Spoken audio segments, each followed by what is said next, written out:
which is now part of the English Language Dictionary and Vocabulary, comes from the Tagalog word bundok, meaning mountain. Catch Aral TarlakHenyo every Monday through Friday from 8:30 a.m. to 5:30 p.m. over Radyo Pilipino DCTC 828 and streamed live on Facebook page and YouTube channel of RTV Tarlac, Channel 26. I am Jeremiah Gaputan, your English teacher broadcaster. Let's learn English together only here on Aral TarlakHenyo.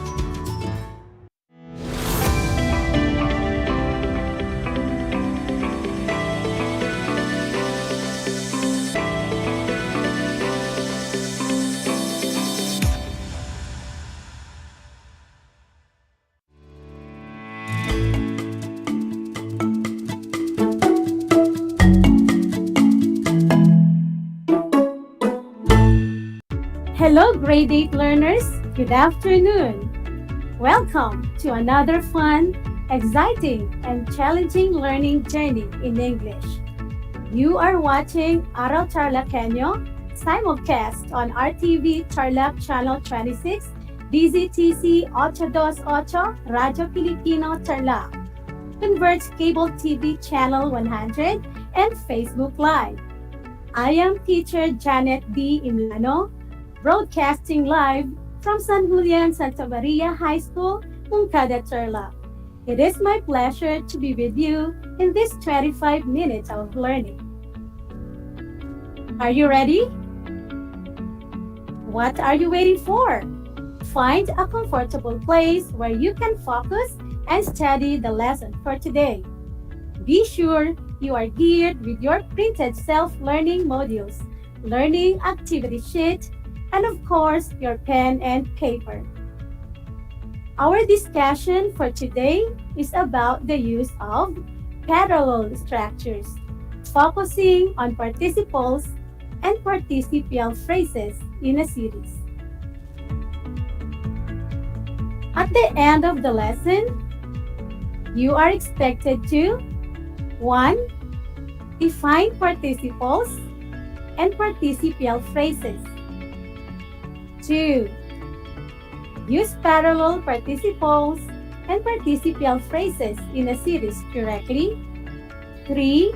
Rewrite the sentences using appropriate parallel participles or participial phrases.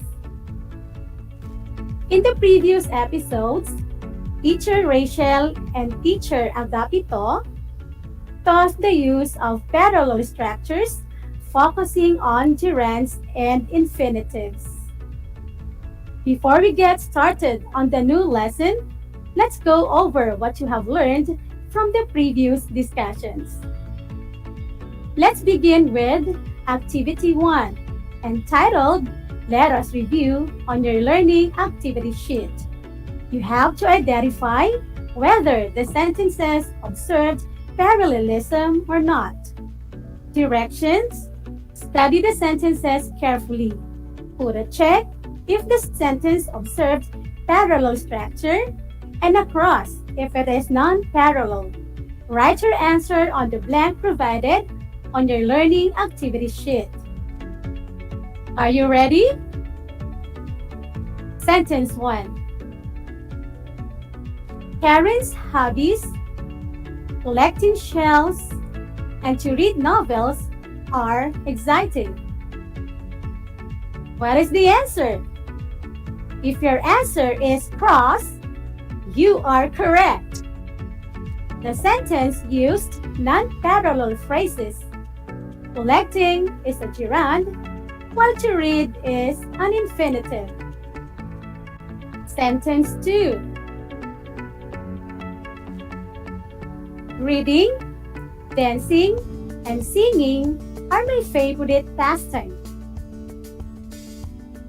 What is your answer?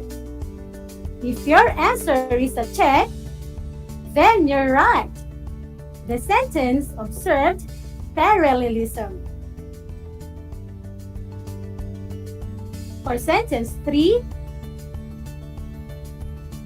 Jenny's ambition is to go and visiting her mother in America. For number 3, what is the answer? The answer is a cross. Very good. The sentence used a non-parallel structure because to go is an infinitive while visiting is a gerund. Sentence 4. The boy is playing volleyball, watching television, or to read books. What do you think is the answer here? The answer is a cross. This sentence is non-parallel because playing volleyball and watching television are both gerundial phrases, while to read books is an infinitive phrase. Sentence 5. Either to strum a guitar or to play the piano was difficult to learn in an instant. So what about number 5? What is the answer? The answer is a check. The sentence observed parallelism. It used infinitives.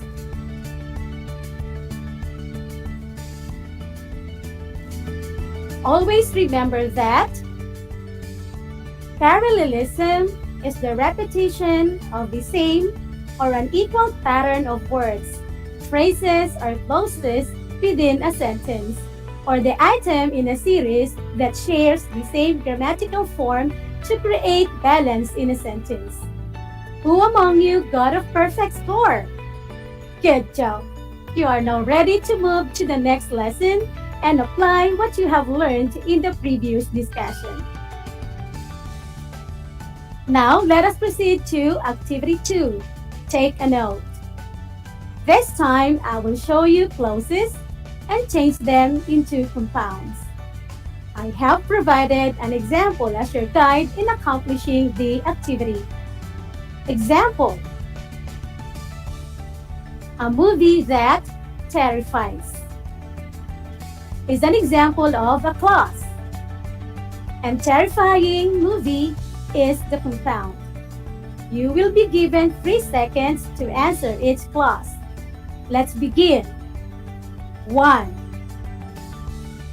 An umbrella that folds. What is your answer? Very good. I heard it. The answer is folding umbrella.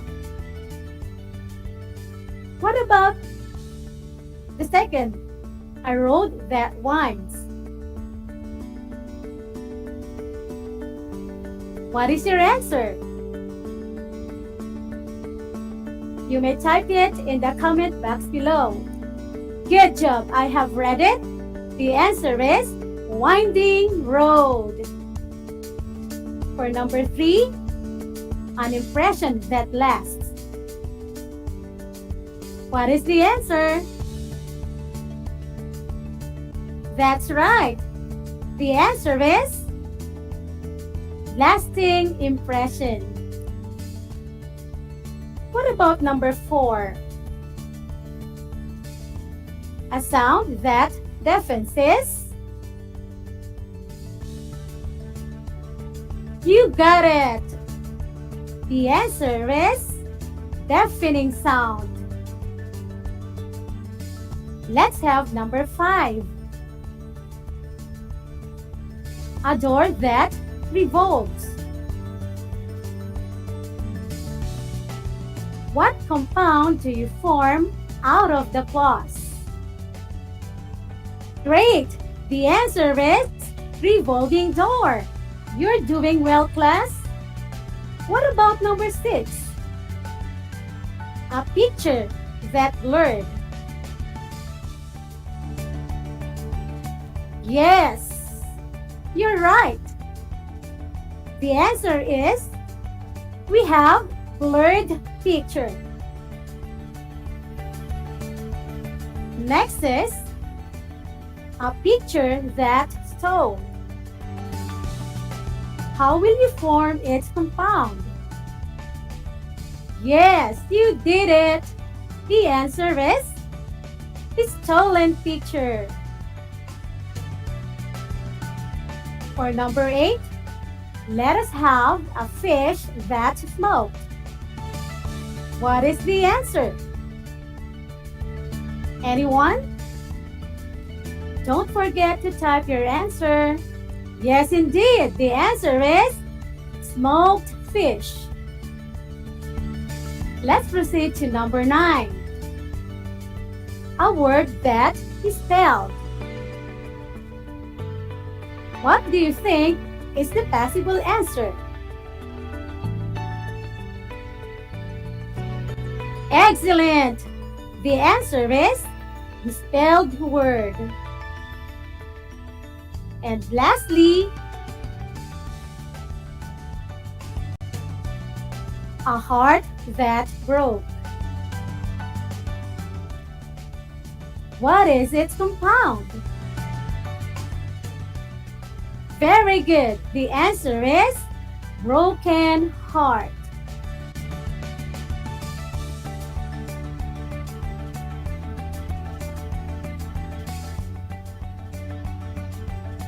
Based on the answers you provided in Activity 2A, what have you observed? Very good.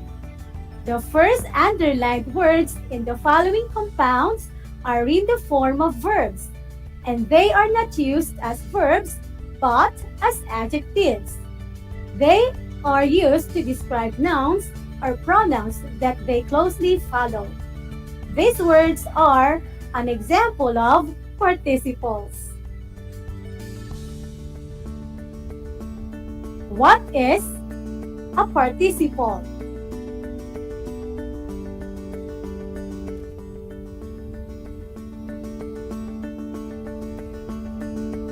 A participle is a verbal that is used as an adjective.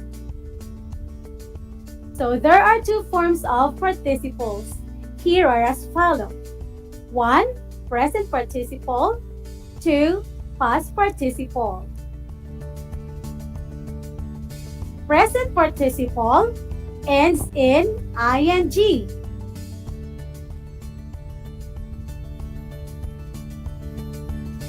Such as holding, winding, lasting, deafening, and revolving. Past participle ends in D or ed for regular verbs, T, N, en for irregular verbs. Examples: lured, smoked, and spelled for regular verbs, while stolen and broken are examples of irregular verbs. Take a look at the examples.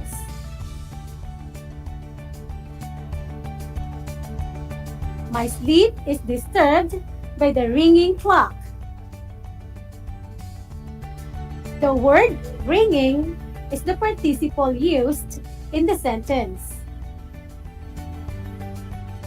It is in the form of the present participle. It modifies the noun clock.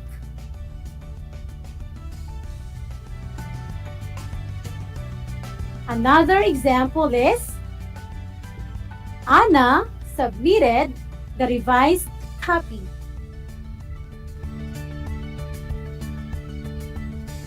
The participle used in this sentence is revised.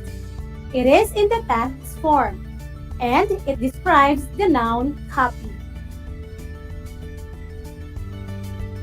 Always remember that participle is verbal and functions as an adjective, closely modifying nouns or pronouns.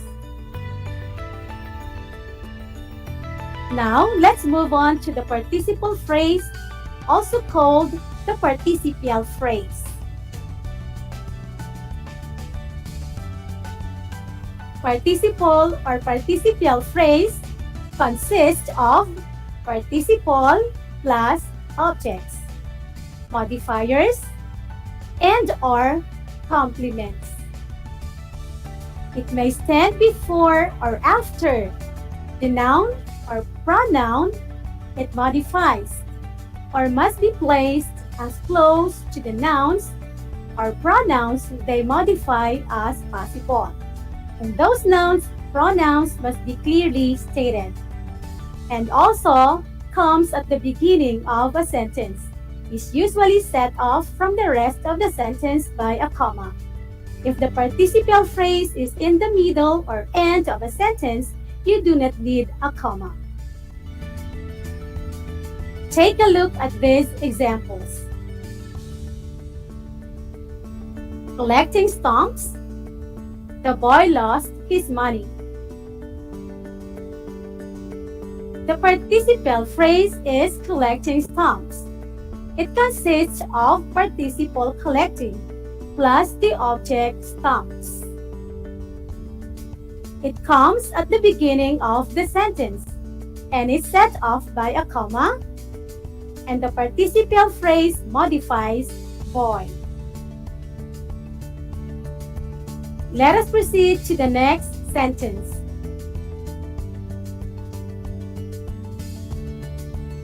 Sitting in the rocking chair, my grandmother calls me.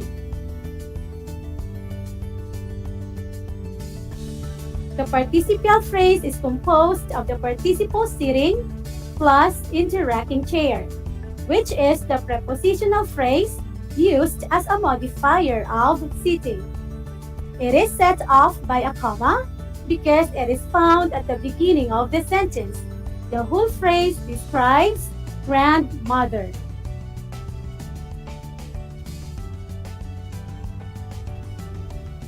Pushed hardly. Anna was badly hurt. The participle phrase in this sentence is pushed hardly. Pushed is in the participle and hardly is an adverb. It modifies Anna. For you to be able to understand our lesson for today, kindly go over activity 2B. Read the directions. So you have to read the sentences carefully. Then, tell whether the participle used in each sentence is in the present or past participle. Write your response on your answer sheet, or you may type your answer in the comment box below. Are you ready? Number 1. Richard hugs the sleeping dog. What is the participle or participial phrase used in the sentence? That's correct. The participle used in the sentence is sleeping. It is in the present participle form. Sentence 2. The girl running along the beach is gathering seashells. What is the answer? That's right. Running along the beach is the complete participial phrase. The participle is in the present form. Sentence 3. The stranded passengers left at the bus station. What is your answer? Good job! The participle in sentence 3 is stranded, and it is in the form of the past. Sentence 4. Picking up his books, Rene went home. What is the participle or participial phrase used in the sentence? You got it! Picking up his books is the participial phrase, and the word picking is in the present form. Sentence 5. The police recovered the stolen jewelry. What is the answer in number 5? Correct! In this sentence, stolen is the participle and in the form of the past. How did you find activity 2B? Is it easy? You're right! Now, let us move to the next set of activities. Direction. Box the participle or participial phrase in each sentence. Then show an arrow to the word it modifies. 1. Teachers are the unsung heroes of the country. What is the answer? Nice answer! The participle used in the sentence is unsung and modifying the heroes. What about sentence 2? Driving without a license, Carlos got into trouble. I hear you right. The participle phrase used in the sentence is driving without a license, modifying Carlos. Let's see sentence 3. Outnumbered, the rebels retreated. What can you say about it? In sentence 3, outnumbered is the participle modifies rebel. How about sentence 4?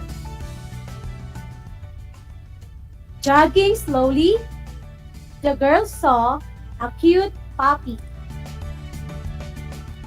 For sentence 4, jogging slowly is the participial phrase modifying the noun girl. For the last sentence, the police recovered the stolen jewelry. Stolen is the participle describing the noun jewelry. This time, we will be focusing on parallelism using participles or participial phrases in a series correctly. Parallelism gives clarity, coherence, and unity to our sentence construction. Take a look at these examples. Hurt and offended, the soldier never retreats. Are there participles used in this sentence? That's right. Hurt and offended are the participles. They are both in the past form and modifying soldier. Thus, the participles are parallel. What about the second sentence? Standing on the top of the hill and watch nature's beauty, Jenny feels relaxed and comfortable. What can you say about our sentence? You get it! Standing on the top of the hill and watch nature's beauty are examples of participial phrases. However, are they parallel? Of course not. The participle standing is in the present participle, while watch is in the past participle. It should be watching to make the sentence parallel, and the phrases modify Jenny. The sentence should be standing on the top of the hill, watching nature's beauty, Jenny feels relaxed and comfortable. Another example is, the man caught by the barangay captain and taken to the police station is nowhere to be found. Are there participles or participial phrases in the sentence? Very good. The participial phrases are caused by the barangay captain and taken to the police station. The participles are both in the past form. To apply what you have learned regarding parallelism, let us do activity 3A. Let us apply. Directions. Determine whether each sentence contains faulty parallelism or not. Rewrite the sentences to make the elements parallel using participle or participial phrases in a series. and write no error if it observes parallelism. You may type your answers in the comment box. Sentence 1. My friend, smiling and waving, said hello. Does the sentence observe parallelism? Yes, you're right. The answer is no error. Smiling and waving are in the form of present participles describing friend. Next is scared of the dark and frightening by the sound, Nora screamed in the middle of the night. In this sentence, scared of the dark and frightening by the sound are the participial phrases. Are they parallel or non-parallel? Good job! The participial phrases are non-parallel. Scared is in the past participle form, while frightening is in the present participle form. To make our statement correct, change the form of frightening to frightened to make the phrases parallel. The sentence should be scared of the dark and frightened by the sound, Nora screamed in the middle of the night. Sentence 3. The wounded and hurting soldiers were treated by the army surgeon. Does the sentence consist of parallel structure or not? You got it! The sentence contains faulty parallelism. Why? Wounded is in the past form, while hurting is in the present participle.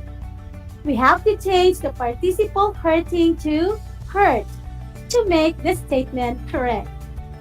It should be, the wounded and hurt soldiers were treated by the army surgeon. What about sentence 4? The honor student, given a chance and delivered her speech, shed a few tears. Does the sentence observe parallel structure or not? Yes, you are correct. The words given and delivered are both past participle forms, set off by commas since the participial phrase is inserted to add information about the noun. The answer is no error. Lastly, disappointed and humiliating, Jane left her company. Is the sentence parallel? Yes, it is. What do you think is the error? You are correct.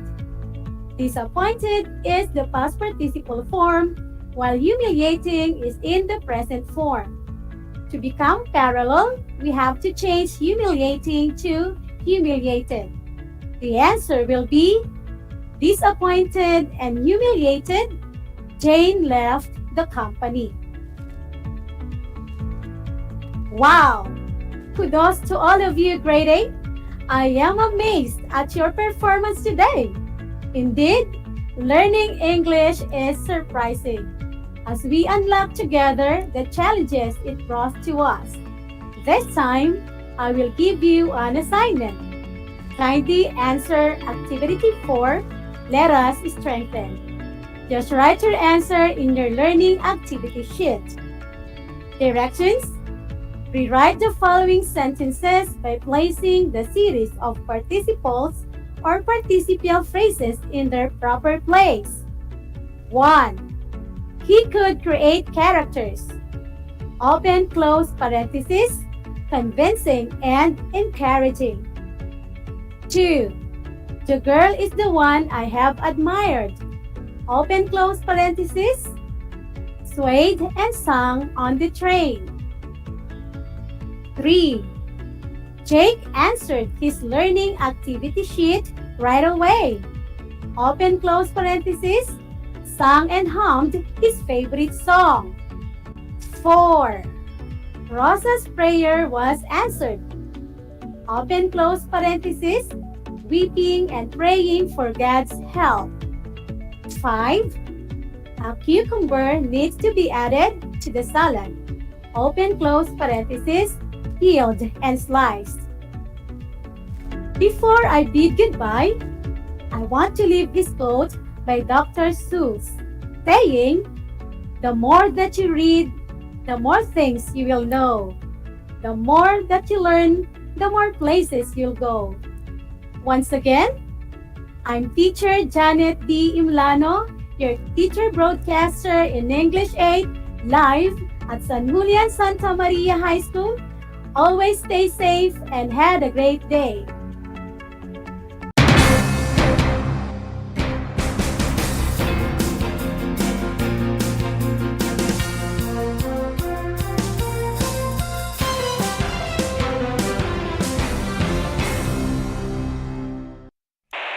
Bahagi mo Radyo Pilipino saan mang bahagi ng Pilipinas, saan mang bahagi ng mundo, anumang uri ng pamumuhay, kabahagi mo Radyo Pilipino. Radyo Pilipino, impormasyong may kalidad at serbisyong may halaga, kasama, katuwang, kapinoy. Kabahagi mo Radyo Pilipino. Radyo Pilipino. Alam niyo ba na ang gitnang Luzon ay tinaguri ang banga ng bigas ng bayan o kamalig ng palay ng Pilipinas dahil dito nagmumula ang malaking produksyon ng bigas sa ating bansa.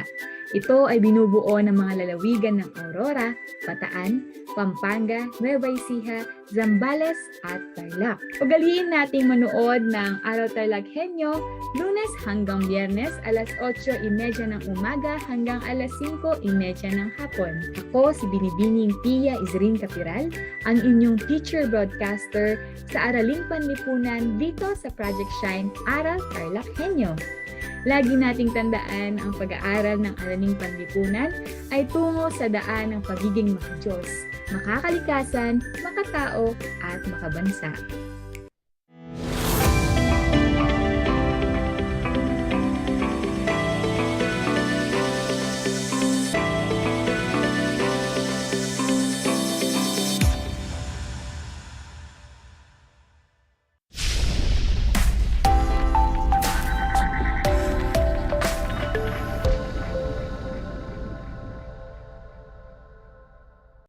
Welcome sa ating Aral TarlakHenyo, the Schools Division of Tarlac Province, sa RTV Tarlac, Channel 26, DCEC, Radyo Pilipino Tarlac. Magandang araw. Naririto tayo nagsisikap at nagpupunyagi na maging makadiyos, makatao, makakalikasan, at makabansa. Kumusta kayo mga ginigilo kong mag-aaral? Ang ating pagbati at paghanga sa inyong masiging pagpupunyagi sa patuloy na pag-aaral sa kabila ng hamon ng pagkakataon ng COVID-19 pandemic. Ako nga pala ang inyong guro sa Araling Panlipunan Grade 8, Ginoong Michael Francis Girocha. Sasamahan kayo upang maunawaan ang nilalaman ng ating paksa o ng ating aralin na ikalawang yugto ng imperialismong kanlurani. Sa lahat po ng mga magulang at mag-aaral ng ikawalong kaitang na kasalukuyang nakasubaybay sa ating live broadcast, kung kayo po ay may mga katanungan patungkol sa ating paksa, ay maaari kayong mag-text o tumawag dito sa aking numero na 0915-358-8291. Kaya, text na. Mga giliw kong mag-aaral, pinapaalala kong muli ang ating kasunduan bago simulan ang ating paksa o ang ating talakay. Una, siguraduhin na kayo ay nasa komportableng lugar habang nakasubaybay dito sa ating Aral TarlakHenyo. Pangalawa, ihanda ang inyong CD ng inyong module, papel at ballpen na gagamitin sa ating pag-aaral. Panghuli, iwasan ang paggawa ng ibang bagay at ituon ang sarili dito sa ating paksang tatalakay. Batid ko na kayang-kaya nito. Ngayon ay balikan muna natin ang paksang tinalakay natin noong nakaraang araw.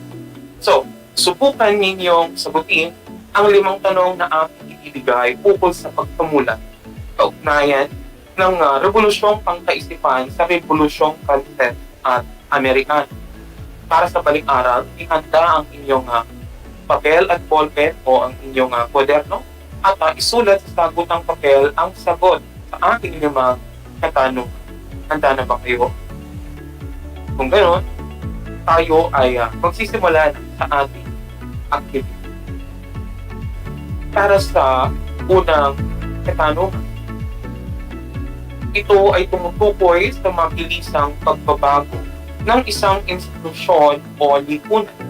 Madalas na nagdudulot ito ng pansamantalang kaguluhan, lalo na higit sa mga tao na sanay sa isang tahimik at konserbatibong pamumuhay. Ano ang inyong sagutan? Ang sagot ay revolusyon. Para sa ikalawang katanungan, nakasentro ang ideyang ito sa paggamit ng reason o katwiran sa pagsagot sa suliraning panlipunan, pampolitikal at pang-ekonomiya. Nagsimula ito sa batayang kaisipang iminungka ng mga pilosopo. Ano ang inyong kasagutan? Ang sagot ay ang kaliwanagan o ang enlightenment. Para sa pangatlong bilang, ito ay isang pangkat ng mga tao, pangkat ng mga tao na nakilala sa France. Pinaniniwalaan na ang pangkat na ito, ang reason o ang katwiran ay magagamit sa lahat ng aspeto ng buhay. Ano ang inyong kasagutan? Kung ang sagot ninyo ay philosopher, of course, kayo ay tama. At para sa ika-4 na bilang, binigyang diin sa kaisipang ito ang malayang daloy ng ekonomiya na hindi nararapat na pakialaman ng pamahalaan. Taliwas ito sa nagkakaisang merkantilismo na ang pinagbabatayan ng yaman ay ang dami ng ginto at tila. Ano ang kasagutan ninyo sa tanong na ito? Fourth, ang kasagutan dito ay ang laissez-faire. At para sa pampuling bilang, sa ika-5 bilang, ang aktang ito ay naglalaman ng bigyang nakataon ang mga kababaihang makapag-aral sapagkat ito ang paraan upang magkaroon ng pagkakapantay-pantay ang kalalakihan at kababaihan. Ito ang aktang ito. Ito ay ang a vindication of the rights of the women. Ilan ang nakuha ninyong sagot? Inyong nakuha tamang sagot? So, batid ko na marami. Dahil kung hindi naman, ay may pagkakataon pa rin tayong pumawi sa mga susunod nating mga gawa. Ngayon ay tinalakay natin sa nakaraang aralin ang tungkol sa pagkamula, kaugnayan ng Rebolusyong Kaisipan sa Rebolusyong Pranses at Amerikano. Sa paksang ito, nagkaroon tayo ng malinaw at malawak na kaalaman tungkol sa dinamikong ideya tungkol sa Rebolusyong Amerikano at Pranses at ang mga impluwensya nito sa pagsilang ng nasyonalismo sa mundo. Dahil sa Rebolusyong Amerikano at Pranses ay nagkaroon ng malaking bunga sa kaayusang politikal ang mga bansa sa daigdig. Isang siklo matapos ang mga ito ay ramdam pa rin ang bakas ng mga ideyang ipinaglalaban. Kung sa nakaraang talakayan ay tinalakay ang tungkol sa pagkamula, kaugnayan ng Rebolusyong Kaisipan sa Rebolusyong Pranses at Amerikano, ngayon ay handa na ba kayo sa ating bagong aralin? Team na ba kayong matuto ng panibagong aral? Of course, dito lamang yan sa ating Aral TarlakHenyo. Atin namang tatalakayin ngayong araw ang patungkol sa ikalawang yugto ng imperialismong kanluran, ang pananakop sa makabagong panahon, dahilan at uri at lawak ng pananakop, ang pagbalugad ng mga bansang Europeo sa Africa at pinag-aagawang mga lugar. Inaasahan na sa pagkatapos ng leksyong ito ay kaya ninyong matukoy na o matukoy kung ano-ano ang mga dahilan at uri ng pananakop ng ikalawang yugto ng imperialismo at kolonyalismo. Ano-ano ang mga lugar sa Africa ang nasakop ng mga bansang kanluranin at makatwiran ba ang ginawang pangangalakal ng mga alipin at bakit? Yan ang ating mga sasagutin na mga katanungan. So, handa na ba kayo? Atin nang sisimulan ang ating pagtatala. Narito ang dalawang patiralan. Ang Manifest Destiny at ang White Man's Burden. So ano nga ba ang kahulugan ng Manifest Destiny at ang White Man's Burden? Pag-uusapan natin ngayon ang kahulugan ng dalawang. Dito pa rin sa ating Aral TarlakHenyo. Ang Manifest Destiny ay isang malawak na kulturang paniniwala noong ika-19 na siglo sa Estados Unidos. Ayon sa paniniwalang ito, ang mga mamamayang naninirahan sa bansang Amerika ay nakatadhanang makapaglakbay hanggang sa bahagi ng North. Ang paniniwalang ito ay binigyang larawan ni John Knox noong 1872. Sa pamamagitan ng pagpinta sa isang babaeng nakabihis ng puti at may dalang aklat o kwadernong tila naglalakbay sa himpapawid at sinundan ng mga tao sa kalupaan. Ang obrang ito ay tinawag na American Progress. Ang White Man's Burden ay tumutukoy sa responsibilidad ng mga mananakop na Amerikano upang gawing sibilisado ang kanilang nasakop na bansa. Ito ay nagbibigay aral at panibagong kultura ng mga panluraning bansa sa mga maliliit na bansang kanilang nasakop. Ito ay isang paraan sa paglaganap ng kanilang kultura at kakayahan sa mga taong naninirahan sa mga lugar na kanilang kinasasakupan. Kaya naman, itinuturing ang ika-19 na siglo bilang panahon ng ikalawang yugto ng imperialismo at kolonisasyon.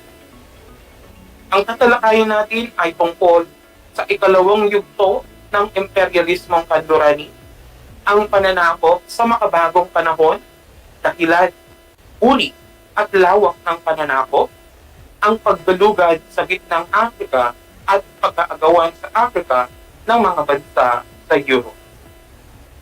Alam niyo ba ang kanilang dahilan ng kanilang pananakop? Anong uri ng pananakop mayroon sa panahong ito? At gaano kalawak ang imperyong kanlurani? Ating isa-isahin at ipapaliwanag ko yan ng maigi dito lamang sa ating Aral TarlakHenyo. Sa unang bahagi ng ating leksyon, ating tatalakayin ay ang patungkol sa pananakop sa makabagong panahon. Nagsimula ang pananakop ng mga kanluraning bansa sa ibang lupain nang pumalaot ang mga barkong Europeo. Isa-isang nanakop ng lupain ang mga bansang Portugal, Spain, Netherlands, France at ang Britain, at nagtayo ng mga kolonya sa Asia at Amerika. Ngunit lahat ng mga imperyong ito ay bumagsak bagong nagsimula ang ika-19 na siglo. Nawalan ng kolonya sa North America ang Netherlands at ang France. Matagumpay na nakapag-alsa laban sa pamahalaan ng 13 kolonya ng Britain sa Amerika, ang Timog Canada at ang pinakamagandang kolonya ng Spain at ang Portugal. So nabuo ang makabagong imperyo noong ika-19 na siglo. At sa unang bahagi ng ika-20 siglo, habang naghahanap ng ikalawang revolusyong industriya. Ang panahon mula noong 1871 hanggang sa nagsimula ang unang digmaang pandaigdig noong 1914, panahon ng mabilis na paglawak ng pagkakanlurani o ng westernization ng ibang bansa, ng ibang mga lupain. Ikalawang bahagi ng ating leksyon ating tatalakayin ang tungkol sa dahilan, uri at lawak ng pananakop. Iba-iba ang dahilan ng pananakop ng mga bansa. Ang ilan ay binibigay katwiran ang pananakop sa paggamit ng dalawang konsepto na naibahagi kanina, ang manifest destiny at ang white man's burden. Ayon sa doktrinang manifest destiny, may karapatang ibigay ang Diyos ang United States na magpalawak at aktihin ang buong kontinente ng Hilagang Amerika.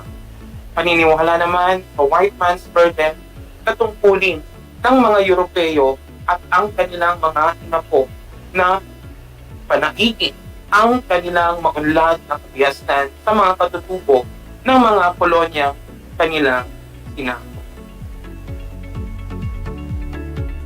Ang protectorate ay ang pagbibigay sa kolonya ng proteksyon laban sa paglusob ng ibang bansa. Ang concession naman ay ang pagbibigay ng espesyal na karapatang negosyo.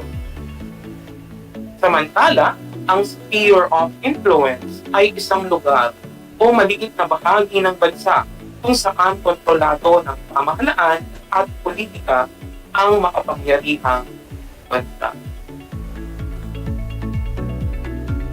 Udsod ng pangangailangan sa ilaw ng mga bansa, pagsunod sa sistemang kapitalismo at paniniwalang karapatan at tungkulin ng mga kanluranin na magpalawak ang teritoryo at ipalaganap ang kanilang kabihasnang naganap, ang ikalawang yugto, ang yugto ng pananakop. Maraming pagbabagong politikal, kultural, at pangkabuhayan ang naganap sa mga bansang sinako. May mga mabuti at hindi mabuting dulot ito sa mga kolonya. Ang dahilan ng iba pang ang dahilan ng iba ay upang sanay ang sarili sa pamamahala at marami pang pagpapalag kayo. Iba-iba rin ang uri ng kolonyang itinatag batay sa katayuan ng mamamayan. May nagtayo ng kolonya, nagtayo ng protectorate, concession, o sphere of influence. Sa mga mananakop, pinakamalawak ang imperyo ng Britanya. Base sa unang dalawang leksyon natin, mayroon tayong isang katanungan. At ang katanungan na yon ay ano-ano ang mga dahilan at uri ng pananakop sa ikalawang yugto ng imperialismo at kolonisasyon. Ano nga ba? Kung ang sagot ninyo ay ang ilan ay nagbibigay katwiran ang pananakop sa paggamit ng manifest destiny at white man's burden, okay? Samantala, ang iba naman ay gumamit ng protectorate, concession, at sphere of influence. Ang iba naman ay bunsod ng pangangailangan sa ilaw na sangkap, pagsunod sa sistemang kapitalismo, at paniniwalang karapatan at tungkulin ng mga kanluranin na magpalawak ng teritoryo at ipalaganap ang kanilang kabihasnan. At ang ilan ay upang sanayin ang sarili sa pamamahala at marami pang pagpapalag kayo. Kung yun ang inyong kasagutan, kayo ay magaling. Sa ikatlong bahagi ng ating leksyon, ating tatalakayin ang tungkol sa paggalugad sa gitnang Africa. Hindi gaanong kilala ng mga Europeo ang Africa sapagkat mahirap parating ang kaloob-looban nito. Hindi maaasahan ang mga ilog dahil marami sa mga ito ang malakas ng agos at lukhang mapagani. Madilim ang gubat dito at maraming hayop na naglipana. Pagkaroon lamang ng kaalaman ito nang marating ito ng isang misyonaryong Ingles na si David Livingstone. Noong 1854, dinalugad ni David Livingstone ang ilog Zambezi. Siya ang unang dayuhan na nakamasid sa magandang talon ng Victoria na ipinangalan sa reyna ng England na si Queen Victoria.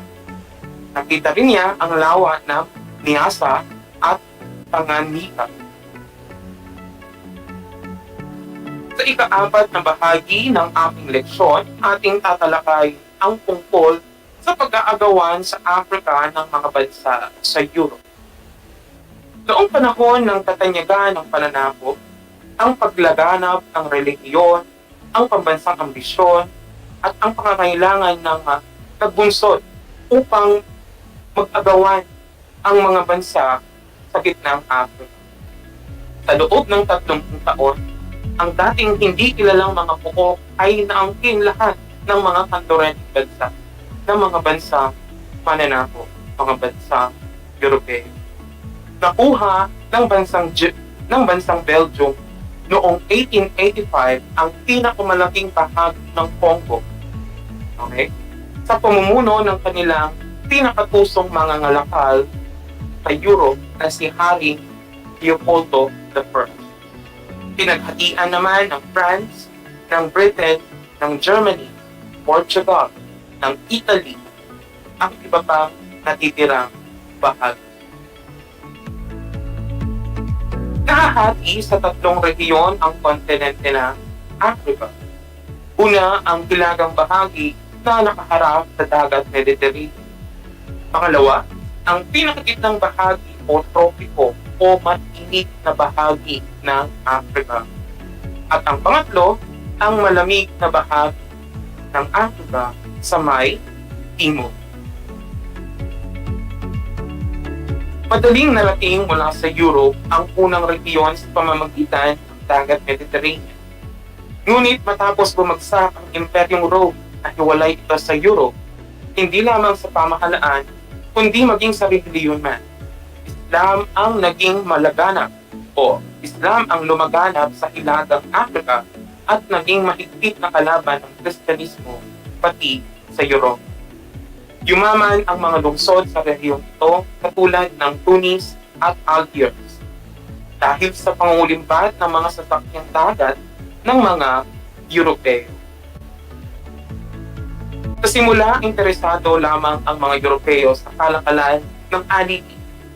Ngunit naging interesado na rin sila sa likas na yaman ng mga puok na ito tulad ng mga taniman ng mga ubas, ng mga citrus at butil, pastulan ng hayop at mga puok na magagandang panirahan. Pinaniniwala ang may mga mina ng bakal sa bundok ng Atlas sa Morocco. Para sa kanila, kahina-hinayang na palagpasin ang ganitong pagkakataon dahil ito'y makapagdadala ng kayamanan para sa kanilang mga bansa. So ngayon, atin namang sagutan ang ilang tanong para sa ating aralin. At para sa unang katanungan, ano-anong lugar sa Africa ang nasakop ng mga Pandurani? Ano ang inyong sagutan? Kung ang inyong sagot ay ang mga lugar sa Africa na nasakop ng mga Pandurani ay ang Congo at Morocco, diba?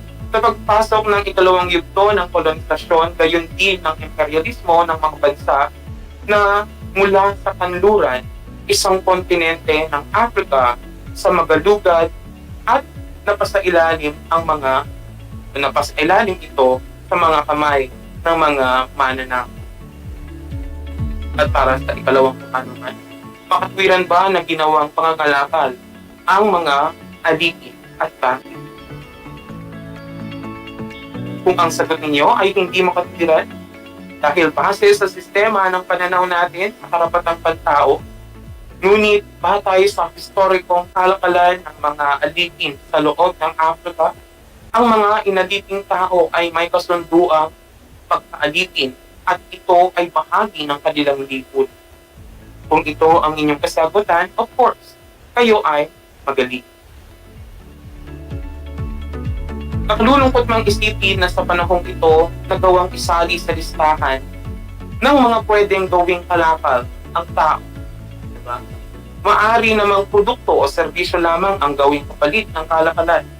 Mailalarawan natin ang pagpapahalaga sa karapatang tao gaya sa pagtrato sa ating mga kasama sa bahay o mas kilala natin sa tawag na mga kasambahay. Mga giliw kong mag-aaral, naisip niyo ba na ang kahalagahan ng mabuting pakikitungo sa kapwa, gaano man kalayo ang antas o estado sa buhay? Kung ang sagot ninyo ay oo, labis akong natutuwa. Sana ay naunawaan ninyo ang unang bahagi ng ating talakayan patungkol sa pananakop sa makabagong panahon, dahilan, uri at lawak ng pananakop, ang paggalugad sa gitnang Afrika at pag-aagawan sa Afrika ng mga bansang Europeo. Ngayon, tapos na natin ang unang bahagi ng ating leksyon. Oras na para tasahin o sukatin ang inyong kaalaman ukol sa pananakop sa makabagong panahon, dahilan, uri at lawak ng pananakop, ang paggalugad sa gitnang Afrika at pag-aagawan sa Afrika ng mga bansa sa Europe.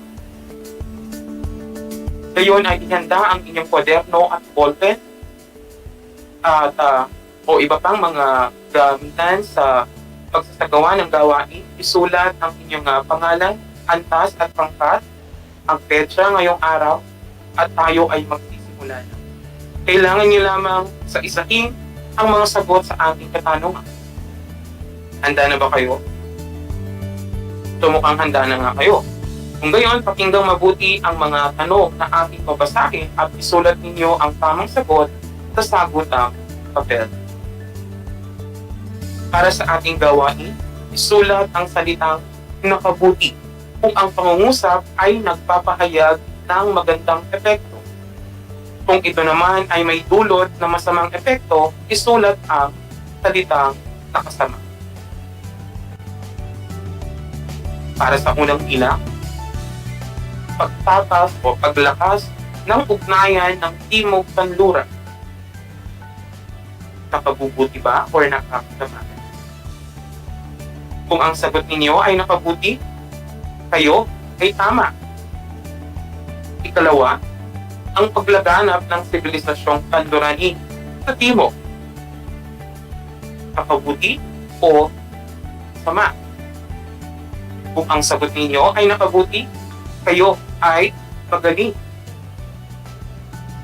Ikatlong bilang, pagbabago ng ecosystem ng daigdig bunga ng pagpapalitan ng hayop, halaman at sakit.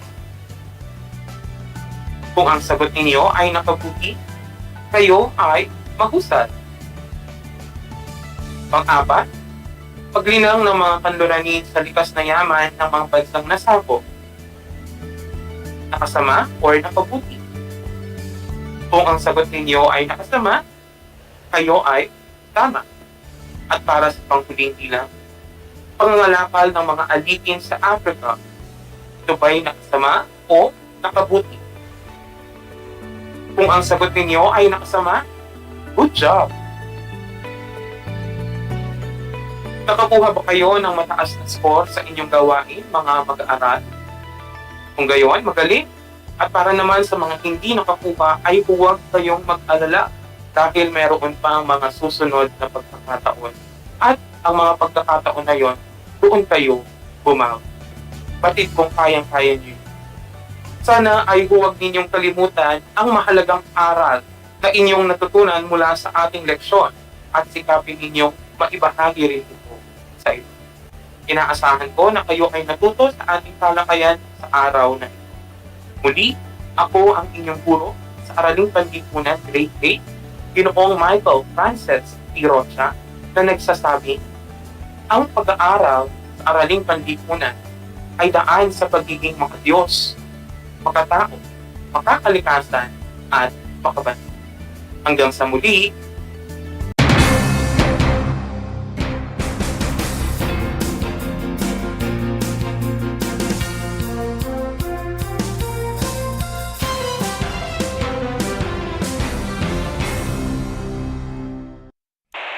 Kabahagi mo. Radyo Pilipino. Saan mang bahagi ng Pilipinas, saan mang bahagi ng mundo, anumang uri ng pamumuhay, kabahagi mo. Radyo Pilipino. Radyo Pilipino. Impormasyong may kalidad at serbisyong may halaga. Kasama, katuwang, kapinoy. Kabahagi mo. Radyo Pilipino. Radyo Pilipino.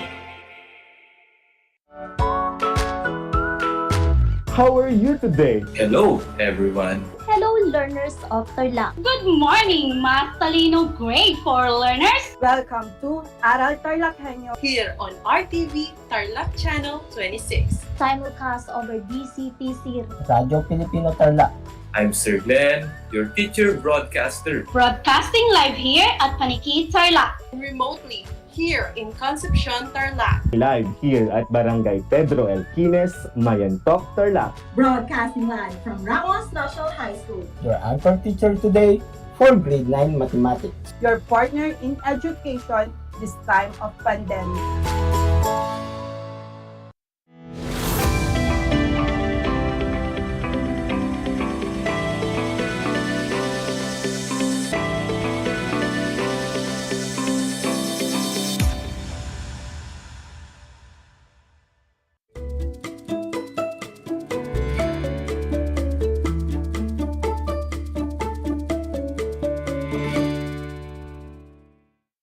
Good afternoon, grade 8 learners. Welcome to Aral TarlakHenyo, here on RTV Tarlac, Channel 26, simulcast over DCTC 828 AM Radio Filipino Tarlac. I am Jezabel Valdez Solimon, your teacher broadcaster for TLE 8 Nail Care, broadcasting live here in San Manuel, Tarlac. I am glad to be your guide in taking up the lesson for today and learn to meet the competency for this week while you are at the comfort of your home. Because we, teachers, are always willing to teach you as you are always willing to learn. So are you ready to learn, students? That's great! So let's start this interesting learning experience.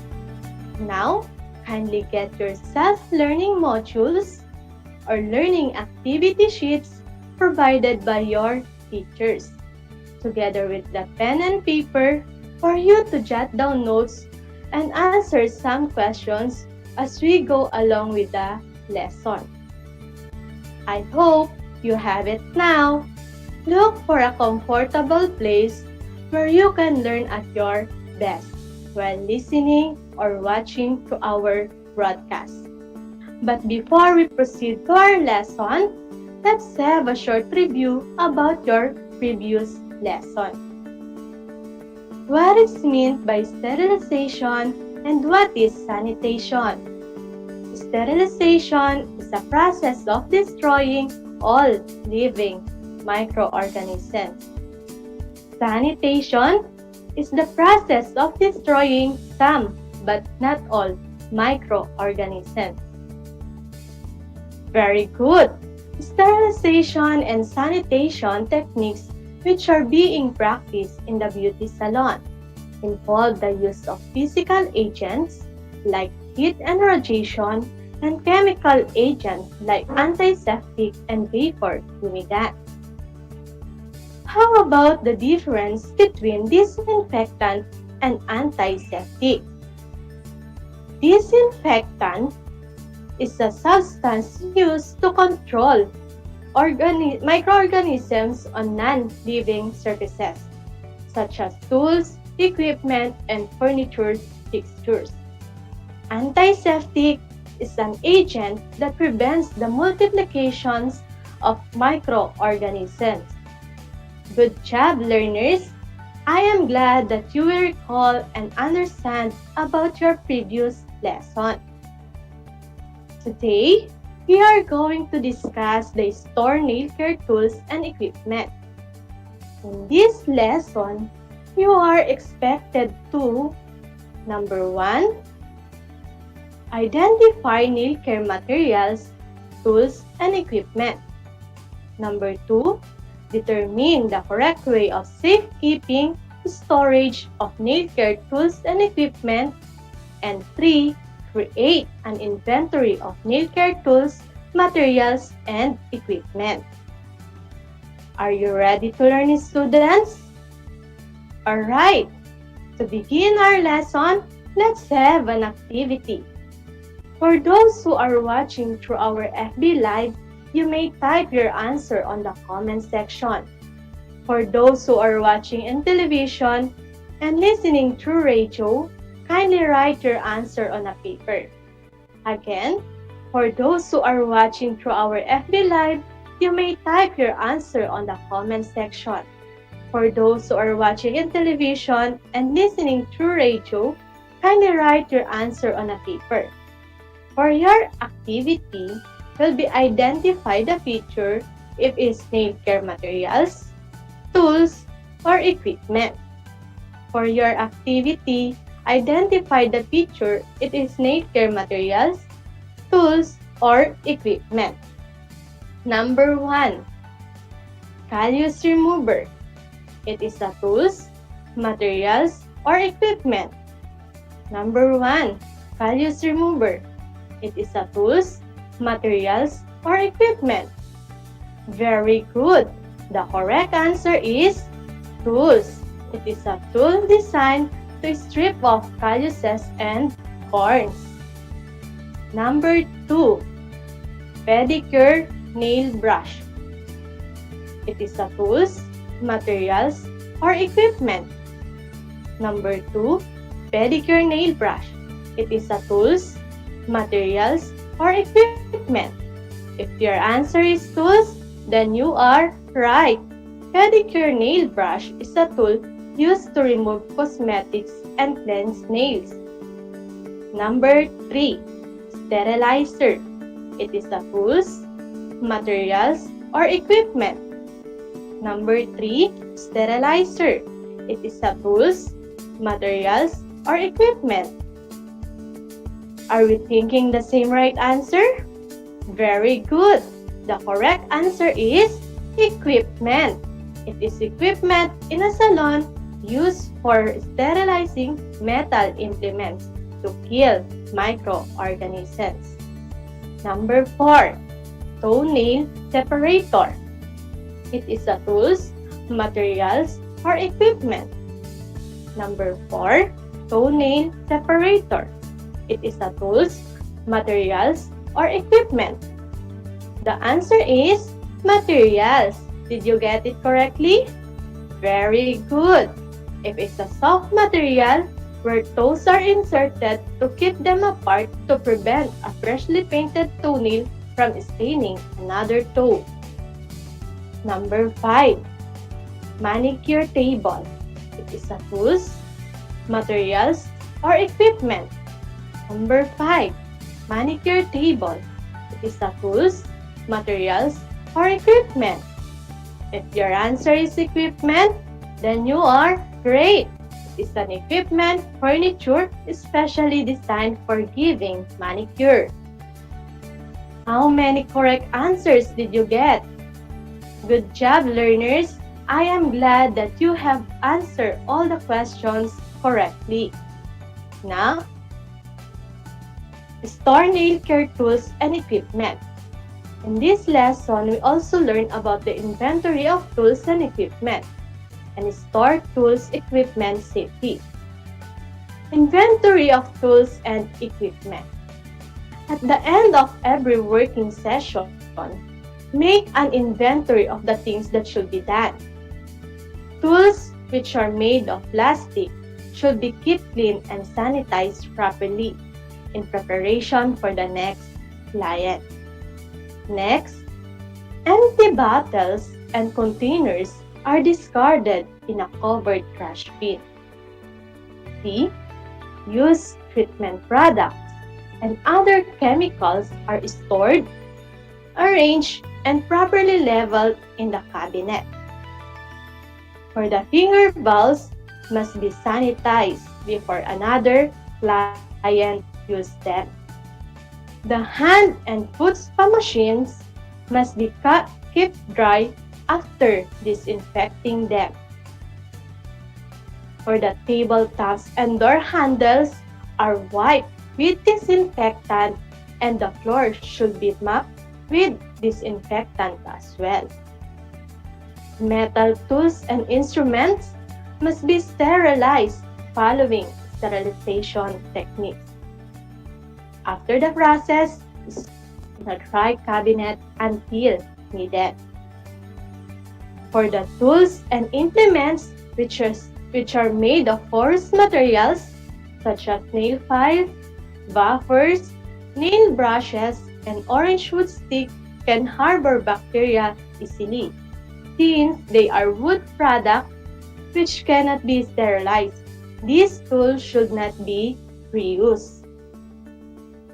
Waste materials should be disposed of properly in an enclosed waste bin fitted with polythene bag. The bin should be sanitized with disinfectant regularly in a well-ventilated area. Remember to wear protective gloves while doing this. And last, any tool and or equipment in a poor condition must be repaired immediately, replaced or disposed of properly so as not pose danger, not only to the clients but also to the beauticians.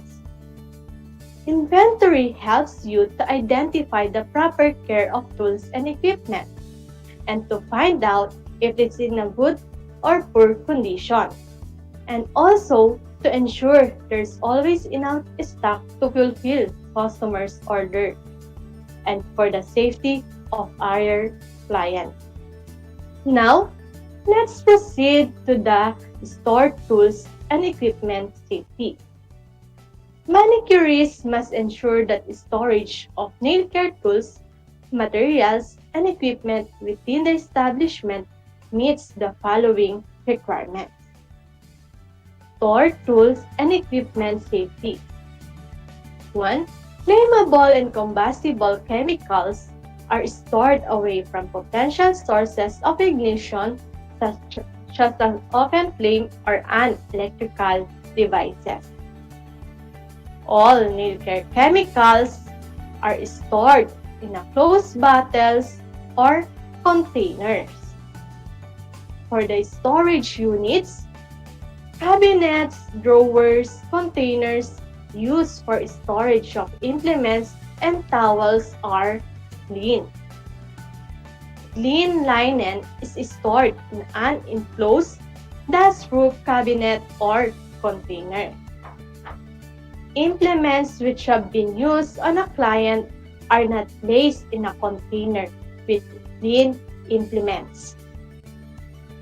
For the supplies, unused supplies except product application brushes are stored in a clean, closed container or drawer.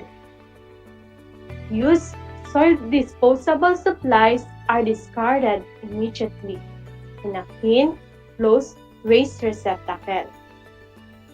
For the implement in storage, implements that have been used on a client or sold in any manner are placed in a properly leveled, covered receptacle until disinfected.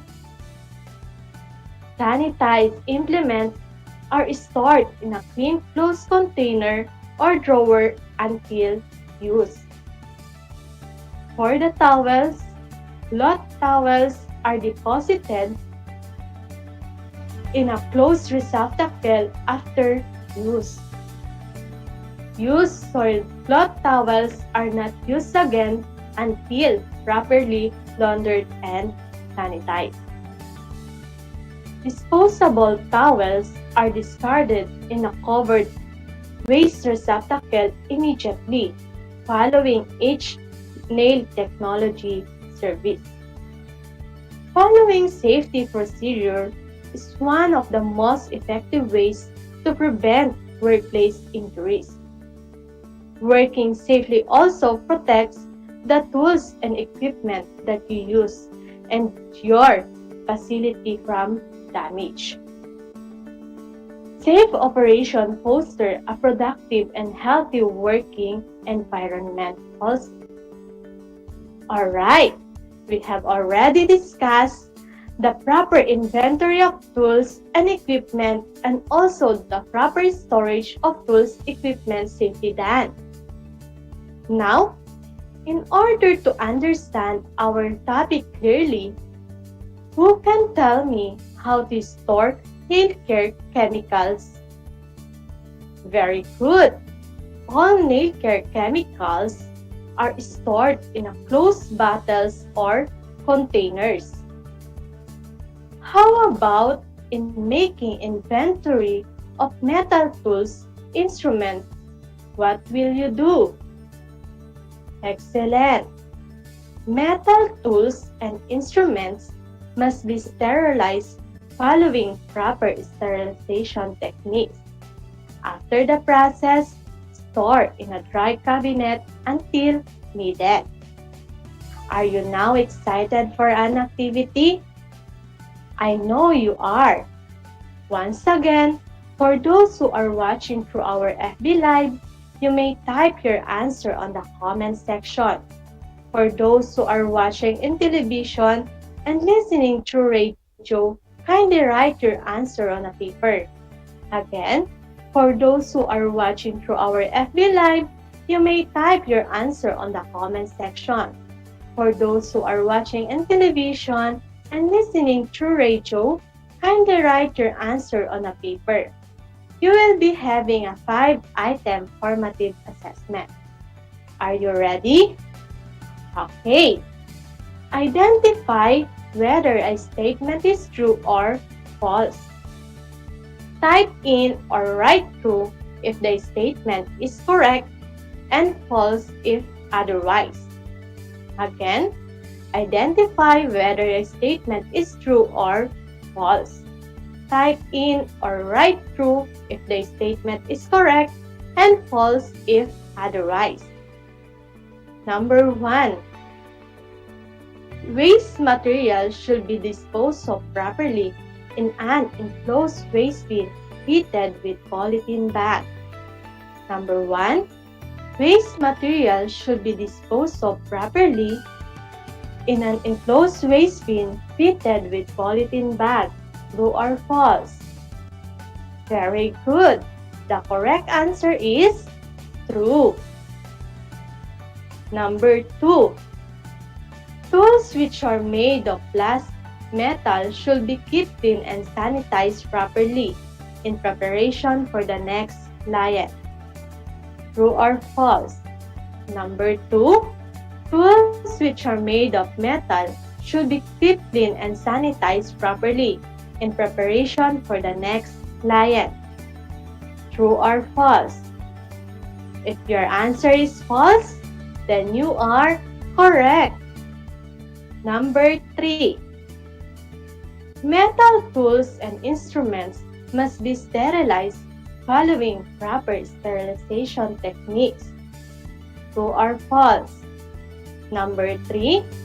Metal tools and instruments must be sterilized following proper sterilization techniques. True or false? You are right. The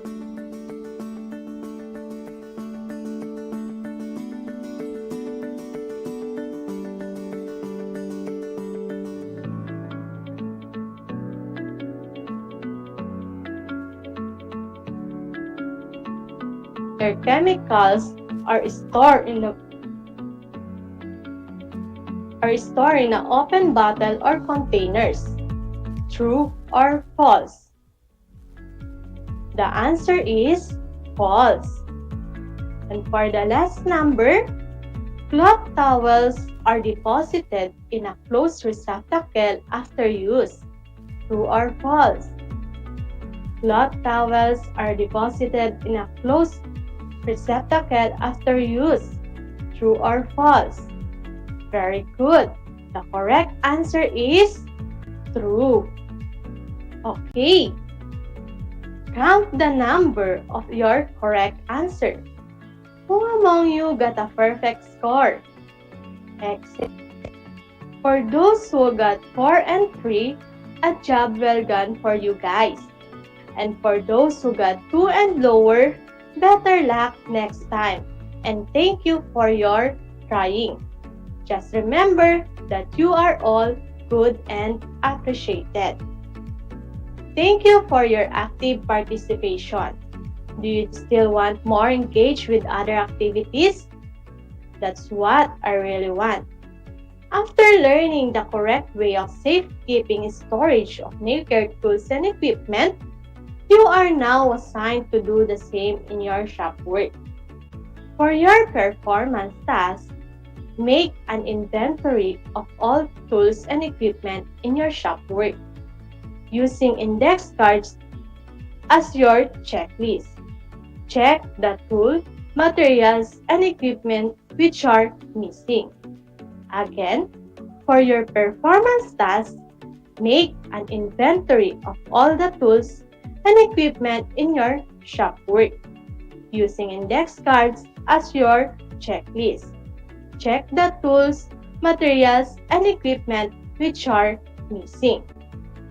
These are the lists for nail care tools: callus remover, cuticle nail pusher, cuticle nipper, cuticle scissor, manicure bowl, foot file, foot spa basin, foot spa tray, manicure tray, manicure nail brush, nail buffer, mixing bowl, nail cutter clipper, nail file, orange wood stick, pedicure nail brush, plastic container, cotton, pumice stone, and shoelace.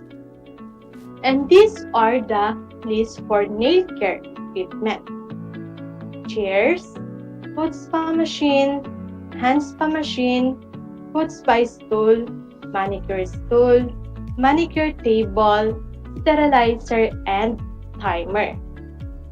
And these are the lists for nail care materials: alcohol, antiseptic solution, apron, assorted nail polish, base coat, benzalconium, bleaching soap, cling wrap, cotton, cuticle oil, cuticle remover, disinfectant, first aid kit, foot brush, foot soap, foot scrub, garbage bags, hand towel, emery board, lotion, manicure pillow, nail hardener, nail polish remover, quick dry, solvent, toenail separator, top coat, and wet sanitizer.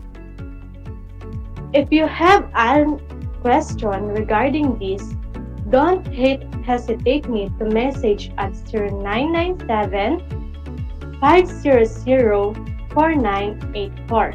Let me repeat, it's 0997 500 4984. For those who are watching via FB Live, just type in your message at the comment box.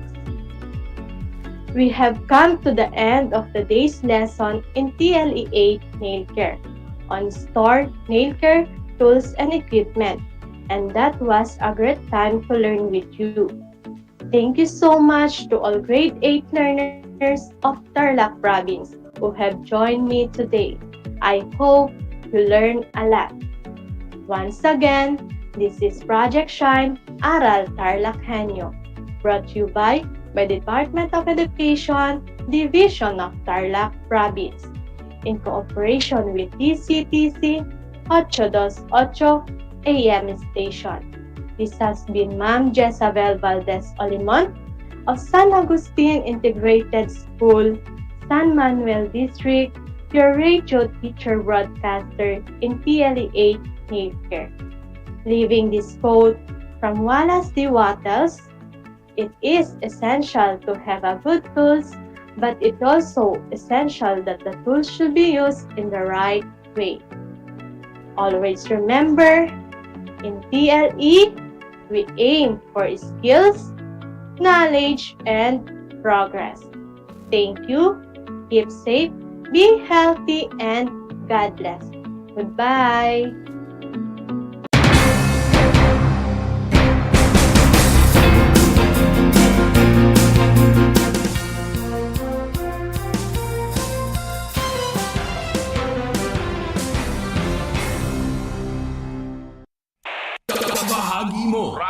Pilipino. Saan mang bahagi ng Pilipinas, saan mang bahagi ng mundo, anumang uri ng pamumuhay, kabahagi mo. Radyo Pilipino. Radyo Pilipino. Impormasyong may kalidad at serbisyong may halaga. Kasama, katuwang, kapinoy. Kabahagi mo. Radyo Pilipino. Radyo Pilipino.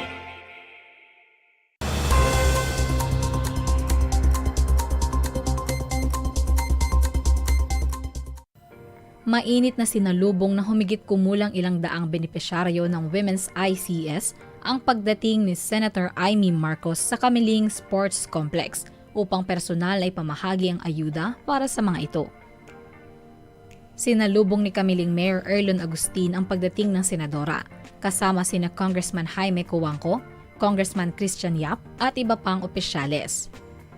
Sa mensahe na ibinigay ni Kamiling Mayor Erlon Agustin, pinasalamatan nito ang senadora para sa kanyang suporta sa bayan. Kung matatanda nyo, noong 2018, binisita tayo dito at hindi niya nakalimutan ang bayan ng Kamiling. Kaya sa umagang ito, nagdala siya ng regalo sa lahat ng mga kababaihan dito sa bayan ng Kamiling. Sa ibinigay na mensahe ni Senator Amy Marcos, pinuri nito ang mga kababaihan na tinawag ng senadora na frontliner ng pamilya dahil sa pagtawid sa araw-araw na gawain at pag-budget ng mga gastusin sa tahanan. Sa ating mga frontliner ng pamilya, mabuhay ang kababaihan kung paano nagagawa lahat. Talaga naman frontliner, pagkat ang mga nanay at mga ginang ang siyang gumagawa ng paraan magkaroon ng caregiver. Ayan, 3 taon, teacher pa, tapos kung saan-saan pa, lahat ginagawa. Kaya tulong-tulong po tayo sa araw na ito. Simulan po natin ang direktamenteng tulong sa tao. Ito na yung AX distribution, 3,000 sa bawat beneficiary na narito. Ito ang ating mga solo parent at ang ating senior citizens, adapay PWD, nakilala natin at marami pang iba. Dagdag pa rito, binanggit din ng senadora ang 5,000 pisong ibibigay sa mga rice farmers. Magkakaroon din ng Agri Tayo Dyan, isang pangkabuhayan para sa mga kababaihan. Ang pagbibigay ng mga ayuda sa mga women's sector ng ICS ay parte ng programa ni senadora na month-long na pamamahagi ng ayuda para sa mga ito bilang parte ng selebrasyon ng Women's Month. Sa isinagawang media interview, binanggit nito ang ilang mga programa na naka-line up para sa mga kababaihan, lalong-lalo na sa mga buntis. Yung mga doktor na OB-GYN, nagbibigay ng free check-up, ultrasound at iba pa para sa ating mga buntis sa panahon ng Marso. At napaka-importante nito kasi nagkakaproblema tayo sa 2 bagay. Una, teenage pregnancy at ikalawa, yung child stunting. Ang sama-sama ng statistika ng Pilipinas parang Africa. Nakakahiya. Kaya't yun nga, dapat tutukan yan dahil sinabi na nga ng World Bank na hindi lang siya problema ng kababaihan, kundi economic development issue na. Dahil masyadong malawakan. At dahil dito, tinututukan natin yung mga buntis kasi nagmumula ang malnutrition sa tiyan pa ng nanay. Dagdag pa ng senadora, kahit tapos na ang selebrasyon ng Women's Month, patuloy na sisikapin nito ang pagpapatuloy ng mga programang nakalaan sa mga kababaihan. Ganoon rin ang mga programa para sa mga magsasaka. Para sa RTV Tarlac Channel 26, ako si Jam Torio, nagbabalita.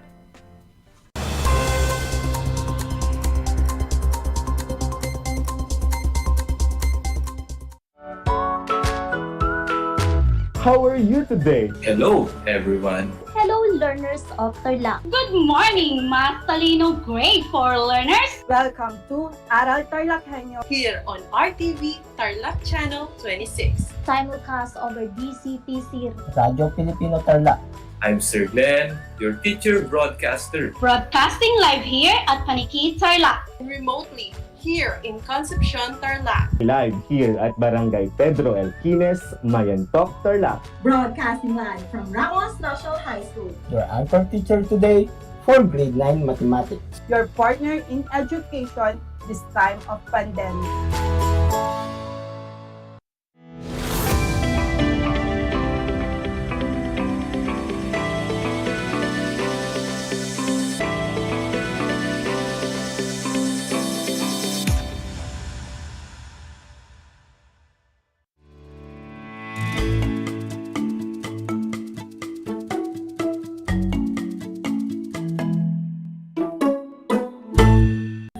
Warm welcome to all viewers and listeners.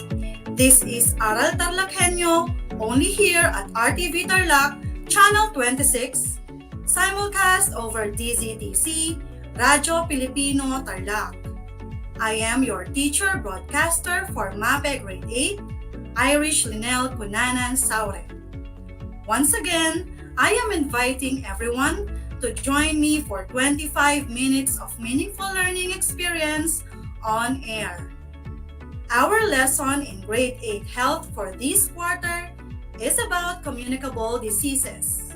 Let me guide you to the different most essential learning competencies, namely, demonstrates self-monitoring skills to prevent communicable diseases, promotes programs and policies to prevent and control communicable diseases, identifies agencies responsible for communicable disease prevention and control. Before we begin, I have few reminders. First, find a comfortable place that is far from noise so that you will hear me loud and clear. Next, get all the materials you will need while watching or listening to our broadcast. Get your learner's activity sheet for Health Day 4. Make sure you also have your pen and extra paper. Lastly, listen attentively and be interactive. In the previous episodes, Ma'am Rosemary discussed the leading causes of morbidity and mortality in the Philippines. She also defined what is communicable disease, what are pathogens, and the different kinds of pathogens in Health Day 1. In Day 2, Ma'am Winsel shared with you the different examples of communicable diseases and its signs and symptoms. You also learned the different stages of infection. In Day 3, Sir Michael tackled the chain of infection and the different modes of transmission. Now, let us check if you still remember the previous lessons. Kindly get your pen and activity sheets and let us answer activity number 1. To make this session interactive, you may comment down below your answers. Are you ready? Let me read to you the directions for this activity. Choose the letter of the correct answer. Write the letter on the blank provided before each number in your activity sheets. For the first item, it is a disease that can be passed to a person from another person, animal, or object. A. Virus. B. Pathogens. C. Non-communicable disease. Or D. Communicable disease. What do you think is the correct answer? The correct answer is letter D. Communicable disease. Item number 2. Pathogens like to attack humans because they seek of the following: A. Shelter. B. Food source. C. Place to multiply. Or D. All of the above. What do you think is the correct answer? The correct answer is D. All of the above. Item number 3. Which of the following is an example of a communicable disease? A. Cancer. B. High blood pressure. C. Diabetes. Or D. Coronavirus 2019. The correct answer for number 3 is letter D. Coronavirus 2019. Item number 4. Stage of infection where a person acquires the pathogen until the appearance of the first sign, also known as the silent stage. A. Incubation stage. B. Prodromal stage. C. Clinical stage. Or D. Convalescent stage. What do you think is the correct answer? The correct answer is letter A, incubation stage. Very good. Last item, number 5. This refers to a person who cannot resist a microorganism invading the body.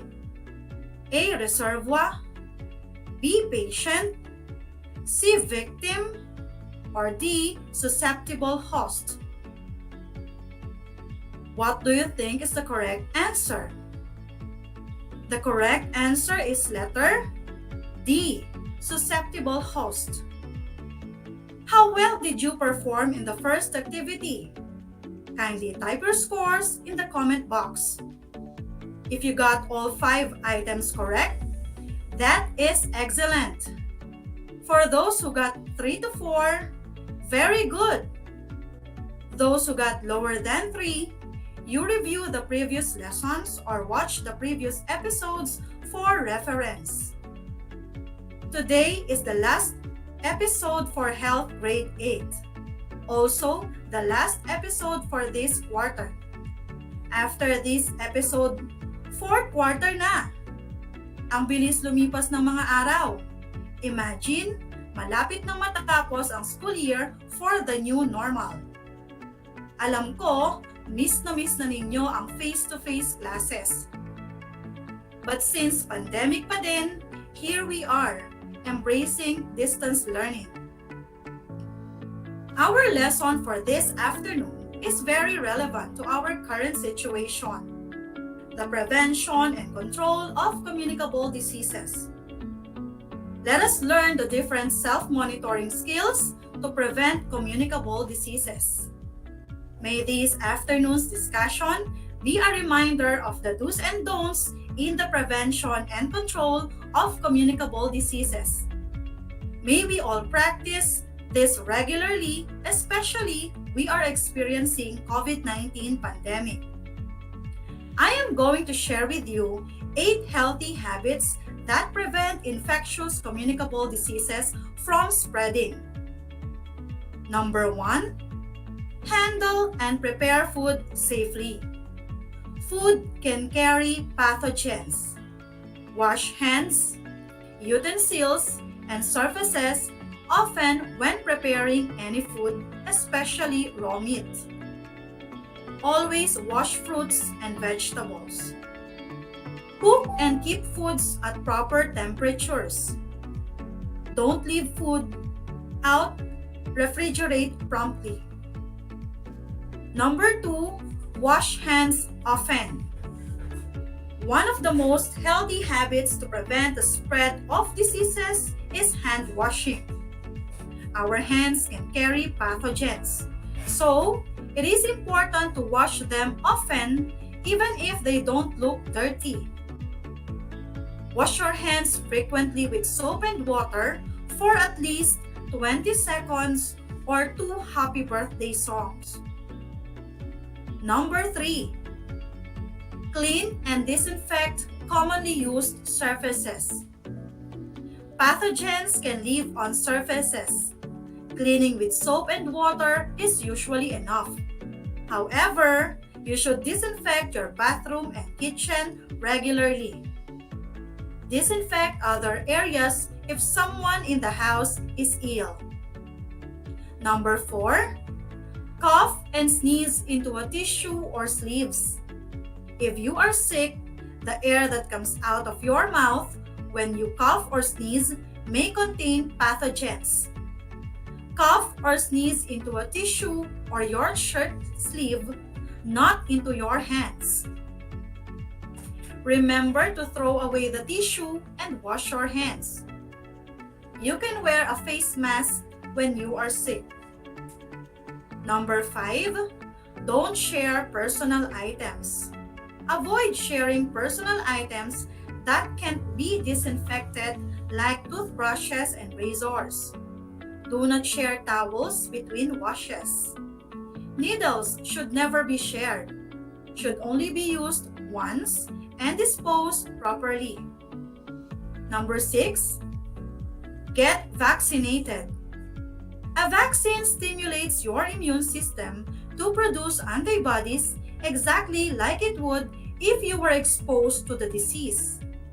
After getting vaccinated, you develop immunity to that disease. Vaccines are powerful. Unlike most medicines, which treat or cure diseases, vaccines prevent them. Number 7. Avoid touching wild animals. Did you know that 70% of emerging zoonotic diseases or disease transmittable from animals to humans come from wild animals? With the recent pandemic, COVID-19 is believed to have come from a wildlife wet market in China. Even if a wild animal looks healthy, they can still carry harmful germs. Number 8. Stay home when sick. When you are sick, stay home and rest. You will get sooner and will not spread pathogens. Those are the different healthy habits that prevent infectious diseases from spreading. Learn, practice, and impart these habits. And since we are dealing with COVID-19 pandemic, I would like to share with you important reminders. Avoid men and follow women. Ano ba ang ibig sabihin nito? Avoid touching mouth, eyes, and nose. Ito kasi ang mga point of entries ng virus or portal of entry as discussed in the previous lesson. Ano ang kailangan gawin? Follow women. Wash your hands. Obey social distancing. Mask up. Exercise and eat healthy. No unnecessary crowding and traveling. Communicable diseases are a major cause of suffering, disability, and death in the world. That is why we need to prevent and control these diseases.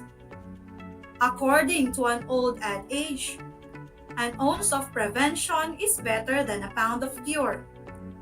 I have read that the goals of medicine are to promote health, preserve health, to restore health when it is impaired, and to minimize suffering and distress.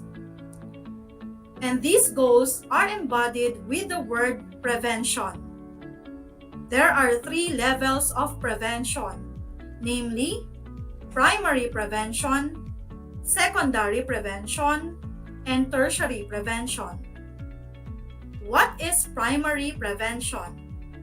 Primary prevention can be defined as the action taken prior to the onset of disease, which removes the possibility that the disease will ever occur.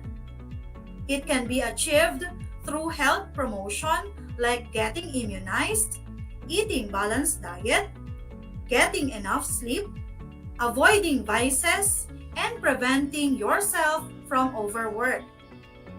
Moving on to secondary prevention. What is secondary prevention?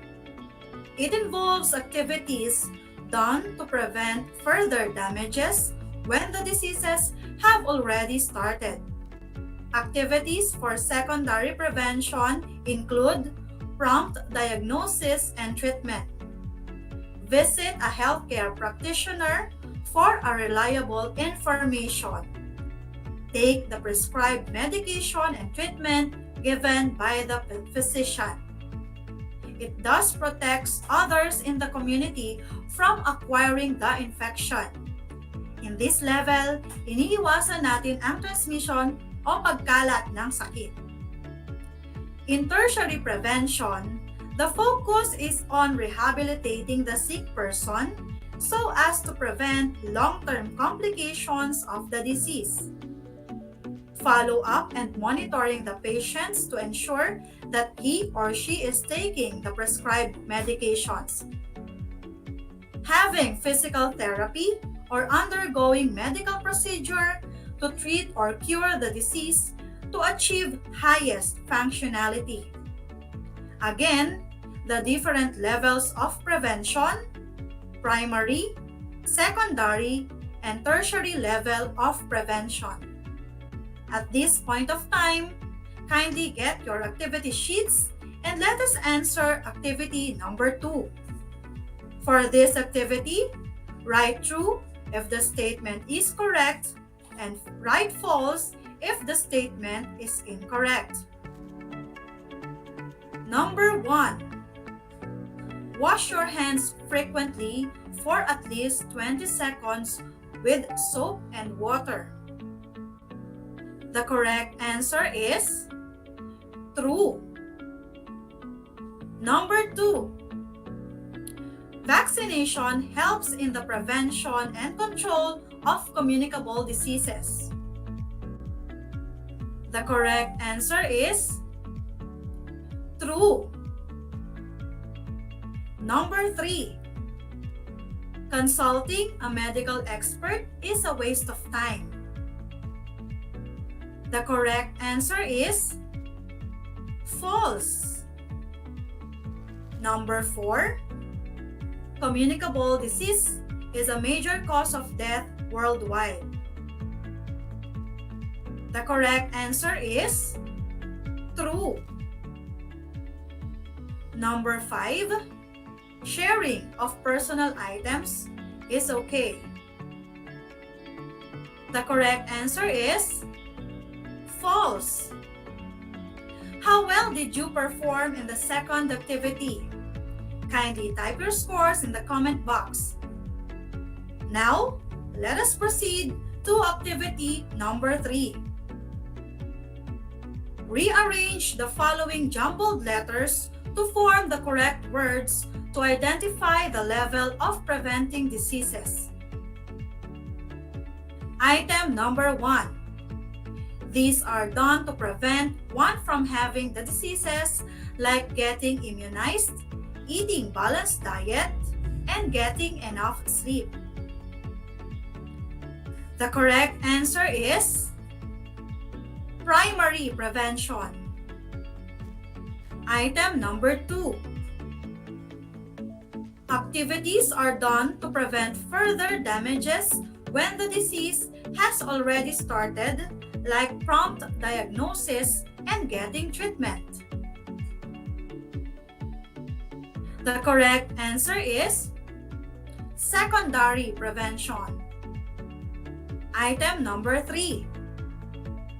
The focus is on rehabilitating the sick person so as to prevent long-term complications of the disease. The correct answer is tertiary prevention. I hope you are learning a lot in our lesson.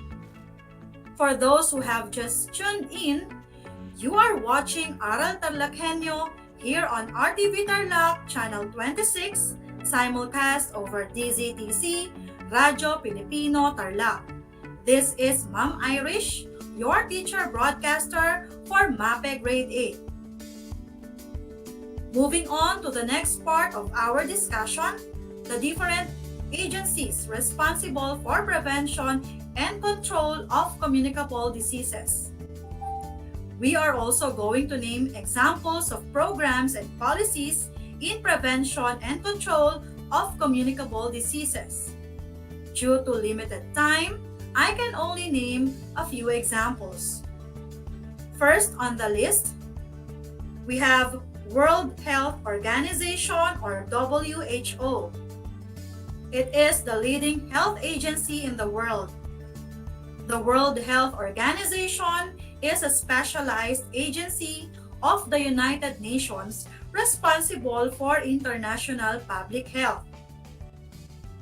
Next, Department of Health or DOH. It is the executive department of the government of the Philippines responsible for ensuring access to basic public health services by all Filipinos through the provision of quality health care, the regulation of all health services and products. The Department of Health is the leading health agency in the country. Food and Drug Administration or FDA is a health regulatory agency under the Department of Health.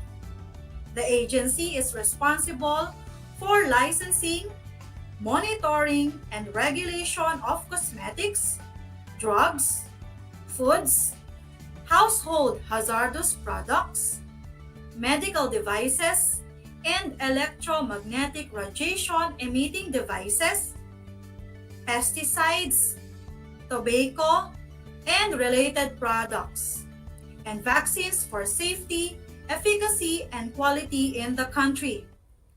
Research Institute for Tropical Medicine, or RITM, is tasked by the Department of Health to supervise, plan, and successfully implement research programs to prevent and to control prevailing infectious and tropical diseases in the country.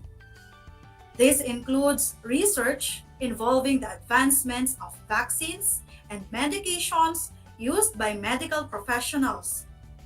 The Institute also trains medical health workers in order to be further educated in their fields in relation to the management of tropical infectious diseases. Formulation of plans and research projects involving biologic products proposed and currently utilized by the Philippine Department of Health are also covered by the functions of the Research Institute for Tropical Medicine, including the manufacture of biologic products and vaccines. Department of Education, or DEPED. It is the main agency tasked to manage and govern the Philippine system of basic education. Health education plays a vital role in raising awareness to the different communicable diseases. Those are few examples of agencies responsible for prevention and control of communicable diseases: World Health Organization, Department of Health, Food and Drugs Administration, Research Institute for Tropical Medicine, and the Department of Education. Moving on to the examples of DOH programs in prevention and control of communicable diseases like dengue, HIV or STI, national tuberculosis, food and waterborne diseases, malaria, measles elimination campaign entitled Ligtas Tigdas, Oplan Goodbye Bulate, and the school-based immunization campaign. The different programs mentioned are efforts of the government to prevent and control communicable diseases. When it comes to policies, ito napapanahon. Are you familiar with IATF? Executive Order Number 168, Series of 2014, created the Interagency Task Force for the Management of Emerging Infectious Diseases, or IATF-EID. It was created to facilitate intersectoral collaboration to establish preparedness and ensure efficient government response to assess, monitor, control, and prevent the spread of any potential epidemic in the country. For your assignment, kindly refer to your activity number 4 in your activity sheets. Write the meaning of the following agencies responsible for prevention and control of communicable diseases. Number 1, WHO. Number 2, DOH. 3, FDA. 4, DEPED. 5, RITM. Submit your answer sheets to your MAPE teacher. If you have questions or clarifications, you may text, call, or DM your MAPE teacher. I am sure he or she will be glad to assist you. Should you have questions regarding our lesson for today, use the comment box below and I will answer them after broadcast. It has been a wonderful afternoon to be with you. Thank you for watching and participating.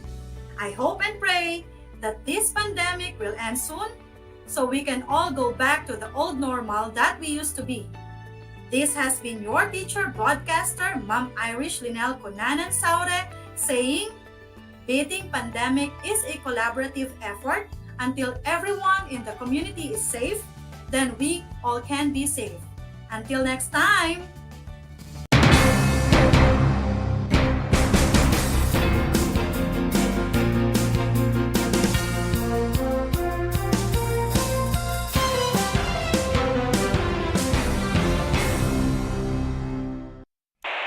kabahagi mo. Radyo Pilipino.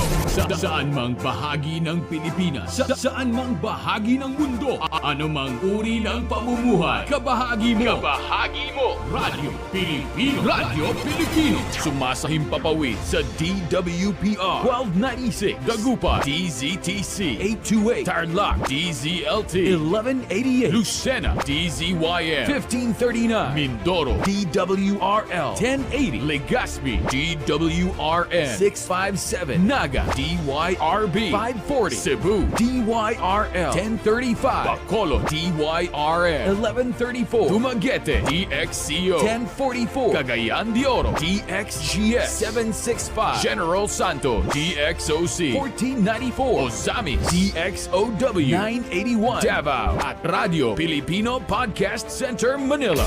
Ito ang kabahagi mo. Radio Filipino. Napapakinggan on air, and online, sa buong mundo sa pamamagitan ng www.radiopilipino.com. Radiopilipino.com. Impormasyong may kalidad at serbisyong may halaga. Kasama, katuwang, kapinoy. Kabahagi mo. Kabahagi mo. Radio Filipino. Radio Filipino.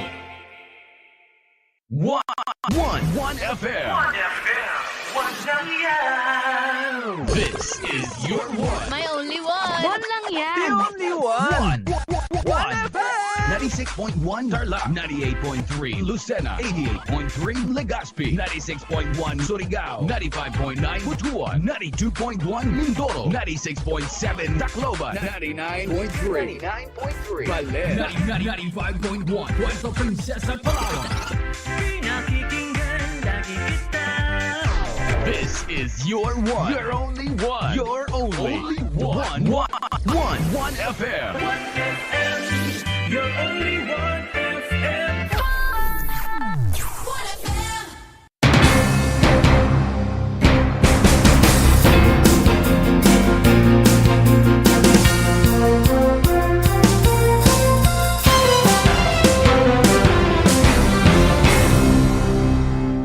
The word boondocks, which is now part of the English Language Dictionary and Vocabulary, comes from the Tagalog word bundok, meaning mountain.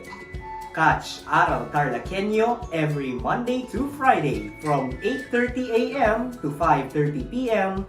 over Radio Filipino DCTC 828 and streamed live on Facebook page and YouTube channel of RTV Tarlac, Channel 26. I am Jeremiah Gaputan, your English teacher broadcaster. Let's learn English together only here on Aral TarlakHenyo.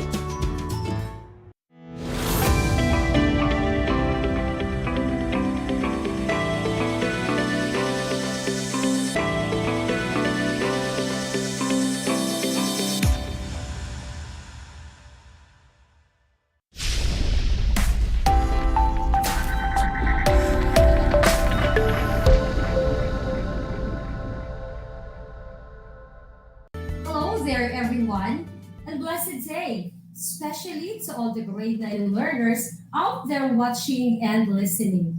Welcoming all of you to our Project Shine Aral TarlakHenyo here on RTV Channel 26. Simulcast over DCTC 828 Radio Filipino Tarlac. Broadcasting live here in Estipola National High School, Pura, Tarlac, via remote live broadcast. This time, we will have another meaningful discussion. Just enjoy, have fun, and allow me to be your study buddy today. I am teacher Maricel N. Garlitas, your teacher broadcaster for today in English 9. I am so blessed and happy, and it is my joy to be with you in this exciting and fun discussion to our lesson. How are you feeling today, grade 9 learners? Are you also excited? I hope you're feeling well and excited to learn new ideas while listening to our discussion and learning with us. I'll be with you for the next 25 minutes, so stay with me until the end of our discussion. Before we start, I want you to get your self-learning Module 1 in English, paper, pen, and your learning activity sheets. Also, I am asking our grade 9 students to search for a perfect and clear spot where you can answer your activity sheets easily while listening to our discussion. Then, I'm inviting you to actively participate in our discussion today. Lastly, if you're watching our FB Live, you can type your answers on the comment section. And for those who are listening to the radio and watching TV, you can write your answers on your activity notebook.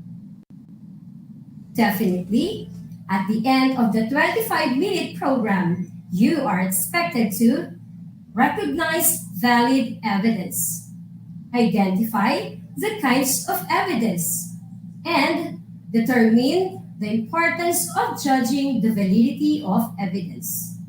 To be able for you to do it, I will be needing your active participation. Are you ready for our exciting activities? That's great! So, let's get started. Today, we will be learning about the kinds of evidence. But before that, let us have a recap of the previous discussion. Last time with Teacher Erica, we have learned about describing what valid evidence is. Do you still remember? Great job! This time, let's have a game. Simply, it's true or false. I will be reading the statement. Then, just write T if the statement is correct, and F if the statement is incorrect. Are you ready? I will be giving you 3 counts before you write your answer on the comment box. For those at home, you may use your activity notebook for your answer. Is it true or false? Number 1, an evidence is sufficient when it cites credible sources.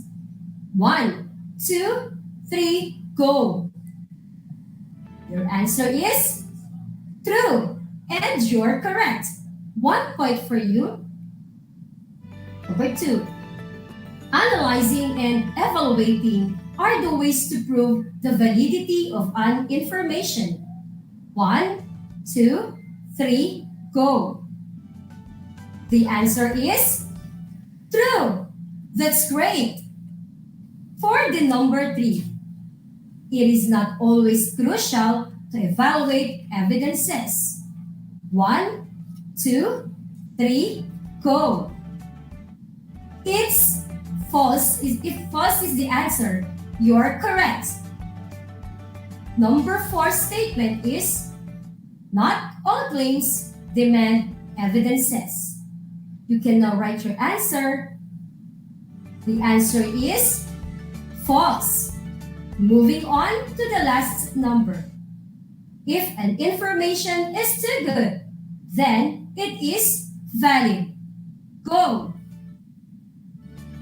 False is the correct answer. Congratulations, grade 9. You are all amazing. And with that, you deserve an excellent clap. 1, 2, 3. 1, 2, 3. Excellent, excellent, excellent. I think the previous lesson is definitely clear to everybody. It looks like you are ready to our lesson today. Stay still, and I will make sure that you will learn new ideas as we go through our discussion to our lesson. Lend me your ears, spare me more of your time, and have more patience, and I will make sure that you will experience another exciting and challenging day today. Now, I would like to throw this question to you. How do you judge the validity of evidence listened to? I repeat, how do you judge the validity of evidence listened to? All right, we should know how to listen. We should read properly the the content of what we are reading. Nice answer. Another is, we should look if the statement is valid. Good job! Now I know that grade 9 learners are good listeners. Here is another activity. Flashed on the screen is a jumbled letter. What you're going to do is to arrange the jumbled letter and form it into a single word. Are you ready? The first to get the correct answer will be the winner. What is the word? Yes, you are correct. It is listening. Congratulations, you did great. Do you know that? Listening is one of the important skills that you should develop. It requires critical thinking because you cannot just listen to someone's speech without understanding and assessing the truth, relevance, and authenticity of the information presented to you. But how will you know whether or not what you are listening to is actually true or valid? Here are careful steps or ways you can follow to evaluate the validity of information or evidence presented in a listening material. Number 1, identify the speaking situation or the context in which the message is being sent. The context is important because it will help set your expectation of the listening material. For example, you are listening to a speech about getting healthy. So, you can expect that the speaker will explain the benefits of being healthy as well as share tips on how you can become healthy. However, you have to observe if the speaker is merely giving out information on how to become healthy, or if there is another purpose behind the speech. This may be in the form of a promotion of a certain product that is new to the market, which the speaker claims will help you become healthy. Number 2, evaluate the speaker's credibility. See if the speaker is qualified to talk about the topic. Check the credentials. A credible speaker will support his or her ideas with valid evidence and will cite credible sources. However, it is also important to check if he or she is biased towards or against something. To determine biases, listen well and ask yourself if the speaker leaves out something from his or her speech. If the information that should have been mentioned or given but is not there. Number 3, analyze the speaker's claim. Test the identifying supporting ideas for the claims. What main point is the speaker trying to convey? What information is he or she using to support that main point? Are they valid? Are they based on facts? Did he or she use reliable sources? How will you know these things? The answer is research. Find information to determine if all the information presented, especially the main points and supporting details, are truthful and factual. It is also best to check source of the information. I hope that these 3 steps or ways can help you in judging the validity of evidence you listen to. Are you still with me? Great! Moving on to the next topic. Anybody who knows the 4 types of evidence? Now, I will be helping you discover the 4 types of evidence. First, Let us define evidence. Evidence is the available body of facts or information indicating whether a belief or propositions is true or valid. Let's discuss the four types of evidence. First, we have statistical evidence. It's the kind of data people tend to look for first when trying to prove a point. Evidence that uses numbers or statistics to support a position is called statistical evidence. This type of evidence is based on research or polls. Example, studies show only 12% of Americans watch the president's latest press conference. The second type is the testimonial evidence. Is another type of evidence that is commonly turned to by people trying to prove a point. Example, Jack is on trial, having been accused of driving his car into the side of building while he was drunk.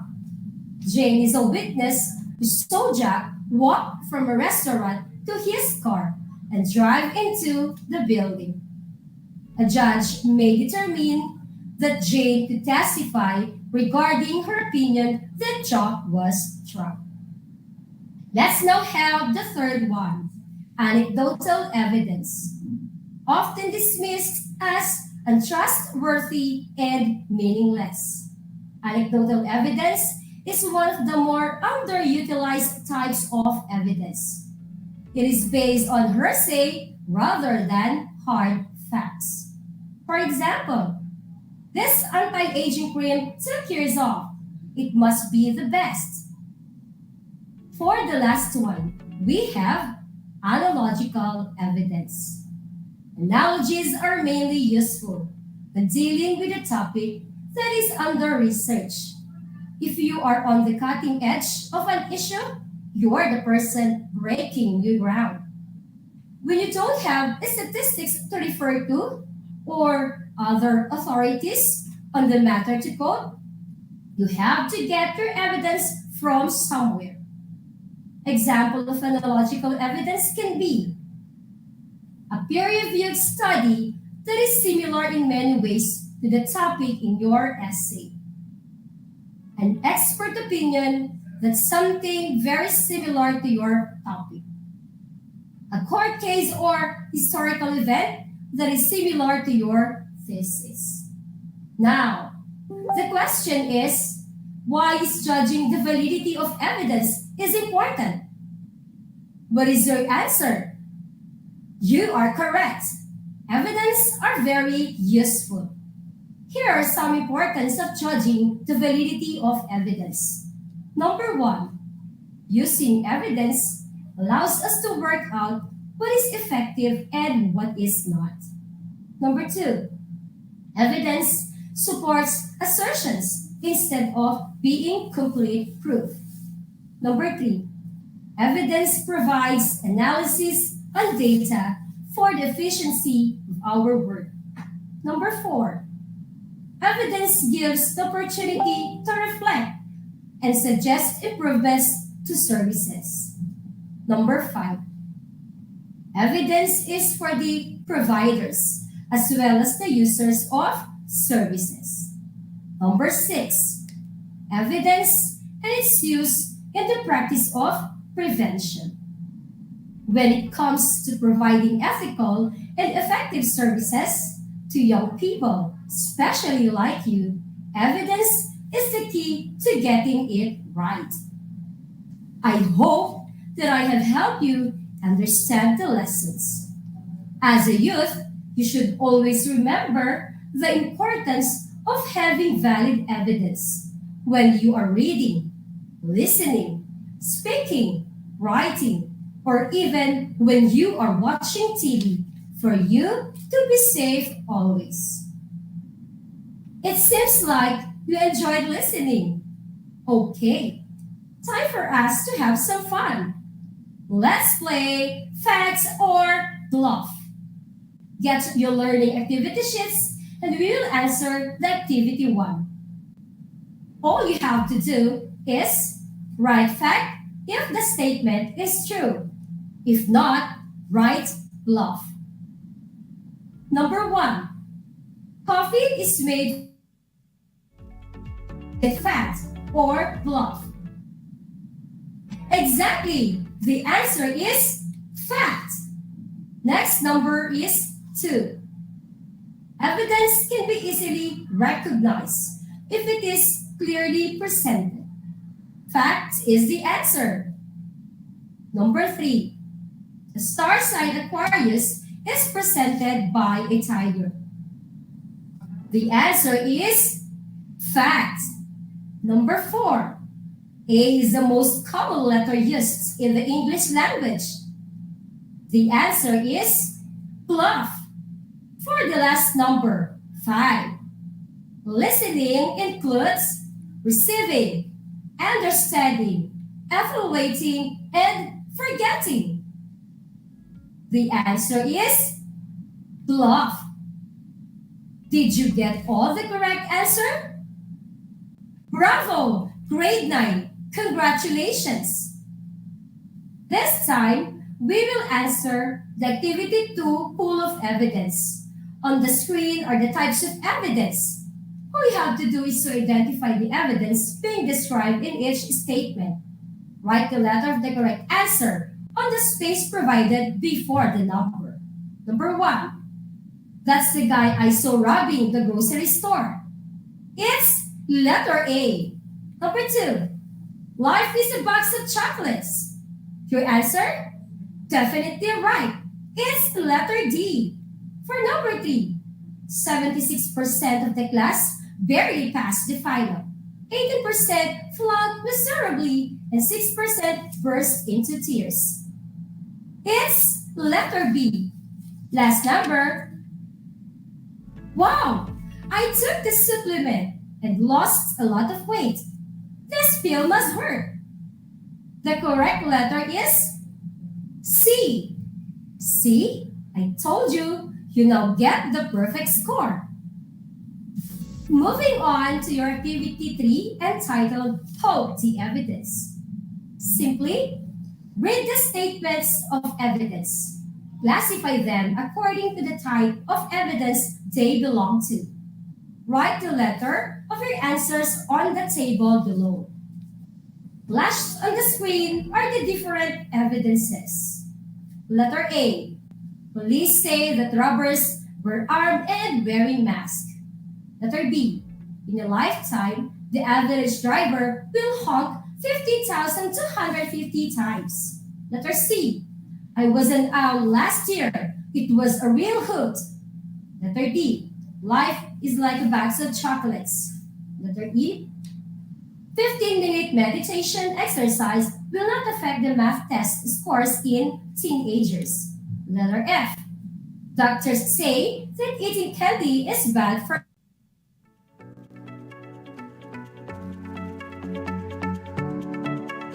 lockdown. I heard a student was arrested for smoking in the bathroom. Letter H. Comparing the lifespan of the people in the USA to Australia to see who has the better healthcare system. You are allowed to take picture on this part so that it will be easy for you to answer the table below. The table below you presented. You may now write your answer here. You have 1 minute to answer.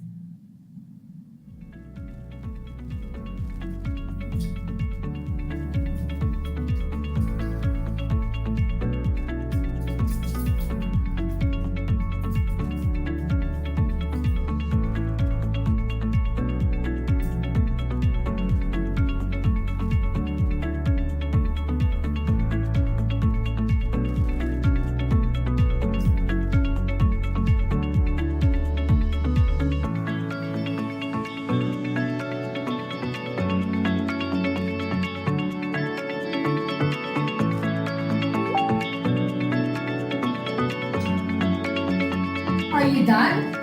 Let us try to see if you got all the correct answer. For the testimonial evidence, we have letters F and A. For the statistical evidence, we have letters B and E. The third column, it has letters G and C. The last column, for analogical evidence, it has letters H and T. How many correct answers did you get? Wow! Perfect score again. If you got 8, excellent. If you got 6 to 7, very good. If you got 4 to 5, good. If you got 3 and below, don't be sad. I believe in you. Next time, you will have a higher score too. For your post-listening viewing activity, I will give you 1 minute to read the article. Then afterwards, we are going to check the comprehension check.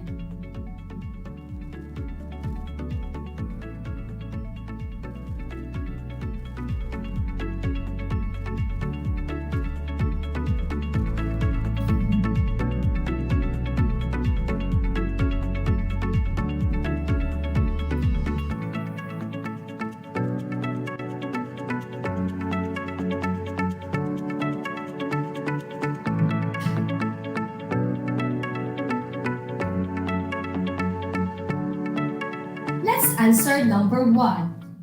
What is the issue presented? Very good. Banning mobile phones while driving is the answer. How about number 2? What is the writer's stand on the issue? Yes, the risk of getting into a car accident while talking on a mobile phone while driving. Number 3. Write the evidence that supports the opinion of the writer. Great! The answer is an Australian study conducted in 2005 estimated that the risk of collision when using a mobile phone was 4 times higher than the risk when a mobile phone was not being used. 456 drivers who owned phones were involved in crashes. For the number 4, your answer is statistical evidence. Last number 5. Do you agree with the writer's opinion? Why or why not? Here in number 5, your answers now may vary. Remember that validity is important. It determines what survey questions to use and helps ensure that researchers are using questions that truly measures the issues of importance. It's been a productive day to all of us. I enjoyed discussing the topics with you, grade 9 learners. Before I leave, remember this. Never stop trying, never stop believing, never give up. Your day will come. Thank you for sparing your time with me. Our journey never stops, but starts at Aral TarlakHenyo on RTV Channel 26 simulcast over DCTC 828 Radyo Pilipino. This is your teacher broadcaster, Maricel L. Garditos. Have a blessed day, everyone. Until next time.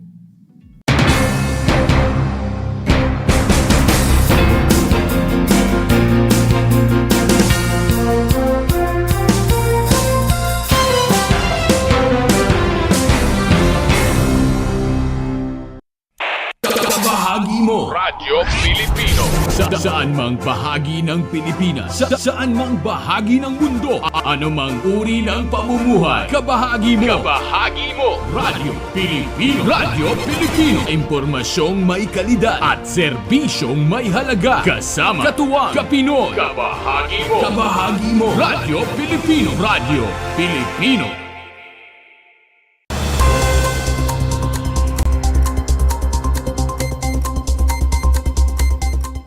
Nagsagawa kamakailan ng accident simulation ang MDRRMO Moncada katuwang ang Emergency Response Training Team. Ginanap ang simulation sa harap ng Luis Morales Park Auditorium. Layunin ng MDRRMO na maiparanas sa kanilang mga trainees ang makatotohanang emergency situations upang matiyak ang pagiging handa kung sakali mang magkaroon ng totoong aksidente. Para sa RTV Tarlac Channel 26, ako si Lovell Mikin, nagbabalita.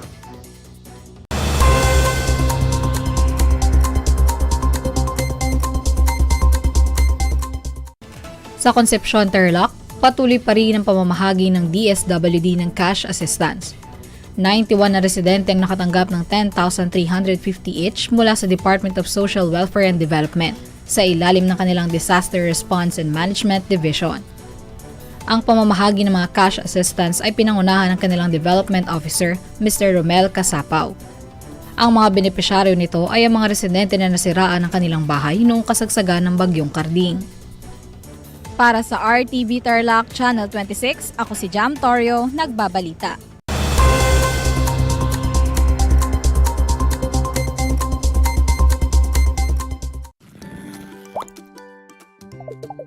Tuberculosis. Gaano katagal ang gamutan ng TB?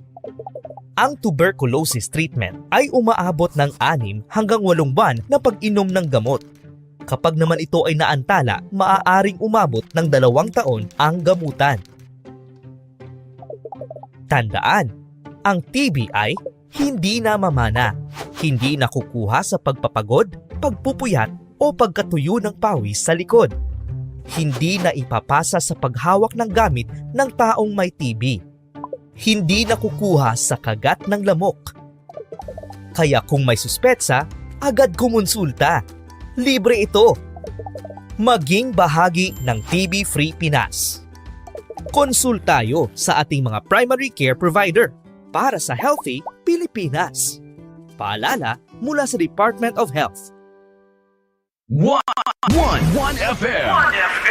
1 lang yan. This is your one. My only one. One lang yan. The only one. 1 FM. 96.1 Tarlac, 98.3 Lucena, 88.3 Legazpi, 96.1 Surigao, 95.9 Butuan, 92.1 Mindoro, 96.7 Tacloban, 99.3 Baler, 95.1 Puerto Princesa, Palawan. This is your one. Your only one. Your only one. 1 FM. 1 FM. Your only 1 FM. Alam niyo ba na ang gitnang Luzon ay tinaguri ang banga ng bigas ng bayan at kamalig ng palay ng Pilipinas dahil dito nagmumula ang malaking produksyon ng bigas sa ating bansa. Ito ay binubuo ng mga lalawigan ng Aurora, Bataan, Pampanga, Nueva Ecija, Zambales at Tarlac. Ugaliin nating manood ng Aral TarlakHenyo Lunes hanggang Biyernes alas 8:30 ng umaga hanggang alas 5:30 ng hapon. Ako si Binibining Pia Isrin Capiral, ang inyong teacher broadcaster sa Araling Panlipunan dito sa Project Shine Aral TarlakHenyo. Lagi nating tandaan ang pag-aaral ng Araling Panlipunan ay tungo sa daan ng pagiging makadiyos, makakalikasan, makatao at makabansa.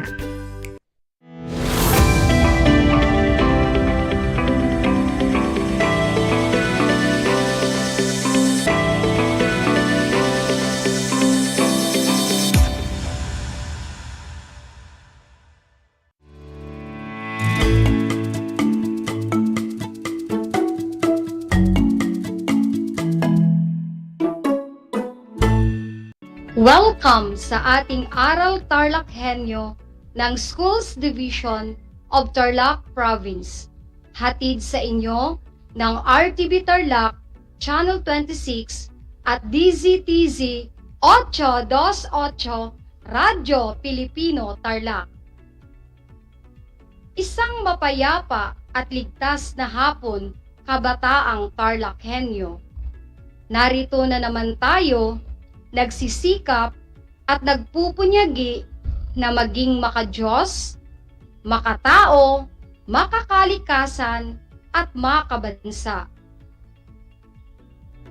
Kumusta na kayo mga ginigiliw kong Grade 9 Eco Learners? Ang aking pagbati at paghanga sa inyong masidhing pagpupunyagi sa patuloy na pag-aaral sa Himpapawid upang matuto sa kabila ng hamon ng pagkakataon ang COVID-19 pandemic. Ako, ang inyong guro sa Araling Panlipunan Grade 9, Ginang Jean P. Valdez, magtuturo sa inyo via remote live broadcasting mula dito sa bayan ng Kamiling.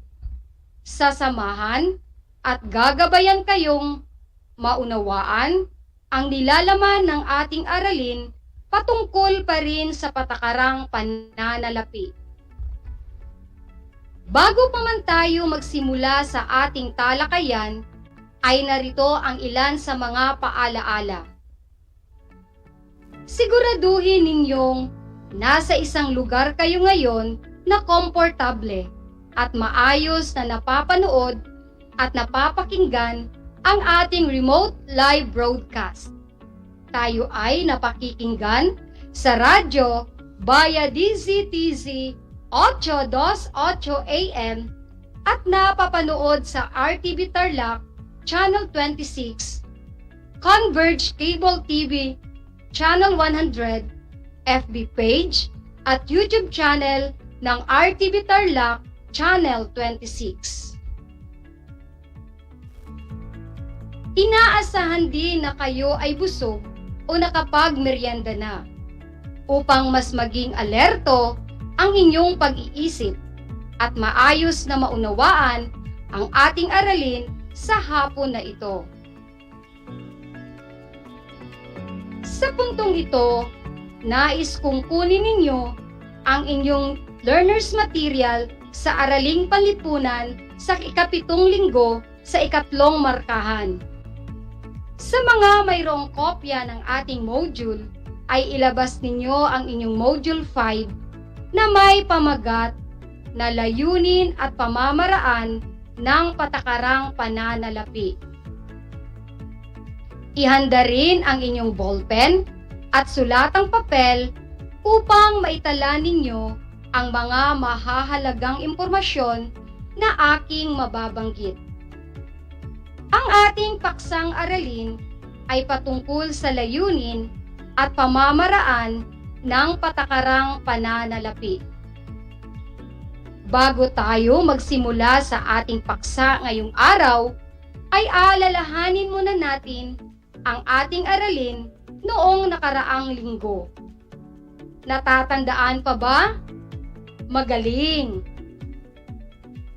Sa nakaraang episode, ay tinalakay natin ang konsepto ng patakarang pananalapi, ang gamit ng salapi at ang mga instrumento na ginagamit ng BSP o Bangko Sentral ng Pilipinas upang maipatupad ang patakarang pananalapi. Ang patakarang pananalapi ay may kinalaman sa pamamahala o pagkontrol sa supply ng salapi upang patatagin ang halaga ng salapi sa loob at labas ng bansa at tiyakin na magiging matatag ang buong ekonomiya.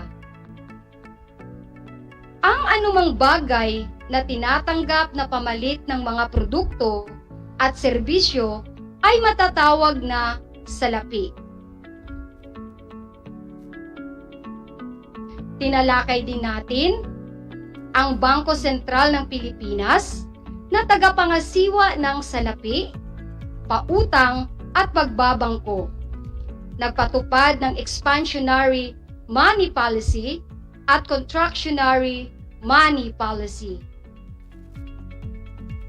Kapag ang layunin ng pamahalaan ay mahikayat ang mga negosyante na palakihin pa o magbukas ng negosyo, ipinapatupad nito ang expansionary money policy. Kapag ang pagtaas sa presyo ng mga bilihin at ng mga salik ng produksyon ay nagpatuloy, mas lalong tataas ang presyo at magpapatuloy ang mga pangyayaring unang nabanggit. Upang maiwasan ang kondisyong ito, karaniwang nagpapatupad ng contractionary money policy. Tinalakay din natin ang mga instrumento na ginagamit ng Bangko Sentral ng Pilipinas upang maipatupad ang patakarang pananalapi. Ito ay ang Fiat Money Authority, laang reserba o required reserve, pagdidiskwento, open market operation, pagbebenta at pagbili ng dayuhang salapi, at moral suasion. At ngayon, sa palagay ko ay handa ka na sa ating bagong paksa para sa araw na ito. Inaasahan na sa pagtatapos ng aralin na ito ay iyong masusuri ang layunin at pamamaraan ng patakarang pananalapi. Sa lahat po ng mga magulang at mag-aaral sa ika-9 na baitang na nanunood at nakikinig sa ating broadcast, kung kayo po ay may katanungan o nais linawin ukol sa ating paksa ngayong araw, maaari kayong magbigay ng mensahe sa aking messenger, facebook.com, Jean Paras Valdez, o kaya ay maaari din kayong tumawag o mag-text sa numerong naka-flash ngayon sa inyong TV screen. Bago natin simulan ang ating talakayan, ay atin munang sukatin ang inyong paunang kaalaman sa ating magiging paksa. Panuto, basahin at unawain ang mga salita. Isulat sa patlang ang IB kung ito ay institusyong bangko at IDB naman kung ito ay institusyong di bangko. Para sa unang bilang, ito ay ang mga kooperatiba. Ang tamang sagot ay IDB, institusyong di bangko. Magaling! Pangalawang bilang, commercial banks. Kung ang pinili mo ay IB, institusyong bangko, tama ka ulit. Pangatlong bilang, bahay sanglaan o pawn shop. IDB o institusyong di bangko ba ang isinulat mo? Tama ka ulit. Pang-apat na bilang, pag-ibig fund.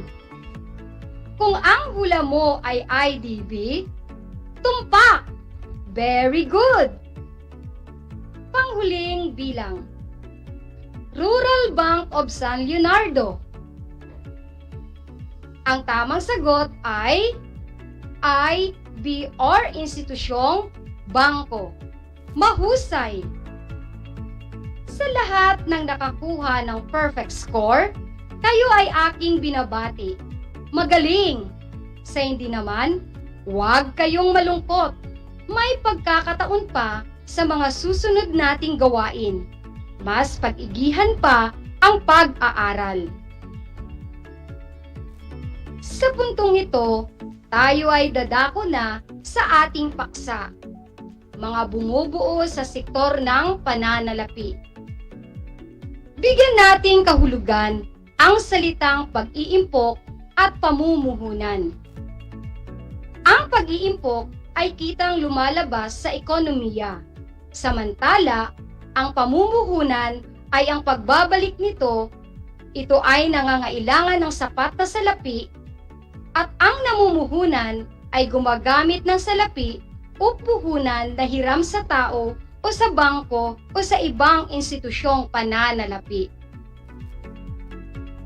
Ang salapi sa loob at labas ng ekonomiya ay marapat na mapangasiwaan ng maayos upang masiguro na maging matatag at malusog ang takbo ng patakarang pananalapi ng bansa. Bunga nito, kinakailangan ang pagkakaroon ng mga institusyon na makapag-iingat at makapagpapatakbo ng mga wastong proseso sa loob ng ekonomiya patungkol sa paghawak ng salapi. Ito ay paraan upang maging maayos ang daloy ng salapi sa bansa. Ang institusyon sa pananalapi ay ang pangunahing institusyon na inaasahan ng pamahalaan na mamahala sa paglikha, pagsusupply at pagsasalin-salin ng salapi sa ating ekonomiya. Ito ay maaaring bangko at di bangko. Na ang pagganap sa tungkulin ng bawat isa ay naglalarawan ng sistemang pampinansyal ng isang bansa. Mga institusyong bangko. Ito ang mga tumatanggap ng salapi mula sa mga tao, korporasyon at pamahalaan bilang deposito. Sa pamamagitan ng interes o tubo, ang halagang inilagak ng mga tao bilang deposito ay lumalago. Sa kabilang dako naman, ang mga depositong nalikom ay ipinapautang sa mga nangangailangan na may kakayahang magbayad nito sa takdang panahon. Kabilang sa mga pinauutang ay ang mga negosyanteng nangangailangan ng puhunan upang mapalago ang kanilang negosyo at maging dahilan naman ng paglago ng ekonomiya. Mga institusyong bangko. Una, bangkong komersyal. Pinakamalaking grupo ng bangko pagdating sa puhunan at ari-arian. Tumatanggap ang bangkong ito ng demand deposit at iba pang serbisyong pampinansyal. Sila rin ay pinapayagang tumanggap ng papeles ng pagkakautang. Halimbawa ng bangkong komersyal ay ang BPI, Union Bank, Metro Bank, at Equitable PCI Bank. Pangalawa, bangko ng pag-iimpok. Pangunahing gawain ng bangkong ito ang tumanggap ng mga impok ng mga mamamayan at ipautang ito sa mga namamumuhunan upang sila ay tumubo. Halimbawa ng bangko ng pag-iimpok ay ang mga Allied Savings Bank, Bangko Filipino Savings Bank, Mortgage Bank, at BPI Family Savings Bank. Pangatlo ay ang bangkong rural. Bangkong matatagpuan sa mga lalawigan at bayan kung saan limitado lang ang kanilang pinaglilingkuran dahil sa maliit lamang ang kanilang puhunan, at ang karaniwang kliyente ng ganitong bangko ay ang mga magsasaka, mangingisda, at mga taong nabibilang sa sektor ng agrikultura. Pang-apat, ang specialized government banks. Ito naman ay mga bangkong pag-aari ng pamahalaan na itinatag upang tumugon sa mga tiyak na layunin ng pamahalaan tulad ng mga sumusunod. Una, ay ang Land Bank of the Philippines o kilala sa tawag na LBP. Itinatag ito sa pamamagitan ng Republic Act No. 3844 na sinusuga ng Republic Act No. 7907. Layunin na magkaloob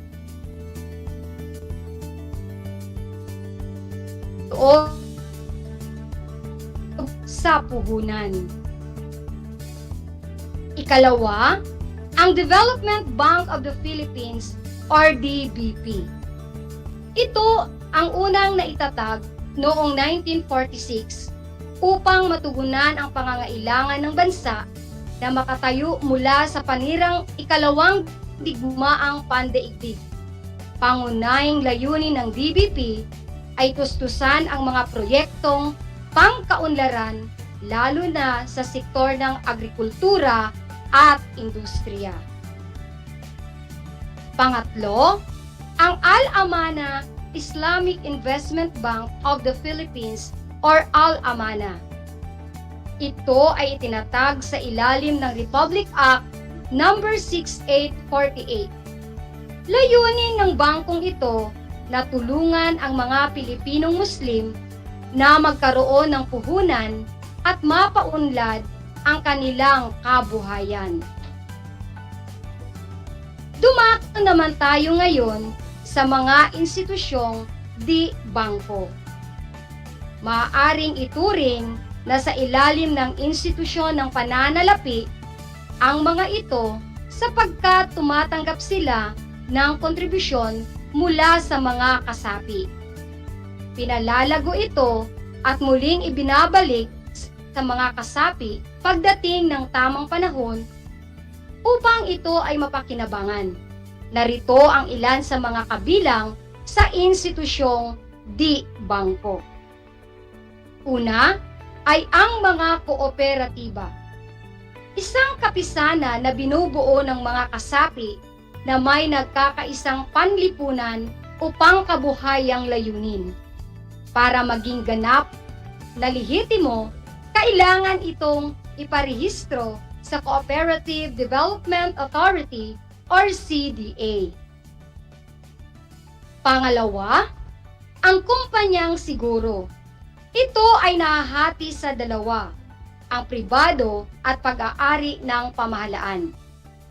Una, ang Government Service Insurance System or GSIS. Ito ay itinalaga upang mangolekta sa mga empleyado ng pamahalaan ng buwanang kontribusyon bilang pag-iimpok sa kanilang pagriretiro sa serbisyo sa pamahalaan. Pangalawa, ang Social Security System o kilala sa tinatawag na SSS. Ito ay itinalaga para mangolekta ng buwanang kontribusyon sa mga empleyado ng mga pribadong kumpanya. Sila ay tatanggap ng pensyon sa kanilang pagriretiro at nakasiguro rin sila sa anumang pangyayaring aksidente at iba pang pinsala sa katawan dulot ng kanilang trabaho. Pangatlo, sa institusyong di bangko ay ang mga bahay sanglaan o pawn shop. Ito ay nagpapautang ng salapi, ngunit may kolateral na karaniwang alahas, kasangkapan, o kagamitan at anumang mahahalagang bagay. Pang-apat naman ay ang pagtutulungan sa kinabukasan. Ikaw, bangko, industriya at gobyerno. Kilala sa tinatawag na pag-ibig fund na itinatag upang matulungan ang mga kasapi nito sa panahon ng kanilang pangangailangan, lalo na sa pabahay. Ang mga empleyado sa pamahalaan man o sa pribadong sektor ay kinakailangang maging kasapi nito. Ang mga taong may sariling negosyo at mga overseas Filipino workers ay maaaring maging voluntaryong kasapi. Panghuli, ang tagapagpalit ng dayuhang salapi o money exchanger. Ito ay nasa ilalim ng pamamahala ng Bangko Sentral ng Pilipinas o BSP upang legal na makapagpalit ng mga dayuhang salapi sa piso. Dadako naman tayo sa daigdigang institusyong pananalapi. Matapos ang ikalawang digmaang pandaigdig, lahat ng bansa ay naharap sa matinding kahirapan at pagkawasak ng ekonomiya dulot ng digmaan. Itinatag ang tatlong pangunahing institusyon upang mamahala sa gawaing rehabilitasyon at sa sistema ng pandaigdigang kalakalan. Ito ay ang World Bank o WB. Layunin nito na magbigay ng tulong pananalapi at payo sa mga bansang kasapi nito para sa kanilang programang pangkaunlaran, pagbawas sa kahirapan, at proteksyon sa pandaigdigang pamumuhunan. Pangalawa, ang International Monetary Fund. Tumitingin sa pandaigdigang sistema ng pananalapi sa pamamagitan ng pag-aaral sa palitan ng dayuhang salapi at balanseng kita ng mga bansa sa mundo. Ito rin ay nagbibigay ng teknikal at tulong pinansyal kapag may pangangailangan at may humingi ng tulong. Pangatlo, General Agreement on Tariff and Trade or GATT. Naitatag ito upang itaguyod ang international na kalakalan sa pamamagitan ng pagbawas o pagtatanggal ng mga hadlang sa kalakalan katulad ng taripa o kota. Ang mga institusyong bangko, di-bangko, at ang pandaigdigang institusyong pananalapi ay may malaking bahaging ginagampanan sa ating lipunan upang mapapaunlad ang ekonomiya ng isang bansa. Sa susunod na episode ng AP Grade 9 ay ating tatalakayin ang pag-iimpok at pamumuhunan bilang salik ng ekonomiya. Lagi kayong tumutok sa ating Project Shine, Aral TarlakHenyo, upang matuto at kayo ay magabayan sa pagsagot ng inyong module. Kung may mga katanungan, huwag magdalawang isip na imensahe ang inyong guro. Inaasahan ko na kayo ay natuto sa ating talakayan sa araw na ito. Muli, ako ang inyong guro sa Araling Panlipunan Grade 9, Ginang Jean P. Valdez, mula sa Bilad High School, na nagsasabing ang pag-aaral ng Araling Panlipunan ay daan sa pagiging makadiyos, makatao, makakalikasan, at makabansa. Hanggang sa muli!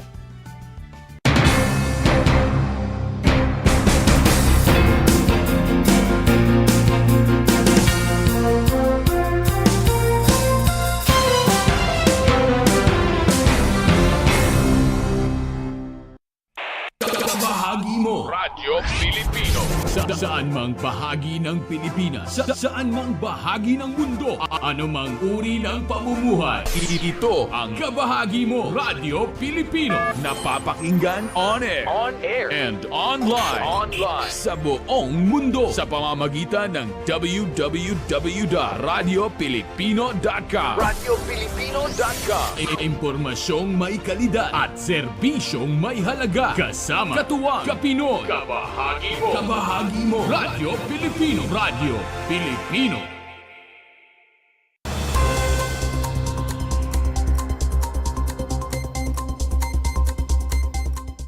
Nagdiwang ang Kapas LGU ng Women's Month Celebration kamakailan. Sinimulan ang programa sa pagkakaroon ng makulay na float parade. Kasama sa selebrasyon ang aktres at Kapas Pride na si Miss Aisel Serrano at Miss Kapas 2022 Janisa Sikat. Naghatid rin si Mayor Boots Rodriguez ng mensahe para sa women's empowerment at pagpapahalaga sa lahat ng kababaihan at sa kanilang kontribusyon sa lipunan. Matapos ang parada at munting programa, sinundan ito ng photo opportunity at ng Zumba party. Para sa RTV Tarlac Channel 26, ako si Lovell Mikin, nagbabalita.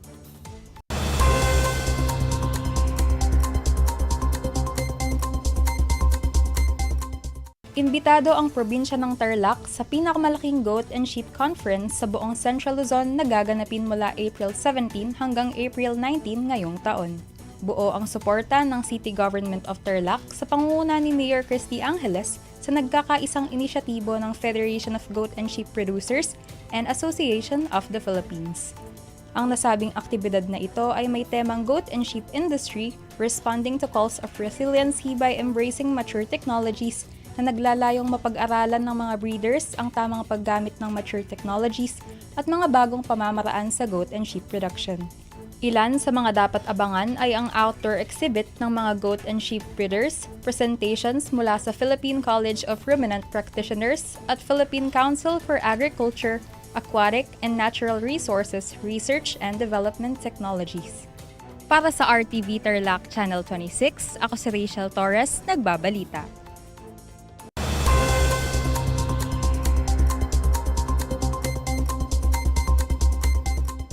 Tinutukan naman ng Department of Trade and Industry o DTI ang pagpapahusay ng kakayahan ng mga miyembro ng ANAW Integrated Crops Farmers Association Inc. sa lalawigan ng Tarlac.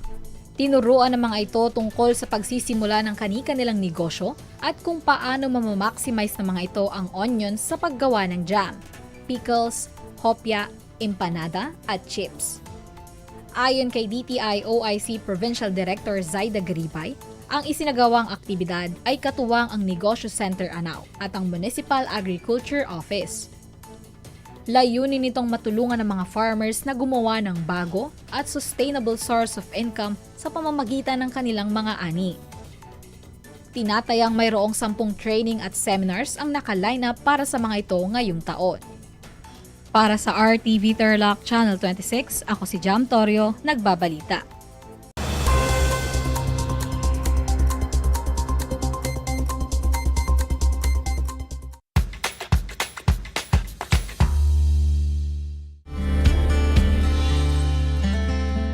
Alam niyo ba na ang Pilipinas ay mayroong 7,641 islands? Mula sa bilang na 7,107 islands, nadagdagan ito ng 534 na isla noong 2017. Tanging 2,000 lamang sa mga islang ito ang natitirhan. Alam niyo na! Yan ang mga isla sa Pilipinas.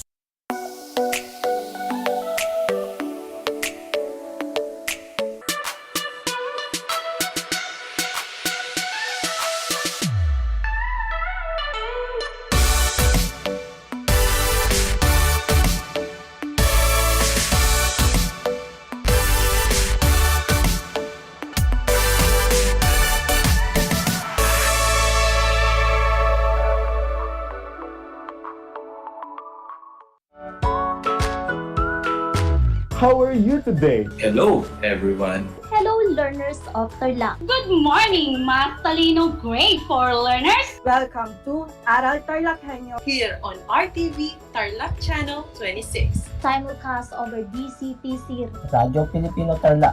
I'm Sir Glenn, your teacher broadcaster. Broadcasting live here at Paniki, Tarlac. Remotely here in Concepcion, Tarlac. Live here at Barangay Pedro Elquines, Mayantok, Tarlac. Broadcasting live from Ramos Social High School. Your anchor teacher today for grade 9 mathematics. your partner in education this time of pandemic.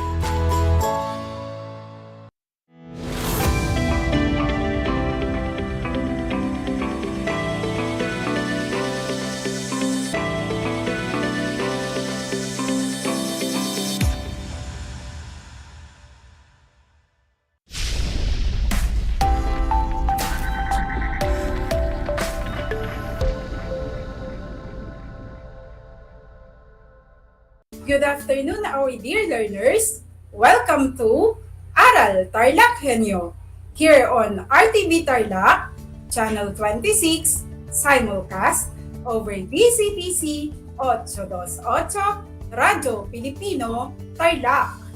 And now, on Channel 100 of Converged Cable TV. I am Marinel A. Carriaga, your teacher in TLE 9, live from Kalibungan High School, teaching you with the skills in TLE 9, Home Economics, Cookery. Once again, a pleasant afternoon to all of us, especially to our grade 9 learners. How are you today? I hope you are all in good health and with positive outlook in life despite the pandemic we are facing today. At this point, I want you to prepare your self-learning module in Cookery 9 and learning activity sheets, as well as your pen and notebook, so that you may take down some of the important notes to remember as we go along with the lesson. And lastly, for your questions or clarifications, feel free to use our comment box on our FB Live. Are you ready, students? Very good.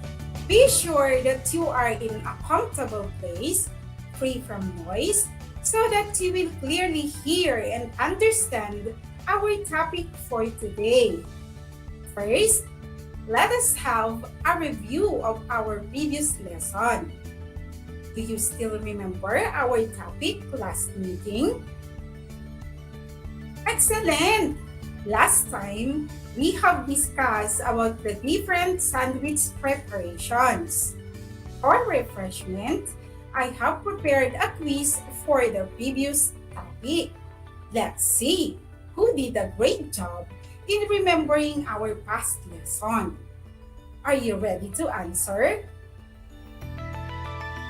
Great! For the direction, take a look at the picture on the screen and identify whether it is hot or cold sandwiches. For those who are listening on air, kindly open your LAS on page 1 to see the pictures that I'll be flashing on the screen. If you are watching via FB Live and you know the answer, feel free to use our comment box. All set? Again. Picture number 1. Grilled sandwich. Can you identify whether it is hot or cold? Very good. The answer is hot sandwich. Picture number 2. Clubhouse sandwich. Is it hot or cold?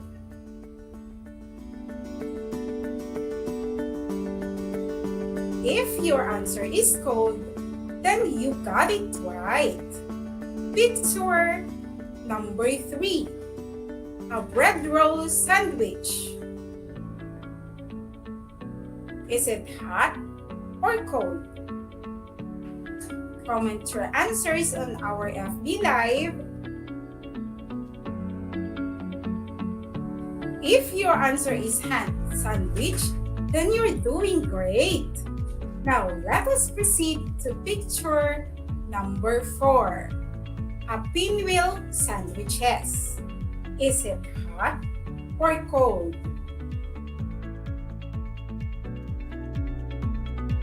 Yes, correct. The answer is cold sandwich. Picture number 5. An open-faced sandwich. Is it hot or cold? What is your answer?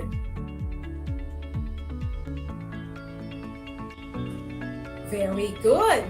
The answer is cold sandwich. How was your score? If you got 5, excellent. If you got 4, very good.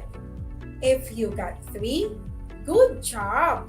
And if your score is 2 or lower, I suggest pay more attention on your studies next time. Now, let's move on to our topic for today.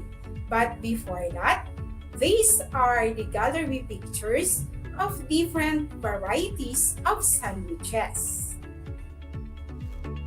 Do you have now in mind the words that are associated from these pictures? You can type your answer on the comment box. Very good. These are varieties of sandwiches, and our lesson for today is present a variety of sandwiches. Now, based on the pictures flashed on your screen, what do you think make a sandwich look appetizing? Is it the filling, the bread, the garnishes, or the trimmings? Correct answer is the fillings. Do you have now any idea on what sandwich is? When we say sandwich, This refers to the food item made with a slice of bread and meat, cheese, and other fillings and eaten as a light meal, a widely popular and convenient lunchtime food. Quickly made and served, adaptable to many variations that satisfies nearly every taste and nutrition requirement. Sandwiches come in different shapes, colors, and served in variety of ways. Now, let us proceed to the portion and control sandwiches and its ingredients. Portion control is necessary to proportionate the weight, scoop, and slice of food items like ham and roasted beef. Other ingredients can be proportion controlled by slicing the meat thinly and correctly. For sandwich fillings, you can use scoops. Make sure it does not exceed the scoop edges. The scoop is made so you can proportionate amount of food fills the is no more, no less. Sliced items are portioned by count by weight.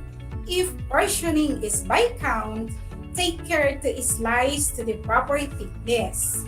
If done by weight, each portion can be placed on a square of waxed paper or stuck in a container. Now, let us proceed to creative sandwich presentation. Picture number 1. Sandwiches should be attractively served on plates for individual serving or on platters for multiple serving. The plate or platters can be decorated with suitable ingredients to enhance the overall presentation. Now, let us proceed to picture number 2. Attractive presentation makes a garnished tray more appealing, so you should learn the techniques for creating a balanced, colorful, and appetizing buffet arrangement. Garnishes that complement sandwiches, such as a variety of olives, peppers, and pickles, add color and texture to the tray. Arranging a bed of greens offers a festive and inviting cold tray presentation for any kind of event. Picture number 3. Spread the lettuce on a tray. Decorate the tray edges with the top curly part of the leaves. The base of the leaves point toward the center of the tray. This creates a decorative bed for the sandwiches and garnishes. Now, let's move on to picture number 4. Spear the center of each sandwiches with a long toothpick if the sandwich are layered, such as clubhouse sandwiches or slices of submarine sandwiches. The pick keeps the sandwich together on a tray and makes them neater for the guest to select, so the sandwich will fall apart when someone pick it up. Picture number 5. Arrange the sandwiches with the content exposed to make sandwich selection more obvious. Picture number 6. Arrange finger sandwiches in a spiral or setting up as sandwiches in rows in the tray with a row of garnishes between each row of sandwiches. Now, let us proceed to the last picture, which is the picture number 7. 5 pinwheel sandwiches in a circular design on a platter with a pinwheel filling facing upward to show off the colors of the ingredients. Now, the following are the sample variety of sandwich presentation. Which do you think is the best sandwich presentation? Comment your answer. For your performance task, prepare and present your favorite and best sandwiches attractively using suitable garnishes, condiments, and servicewares.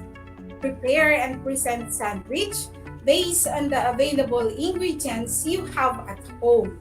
Submit a video on the ingredients, tools, and equipment used. How did you prepare the sandwich? How did you present the sandwich, including the size, color of the plate, the condiments or garnishes used, and the taste of the sandwich? The rubrics for grading your creative sandwich presentation can be found in your LAS on page 2. For those who are watching via FB Live, you may view the rubrics on the screen. There are 5 dimensions to be graded. We have dimension number 1, use of tools and equipment. Dimension number 2, application of procedures. Dimension number 3, the safety work habits. Dimension number 4, completeness of tasks. And dimension number 5, time management. For dimension number 1, which is use of tools and equipment, you will be able to earn 4 points if you use tools and equipment correctly and confidently at all times. And you will be having 3 points if you use tools and equipment correctly most of the time. 2 points if you use tools and equipment correctly but less confidently sometimes. And you can only receive 1 point if you use tools and equipment incorrectly, less confidently most of the time. For dimension number 2, application of procedure, you will be having 4 points if you manifest a very clear understanding of the step-by-step procedure and works independently with ease and confidently at all times. And if you manifest clear understanding of the step-by-step procedure and works independently with ease and confidence most of the times, you will be receiving 3 points. You will get 2 points if you manifest understanding of the step-by-step procedure, but sometimes seek clarification and works independently with ease and confidence sometimes. And you will only receive 1 point if you manifest less understanding of the step-by-step procedure, seeking clarification most of the time. Now, let us proceed to dimension number 3, which is the safety work habits. You will earn 4 points if you observe safety precautions at all times. 3 points if you observe safety precautions most of the time. You will get 2 points if you observe safety precautions sometimes, but you will receive 1 point if you don't observe safety precautions most of the time. Now, for dimension number 4, completeness of tasks. You will get 4 points if task is completed following the procedures in the activity, improvement, and innovations.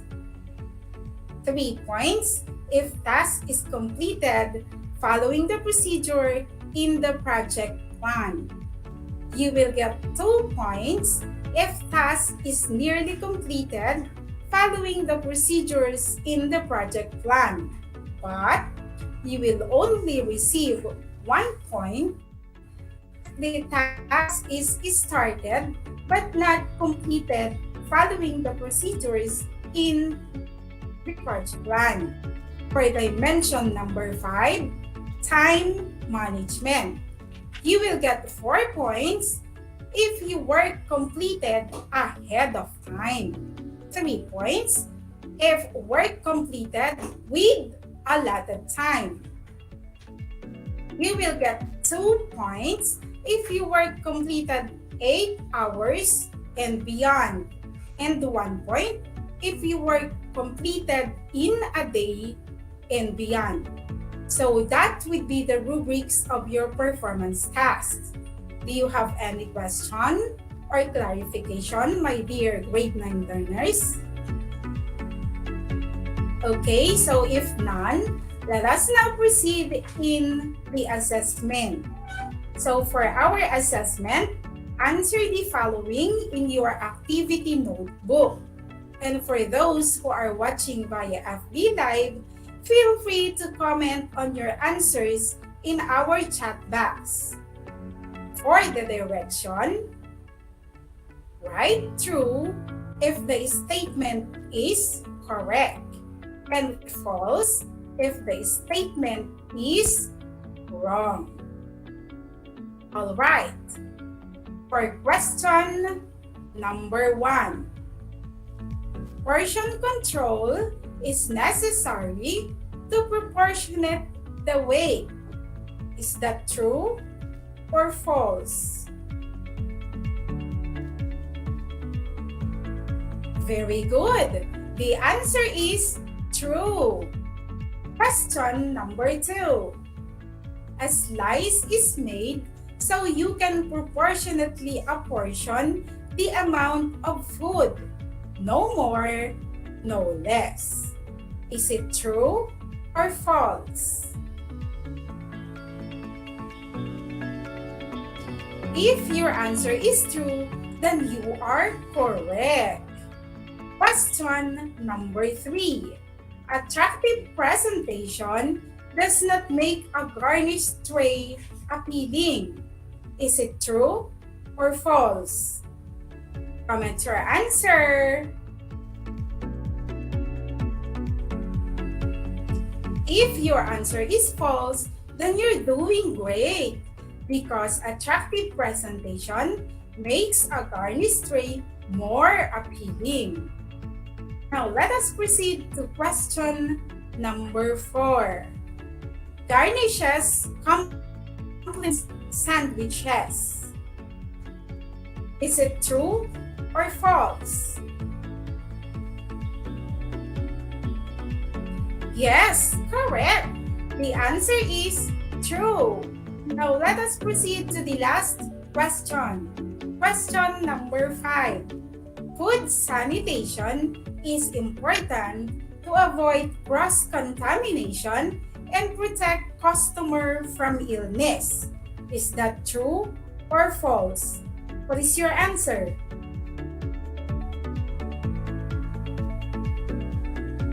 Very good. The answer is true.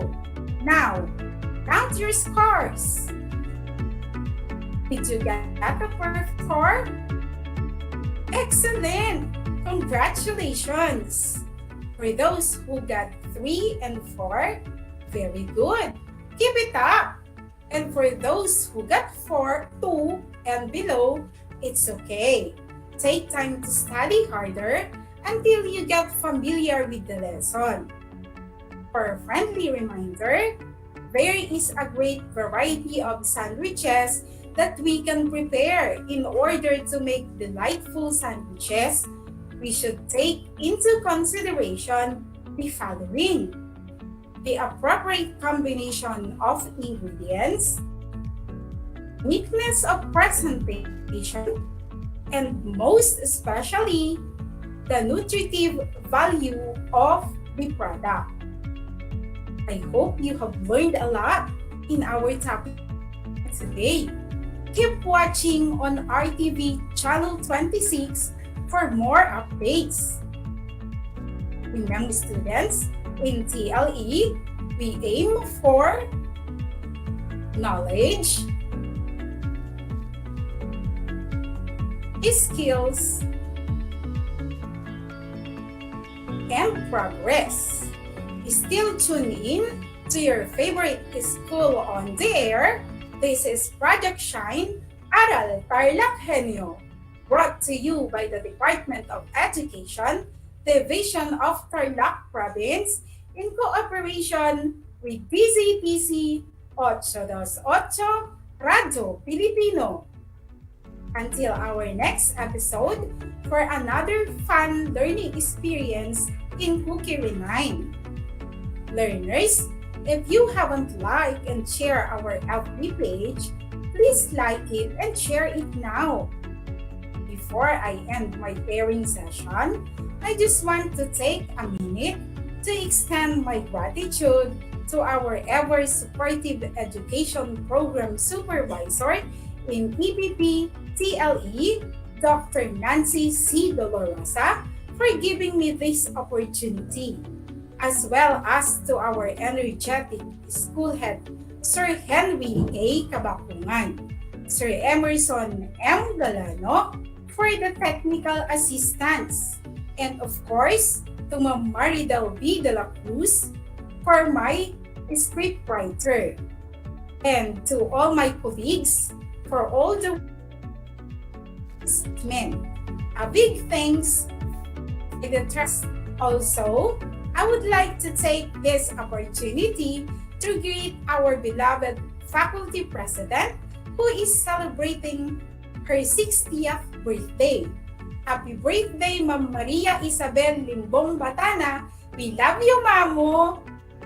Everyone, allow me to read you a quotation from Jimmy John. Life is like a sandwich. You have to fill it with the best ingredients. Once again, this has been your teacher broadcaster, Ma'am Dan Agustin Ariaga from Kalibungan High School. Angat Tarlac, Shine Tarlac. Until next time, God bless everyone!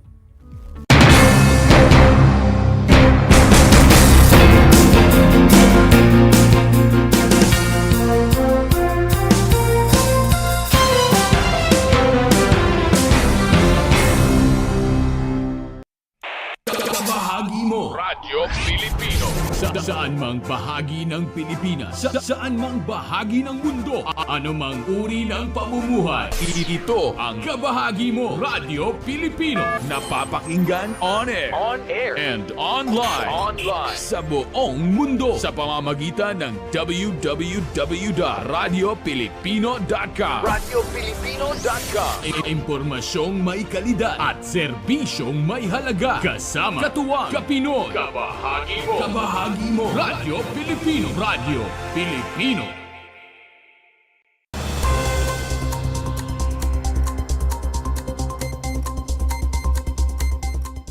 Ang Department of Trade and Industry o DTI Tarlac, katuwang ang Magic Star Mall, ay nagsagawa kamakailan ng isang seminar tungkol sa basic photography para sa social media marketing ng mga entrepreneur na ginanap sa Grand Bazaar ng nasabing mall.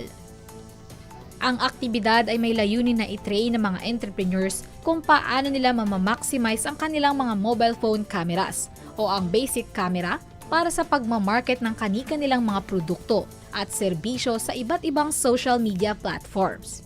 Ang speaker na si Mr. Jeco Cabalu, Senior Designer ng Local Designers Program ng DTI Tarlac at Provincial Government of Tarlac, ay nagbigay ng mga lectures ukol sa elements ng isang magandang litrato at ipinaliwanag din nito ang iba't ibang techniques na maaari nilang gamitin sa photography. Para sa RTV Tarlac Channel 26, ako si Jam Torio, nagbabalita.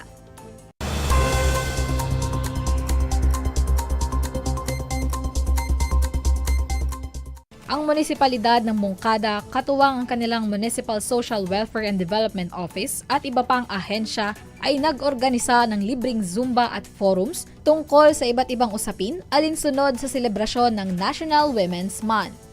Ang unang aktibidad na isinagawa ay ang free Zumba session na ginanap sa kanilang public auditorium sa pangunguna ng isang certified instructor. Samantala, ang forum na isinagawa ay tinutukan ng usapin ukol sa Spaces Act, Shield Against Labor Program at tungkol sa teenage pregnancy. Para sa RTV Tarlac Channel 26, ako si Jam Torio, nagbabalita.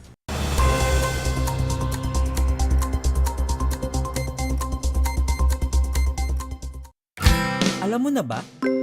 Ang mental health ay isang mahalagang bahagi ng ating pangkabuoang kalusugan. Walang health kung walang mental health. Kaya naman maglaan ng oras para sa mga hobbies, kumustahin ang mga mahal sa buhay, at huwag kalimutang ipahinga ang utak.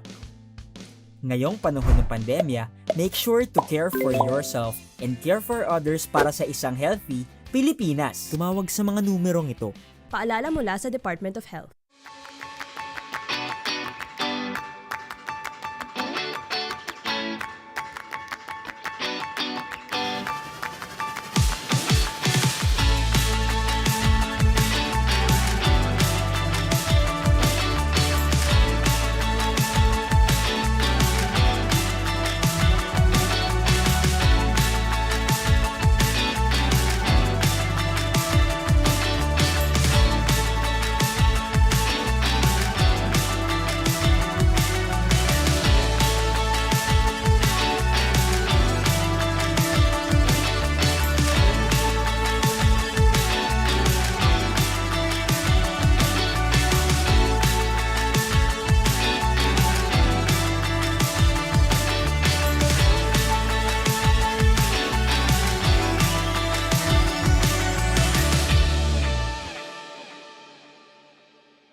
Kumusta mga giliw kong tagapakinig? Nagbabalik ang inyong paaralang panghimpapawid, Aral TarlakHenyo, sa RTV Tarlac, Channel 26, at sa bayang naririnig sa DCTC 828, Radyo Pilipino Tarlac. Tayo rin ay napapanood sa FB Live ng RTV Tarlac Channel 26. Sumasahimpapawid mula sa bayan ng Pura Tarlac, mula sa bayan ng San Clemente, mula rito sa Purok Elementary School, Pura Tarlac, sa bayan ng Kapas Tarlac. Ako, ang inyong guro, na maghahatid sa inyo ng makabuluhang pagtalakay sa ating aralin.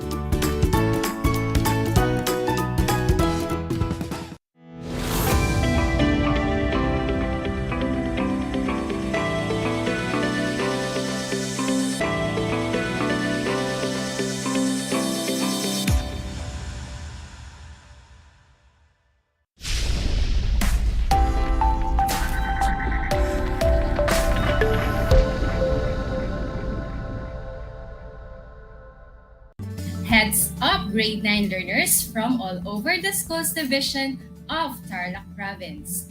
Welcome to Aral TarlakHenyo here on RTV Tarlac Channel 26, simulcast over DZTZ Radio Filipino Tarlac. I am your teacher broadcaster, Ma'am Abigail F. Bartolome, who will be with you in this 25-minute informative and educational broadcast about our grade 9 lesson in health for the third quarter. I would also like to welcome all our listeners, especially our dear students and parents, our valuable stakeholders that this radio and TV broadcast may reach. Time check, ladies and gentlemen, it's exactly 4:30 in the afternoon and you are watching Aral TarlakHenyo here on RTV Tarlac Channel 26, simulcast over DCTC Radio Filipino Tarlac. Before we start, I want to make some important reminders before listening to our broadcast. Make sure that you are in a quiet, relaxed, and comfortable place when listening.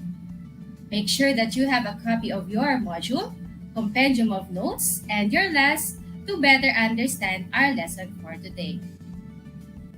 Our topic for today is about first aid, particularly the conduct of primary and secondary survey of the victim. Are you all now ready for a new session of discovery with Teacher Abby? I guess you are all now prepared and excited to learn. An important reminder to all our listeners, especially to our dear students and parents, to please feel free and comfortable enough to ask questions during and after this broadcast. You can post your questions, queries, and clarifications by the FB live stream of Aral TarlakHenyo here on RTV. Post a message on our class GC or through SMS. You can message me directly, your teacher broadcaster, on my number 0922-704-5331. I'll try my best to answer all your questions and queries with regards to our lesson for today. Once again, you can reach me through my number 0922-704-5331. This is our first lesson for the third quarter. That is why I want to show some pictures and study them. Later on, we will have a sit rep or a situation report. I want you also to think, what are you going to do if that happens to you or to your family member? Okay, here is picture number 1. Picture of a burned hand. Next picture. 1. I want you to analyze the picture and think, what are the things that you are going to do in these situations? Here are the guide questions for the pictures. Number 1, what is the picture all about? Number 2, what are you going to do if that happened to you or to a family member? I want you to prepare your answers, and later, we will get back to these photos. And for our short activity before the lesson, please refer to your learner's activity sheet. I have here jumbled words and pictures. I want you to arrange them and let's see what words are we going to form. And let's try to give your ideas and insights about the word. The activity is entitled, Fix Me, I'm Broken. I am going to read some of your responses after each number by the FB live stream, so get ready. Are you ready, class? The first set of letters are D, O, W, and S. What is the word form in that letters? Very good, Liam Allen. You are correct. The answer is wounds. They are cut on the skin. Next, can you identify what is on the picture? Good job, Liz Natalie. The correct answer is ambulance, the vehicle to transport a victim. The third set of letters are F, R, I, S, T, R, A, I, D, E. What is the word form in these letters? You got it right, Santia Amber. The correct answer is first aider, the first person to respond to a victim. Next, what is on the fourth picture? The correct answer is doctor. They are authorized person to give cure to a victim. And the fifth set of letters are T, N, E, D, A, C, C, I. What is the word form in those letters? If your answer is accident, you are correct. They are unforeseen and uncontrollable events that may injure a person. Very good, my dear students. You have the right idea of each term for our lesson for today. After forming the words related to our lesson, I want you to give your insights and ideas about the words. Please write them down on your activity sheet. And going back to our pictures posted before the lesson, what is the picture all about? Number 2, what are you going to do if that happened to you or to a family member? Okay, here is picture number 1, the picture of a burned hand. I have a response here coming from Gio Antonio, and he said it is a picture of a burned hand, and we usually put ice on it and wash it with running water as first aid. Very good. We usually do that too.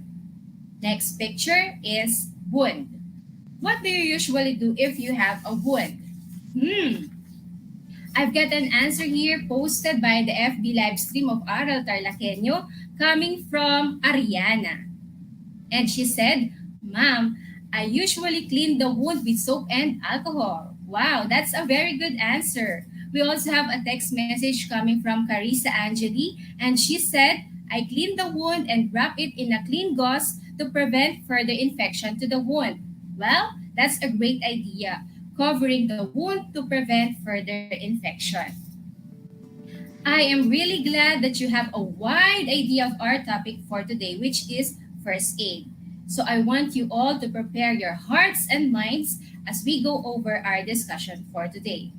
Once again, you are watching Aral TarlakHenyo here on RTV Tarlac Channel 26, simulcast over DCTC Radio Filipino Tarlac. Are you all now ready to keep yourself and your family safe and prepared if and when accidents may happen? Very good. So let's start the discussion by defining first aid. First aid is an immediate and temporary care given to a person who suddenly gets ill or injured. It includes self-help, home care if medical assistance is not available or delayed. In Tagalog, we call it as pangunang lunas. First aid is also the bridge that fills the gap between the victim and the physician. And please take note that it is not intended to compete with or compare or take the place of the services of the physician. And it ends when the services of the physician begins. Next, what are the objectives of first aid? Number 1 is to save lives. Number 2, to prolong lives. Number 3, to alleviate suffering. And lastly, to prevent further injury. Now class, it is also very important for us to know the characteristics of a good first aider. And they are gentle, observant, resourceful, tactful, and sympathetic. Once again, a good first aider must be gentle, observant, resourceful, tactful, and sympathetic. So these are only a few of the many characteristics of a good first aider must possess. It is also very indispensable for us to know the do's and don'ts in giving first aid. Number 1, stay calm. Don't panic, as it gives clarity of mind and proper disposition. Number 2, reassure and comfort the victim. You may state your name, for it makes the patient feel more comfortable if he or she knows your name. Number 3, check for medical bracelet indicating a condition. And lastly, loosen any tight clothing. After knowing the do's in giving first aid, here are the don'ts in giving first aid, or the things that you should never do in giving first aid. Number 1, do not give food and drink to an unconscious person. Why? Because you may choke the victim, as it may cause death to the victim as well. And secondly, do not move an injured person unless you need to place him or her in a recovery position. And here is a photo of a recovery position. Recovery position is given when the person is unconscious but is breathing and there are no other life-threatening conditions, or it will keep their airway clear and open. It is very important to know the do's and don'ts in giving first aid, as it is to help the victim or add harm to the victim. So, we should always be 100% careful and mindful at all times. Moving on, what are the things that a first aider must take into consideration when assessing the injury of the victim? We have to know the vital signs, and symptoms as well. Okay, I hope you have taken down notes because later we will be answering questions related to our lesson. Okay, let's move on. So after discussing to you the basic and essential about first aid, I think it is just the right time for us to know also how to assess the injury of the victim. First, we have primary survey. What is primary survey? This is a quick and systematic survey of a person to find out if there are conditions or injuries sustained as life-threatening. Here are the following checklists on how to do the primary survey of the victim. A. Check for consciousness. Ask the victim, hey, are you okay? While carefully shaking the victim's shoulder. And letter B. When there is no response, not even mumbles and groans, the victim is then unconscious and in need of immediate medical help. Letter B.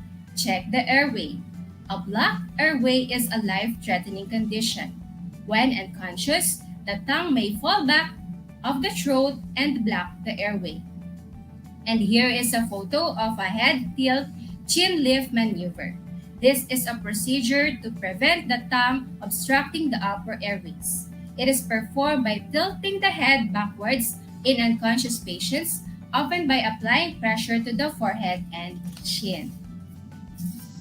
Next is you have to check the breathing and circulation. Put your face towards the victim's mouth, then look, listen, and feel for breathing. Observe for chest and sound of breathing. But always be mindful that we are still under pandemic. That is why we should always think safety first. Always wear your PPE, your face mask, to prevent the spread of the deadly COVID-19 virus. Once again, can you give me what are the different things to do in primary survey of the victim? They are check for consciousness, check for airway, check for breathing, and check for circulation. Very good! I am glad that you have remembered them well, and now let us proceed to the secondary survey of the victim. What is secondary survey of the victim? This is used or done when the victim is conscious or has been revived. In every situation in life, before engaging into something or someone, you really have to check the background or know the person well, right? We have history taking. Sample pain is the mnemonic in order to perform steps easily. We have sample pain. S for symptoms, A for allergies, M for medication, P for previous illness, L for last meal, E for event, P for period of pain, A for area, I for intensify, and N for nullify. Letter B, we have to check the vital signs. Pulse rate, it tells you the heart rate or the number of the times the heartbeat per minute. It is also important for us to check the temperature. Body temperature is measured by using a thermometer within the rectum, oral, axillary, or armpit, and the normal body temperature is 37.5. Next is respiration. It is very important to know whether the victim is still breathing normally, breathing too fast, or too slow. The normal rate of an adult person ranges from 12 to 16 breaths or breaths per minute. Next, you also have to check the blood pressure. In order to check the blood pressure, you need an instrument like the stethoscope. The normal blood pressure reading should be more than 120 over 80 and less than 140 over 90. Next, we have to check the skin color. A healthy skin is warm and pink because the blood flows normally in the blood vessels. And we also have to do the head-to-toe examination. It is done by checking the head and neck, chest, eyes, abdomen, and back. We really need to check for bleeding, bruises, fracture, dislocation, bumps, and movement. I hope I have given you enough information and knowledge about our lesson for today. Are you still with me, guys? Very good. So, to have a short wrap-up of our lesson, can you give me the salient points of the lessons that you remember? I can see that you are very much active in posting your answers by the FB live stream and our group chat. Very good, class. And then we have a response coming from Gio Antonio, and he said, I have learned about the basics of first aid and in assessing the victim, particularly primary and secondary survey of the victim. We have also learned the importance of having knowledge in first aid as it can help prolong or harm if administered improperly. Very good! I am glad that you have listened well and mastered our lesson for today. And now, let's have a quiz about our lesson for today. This is only a 5-item quiz. You can write your answer by the FB live stream, or you can give your answers or write your answers in your MAPE notebook. Here is the direction. All you have to do is write true if the statement is true and false if the statement is false about first aid. Number 1, first aid is an immediate and temporary care given to a person who suddenly gets ill or injured. Number 2, first aid can take place a physician or doctor. Number 3, primary survey is a quick and systematic survey of a person that is unconscious to find out if there are conditions that are life-threatening. Number 4, secondary survey is used when the victim is conscious or has revived. And last item, a good first aider is gentle and sympathetic. Okay, so there you have it, our quiz for today. And here are the key to correction. Number 1, true. Number 2, false. Number 3, true. Number 4, true. And number 5, true. Once again, number 1, we have true. Number 2, false. Number 3, true. 4, true. And number 5, true. Okay, I hope you've got the items correctly. For those who are not, don't be sad because there will always be a next time. What is important is that you have tried hard and you have been honest. For your activity for today's discussion, kindly refer to your learner's activity sheet. And this will be your assignment for today's broadcast. The title of the activity is What's on Your Mind? Think of a creative way on how to make a slogan about first aid. You are going to create a slogan about first aid. It can be its importance and advantages. After all the ideas and informations given to you, I am pretty sure that you can create a beautiful output for this activity. And you will be graded according to this criteria. Creativity, 25%. Neatness of work, 25%. Interpretation, 25%. Message, 25%, for a total of 100%. You can submit this online to your teacher, or you can submit this on the schedule of your retrieval and distribution of modules in your school for modular learners. Okay, there you have it, class. I hope you have learned a lot today. I am Ma'am Abigail Fausto Bartolome, your teacher broadcaster, saying your safety is our first and foremost concern and priority. Please remember that it is our health, that it is our real wealth, and not a piece of gold and silver. Once again, don't forget to watch us live on Facebook from 8 a.m. to 5:30 in the afternoon from Monday to Friday for more radio-based lessons based on the most essential learning competencies.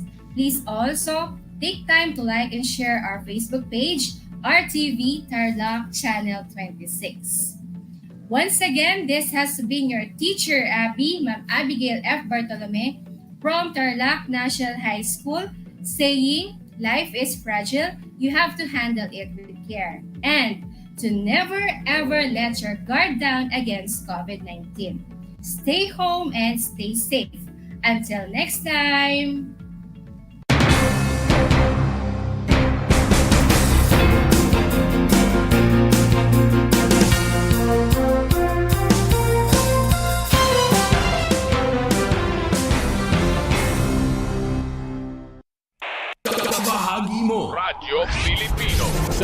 mang bahagi ng Pilipinas, saan mang bahagi ng mundo, anumang uri ng pamumuhay, kabahagi mo. Radio Pilipino. Radio Pilipino. Sumasahimpapawid sa DWPR 1296, Dagupan, DZTC 828, Tarlac, DZLT 1188, Lucena, DZYM 1539, Mindoro, DWRL 1080, Legazpi, DWRN 657, Naga, DYRB 540, Cebu, DYRL 1035, Bacolod, DYRN 1134, Dumaguete, DXCO 1044, Cagayan de Oro, DXGS 765, General Santos, DXOC 1494, Osamis, DXOW 981, Davao, at Radio Filipino Podcast Center, Manila. Ito ang kabahagi mo, Radio Filipino, napapakinggan on air and online sa buong mundo sa pamamagitan ng www.radiopilipino.com. Impormasyong may kalidad at serbisyong may halaga. Kasama, katuwang, kapinoy, kabahagi mo, Radio Filipino. Radio Filipino.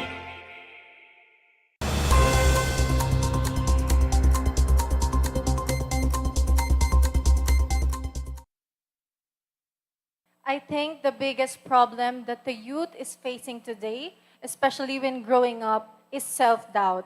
I myself experienced self-doubt when I was young, and this experience taught me the greatest lesson in my life, that no matter what struggles, hindrances, circumstances that I face, I use this to become more stronger, to rise above from the ashes, and to believe that life is beautiful despite those problems that we have in our life.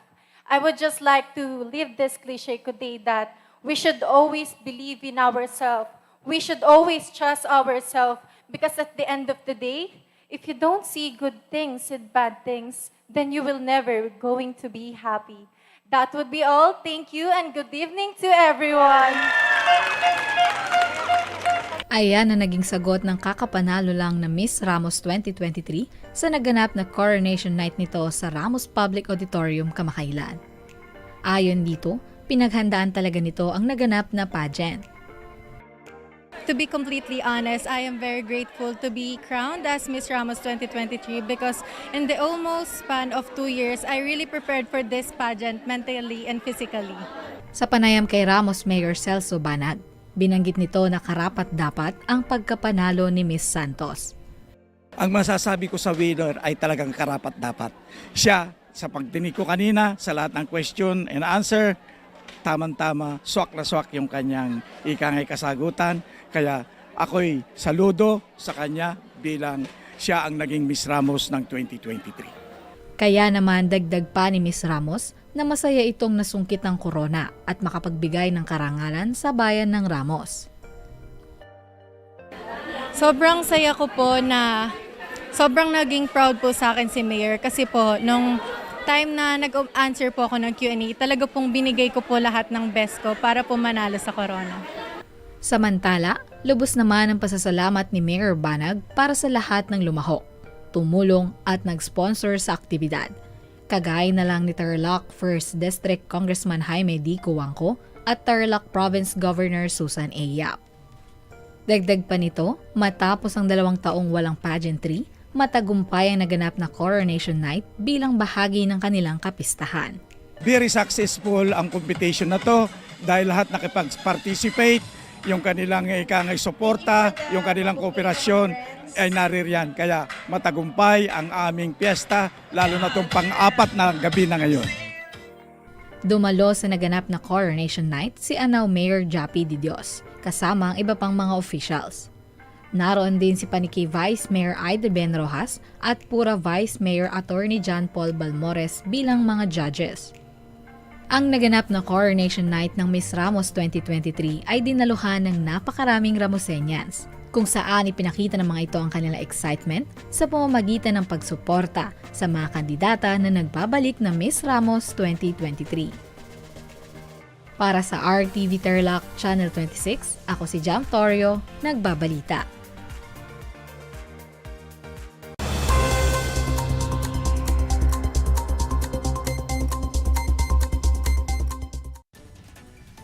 Masayang inabangan ng mga residente ng Paniki ang ginanap na Grand Parade ng iba't ibang mga establishmento sa bayan. Nagtanghal sa nasabing parada ang iba't ibang drum and lyre ng mga eskwelahan sa bayan.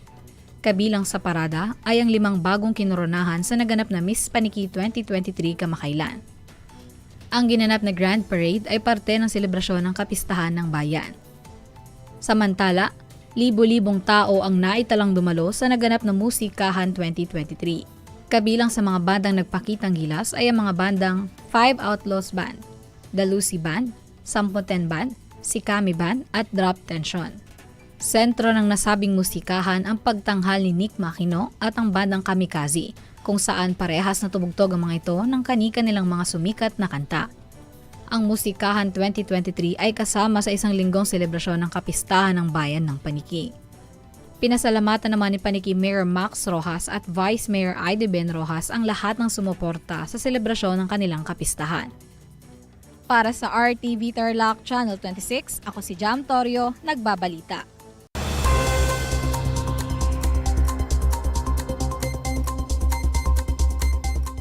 One FM.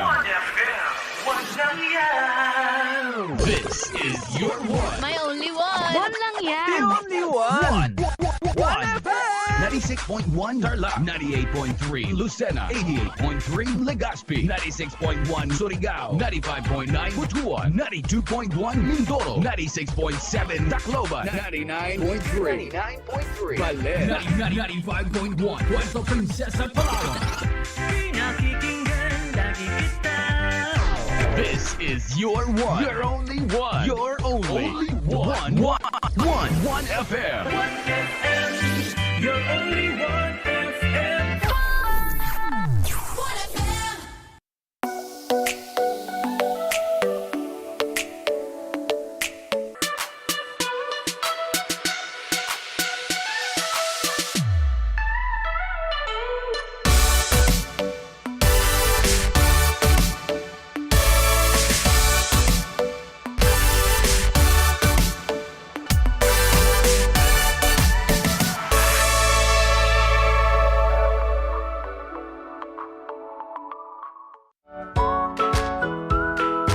How are you today? Hello, everyone. Hello, learners of Tarlac. Good morning, Math Talino Grade 4 learners! Welcome to Aral TarlakHenyo here on RTV Tarlac Channel 26. Simulcast over DCTC Radyo Pilipino Tarlac.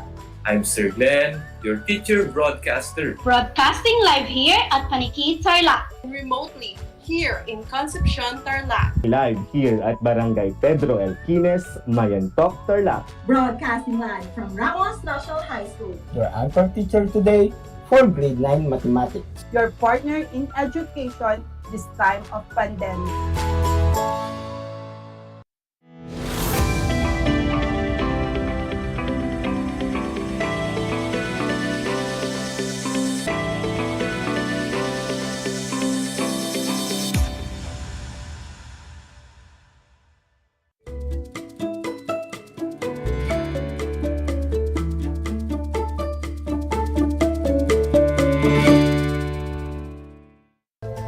Magandang hapon po sa lahat ng taga-subaybay po ng ating Project Shine, Aral TarlakHenyo dito po sa RTV Tarlac Channel 26 at sa bayang napapakinggan po ito sa DCTC Radyo Pilipino 8 to 8 AM. Napapanood din po tayo sa Converge TV, 100 FB Live sa FB page ng RTV, Tarlac Channel 26 at sa FB page ng DEPED tayo Tarlac Province.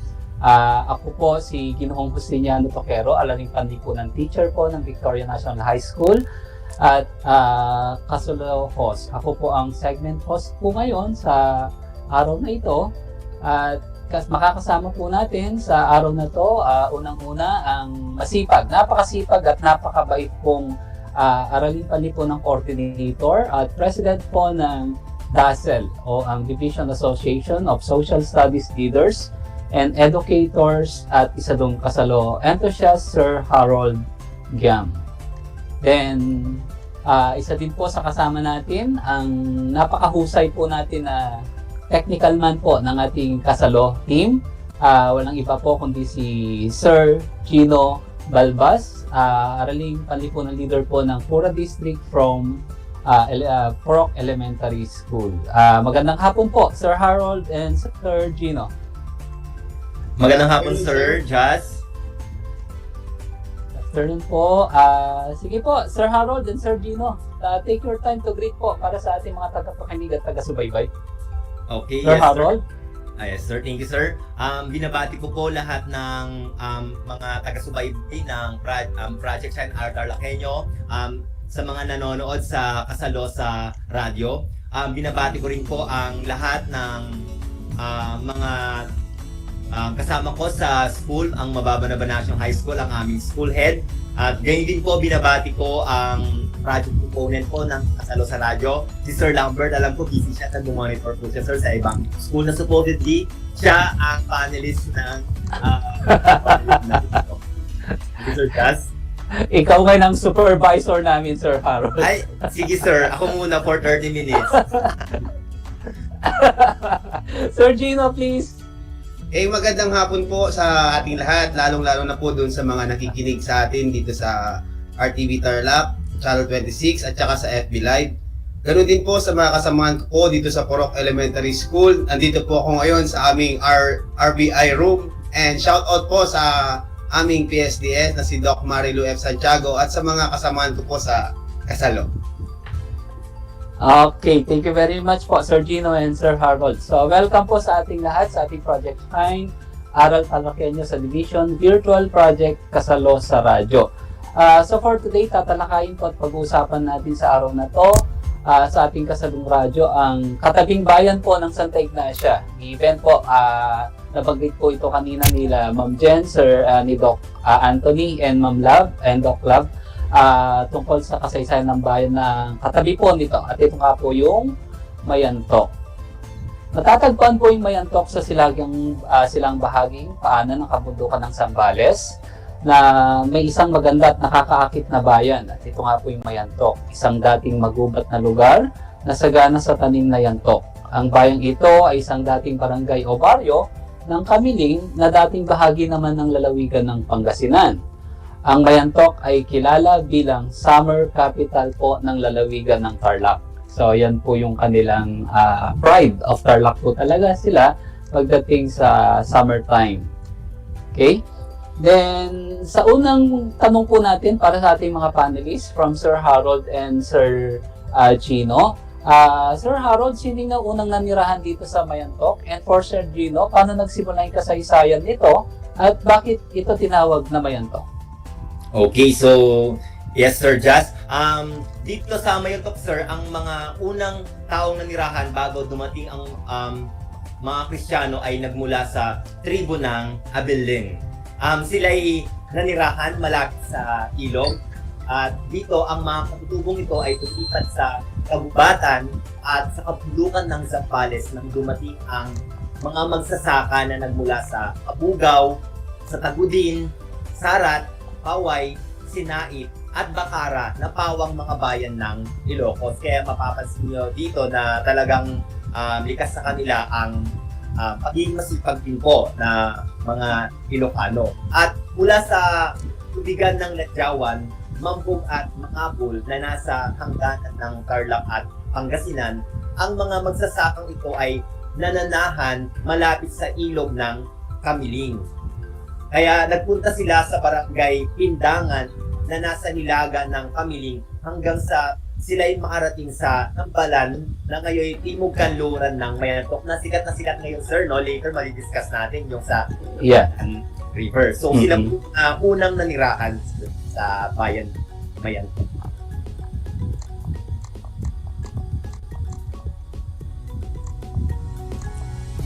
Sir Gino, please.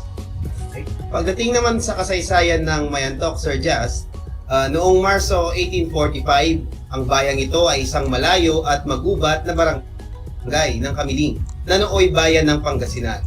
Ang kagubatan nito ay sagana saratan na kilala ng mga mangangalakal at mga panauhin dito bilang uway ng mga Ilocano at yantok ng mga Tagalog. Dahil dito ay tinawag na lugar na may maraming yantok o mayantok. Sa katagalan, ang baryo ay lumawak at ang mga tao ay dumami. Ngunit nanatili pa rin ang pangalang Mayantok bilang opisyal na pangalan ng bayan na ito. Sir Jazz. Okay, thank you very much Sir Harold and Sir Gino. Patikim pa lang po yan about the preview sa history po ng Mayantok. Napag-alam na po natin from Zambales and Ilocos po pala galing yung mga early settlers po ng Mayantok, and here is Sir Gino na pinaliwanag na po niya sa atin na galing po sa Yantok ang root word ng pangalan ngayon ng bayan ng Mayantok. So sa puntong ito naman po, isa-isahin po sa atin ni Sir Harold yung mga unang namuno sa bayan ng Mayantok at ilalarawan din po niya ang pamahalaang umiiral dito. Then kasunod po nun, aalamin naman po natin kay Sir Gino ano yung mga makasaysayang kaganapang nangyari sa Mayantok. Sir Harold? Okay, yes Sir Jazz. Kanina nabanggit natin yung mga unang mga nanirahan sa bayan ng Mayantok. So dito naman sir, sa mga namuno ay sa pamumuno naman ni Don Gregorio de los Santos, ang kabeza de barangay. So ang lugar na ito sir ay naging opisyal ng Barangay Mayantok ng bayan ng Hamlit o 1899.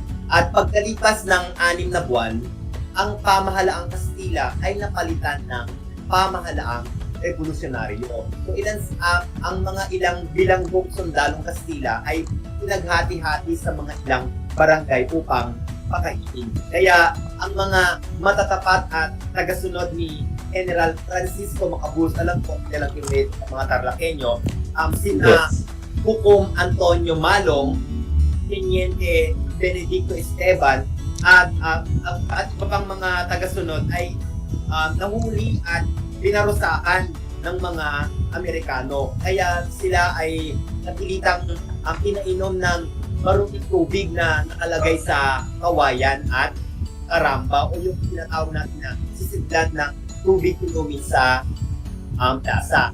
So dito sir, ang mga magigiting na Pilipinong ito ay nanatiling matapat kasi very loyal talaga ang mga namumuno dito sir ng Amerikano at kung dumating yung mga Kastila. Kaya ang taguan ni General Francisco Macabulos ay nasa tangadan na sa ngayon ay tanda ng kanyang pakikihamok sa mga dayuhang mananako.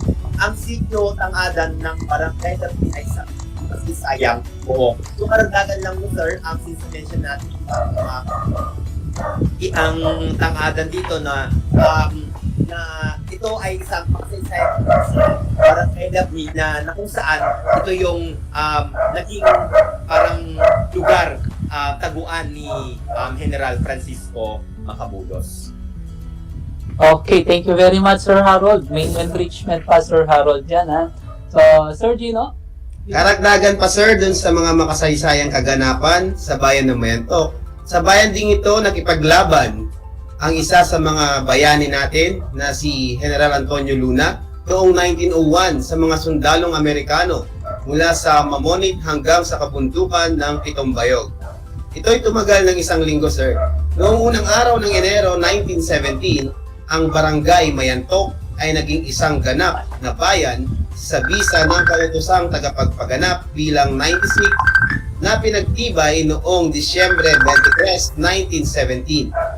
Ang pagbabagong ito ay naganap matapos ang isang kahilingan na nilagdaan ng lahat ng nanirahan sa lugar na ito sa pamumuno ni Don Francisco Pascual Santos at Don Adriano Tolentino.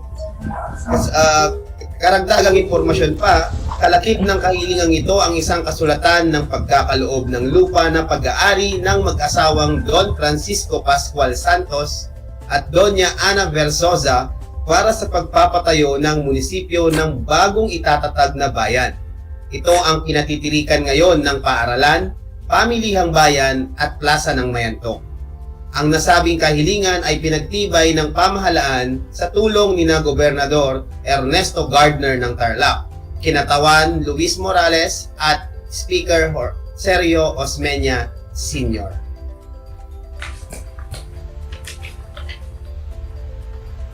Okay, no, I think nawala si Sir Justin Kaya nga, sir. Sir Gino. Yes, sir. Hello. Yes, Sir Jazz. Ayan. Sorry po, sorry. Sorry. Thank you very much, Sir Gino, sa napakaraming dinagdag mong kaalaman tungkol sa kasaysayan ng Mayantok. So, tunay nga, hitik sa kaalaman ng kasaysayan ng Mayantok, na kung saan sa puntong ito, isa-isahin naman ni Sir Harold sino-sino yung mga naging presidente municipal dito at kailan naging ganap na bayan yung Mayantok mula sa isang pagiging barangay. Okay, yes Sir Just, thank you. O balikan natin sa mga taga-subaybat nakikinig sa atin. Natalakay natin yung mga unang taong nanirahan, mga unang nanirahan at unang mga tao. So ngayon naman pag-usapan natin yung mga unang mga naging leader. So dito sa pagkakatatag ng bayan ng Mayantok, hinirang ni Gobernador Don Manuel de Leon ang isang Kastila na si Don Antonio Sanz bilang unang pangulo ng bayan o presidente municipal. Ngunit tumagal lamang ng 6 na buwan ang panunungkulan dahil sa kanyang kapabayaan at iwastong paggamit ng kagamitang pambayan. So dito nakita na hindi naging maganda yung pamumuno dahil hindi naging ayos yung paggamit niya sa pondo ng kanilang lugar. At si Don Francisco Santos ang siyang pumalit bilang pangalawang pangulo.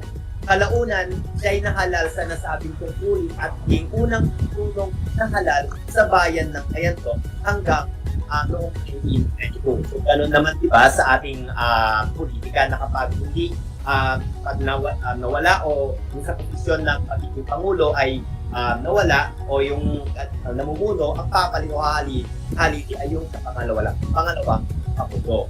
So nanungkulan din sa bayan ito si Alejandro Asuncion taong 1922 hanggang 1925. At si Francisco Latuza ay nanungkulan noong 1925 hanggang 1931.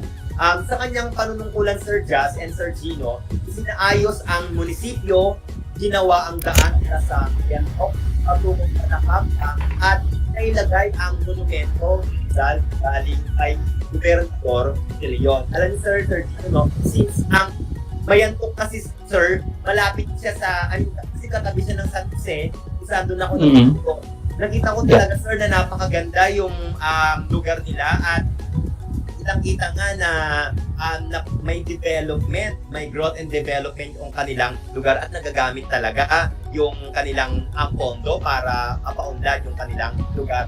At pinakahuling presidente municipal, si Pedro L. Quines, isinaayos ang mga lansangan at naging matatag ang kalagayang pananalapi. So kitang-kita, Sir Jazz, na ang mga napuno sa bayan ng Mayantok ay talagang nagsisilbi at pinapakita para mas mapaunlad nila ang kanilang bayan. Sir Jazz? Okay, thank you very much, Sir Harold. So ayan, pinakilala po sa atin ni Sir Harold yung mga naging presidente municipal ng Mayantok at ganun din po yung kanilang pamamahala kasabay ng mga bagay na nagawa po nila para umunlad po ang kanilang bayan. Gusto ko lang pong dagdagan talaga yung sinabi ni Sir Harold since magkatabi po yan. Mamaya makikita po natin sa mapa. Kung nature lover ka po talaga, the best place in Tarlac po talaga is Mayantok and San Jose.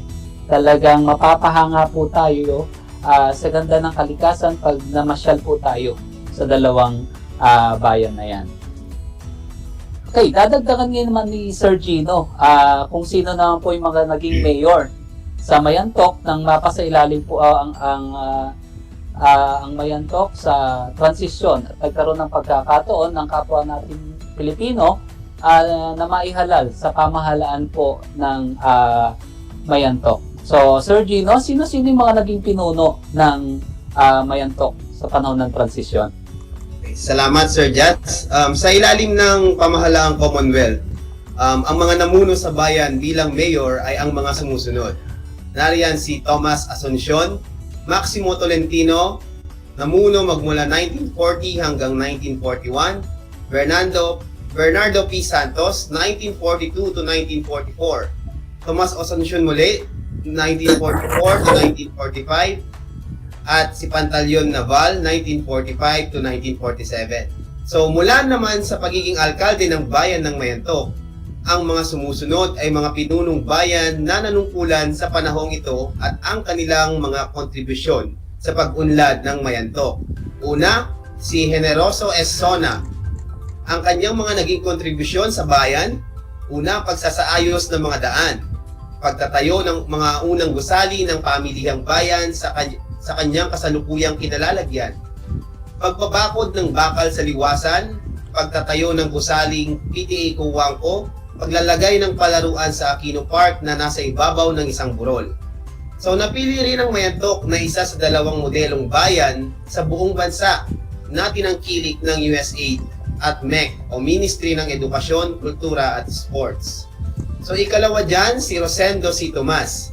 Ang kanyang mga naging kontribusyon naman sa bayan ay ang pagpapagawa ng mga daan na nag-uugnay sa mga baryo. Pagdudugtong ng daang Tarlac, Burgos mula San Clemente patungo sa barangay Gayong-Gayong at San Jose ng Mayantok. Pagpapatayo ng 20 poso ng Nawasa at 4 na posong Liberty, pagpapatayo ng gasolinahan, pagpapatayo ng patubig ang Kamiling River Irrigation System, pagpapagawa ng silungan o waiting shed at ng paskil Welcome to Mayantok. Nagsilbi bilang direktor ng NAMARCO o National Marketing Corporation at ngayoy kasapi ng Sangguniang Panlalawigan. Isama rin natin si Iluminada V. Pobre, pagpapatayo ng mga sumusunod, paaralang Marcos type na may 26 na silid at isang 2 palapag na Marcos Coangco type, 4 na gusaling pantahanan, 3 pansamantalang gusaling pang-industriya o industrial arts, bakod ng Mayantok Central School at 11 bakod ng paaralang pang-barangay. Pamilihang bayan at munisipyo ng Mayantok, palaruang sementado, liwasang bayan, aklatang pambayan, paaralang bayanihan, lansangan at tulay, pagsasaayos ng mga pangunahing lansangan, tulay na nagkakalaga ng 1 milyon, tulay na nagdudugtong sa Barangay Karabawan, 11 imbakan at dam ng tubig. At magpasa hanggang ngayon ay patuloy pa rin naman ang mga proyekto na yan na ginagawa ng mga administrasyon na nanunungkulan ngayon sa bayan ng Mayantok. So may dagdag ko lang din, Sir Jazz, karaniwan na yan talaga ang mga proyekto na ginagawa ng mga nanunungkulan sa bayan. Dahil nga gusto nila maganda, maayos ang kanilang bayan, kaya isinasaayos nila ito at syempre para tangkilikin at makilala pa ng mga taga-ibang bayan at maging sa buong Pilipinas kung ano ang bayan ng Mayantok. Yun lang, Sir Jazz. Wow! Wow! Ang ganda ng last slide ni Sir Gino. Thank you very much, Sir Gino, sa pagpapakilala sa amin ng mga naging pinuno ng Mayantok at ganun din nung mga napakaraming nagawa po nila para mapaganda nga po yung kanilang bayan, Mayantok. No? So truly, magagaling na pinuno nga po sila dahil ang dami po nilang naambag kung nakikinig po tayo kay Sir Gino sa ikauunlad po ng Mayantok. So balit hindi po dyan nagtatapos ang pag-unlad ng Mayantok ayon sa paliwanag kasi 1950 may patuloy po na pag-unlad na nangyari sa Mayantok. Tama ba, Sir Harold? So ilalarawan po sa atin, Sir Harold, yung mga karagdagang pag-unlad at ilalarawan din po niya ang kalupaan at ang mga hangganan na Mayantok. Gayon din po yung mga produktong pwedeng ipagmalaki at makikita po sa bayan ng Mayantok. Yes, sir.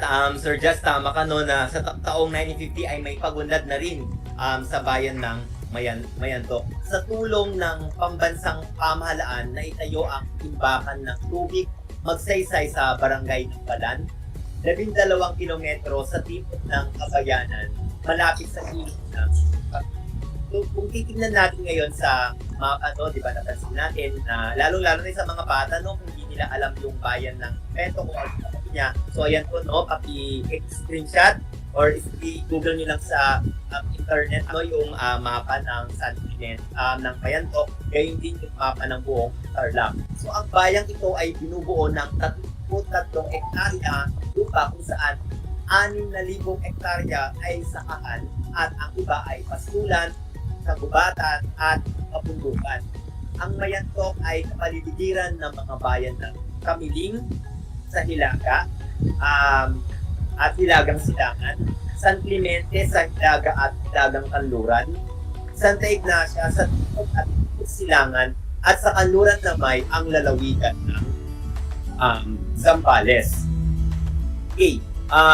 Dito, sa Santa Ignacia naman sa Timog at Timog Silangan at sa kanluran na may ang lalawigan ng Zambales, ang poblasyon o kabayanan ay matatagpuan sa na may 4 na kilometro mula sa Hilaga ng kahabaan ng Daang Romulo at 156 na kilometro.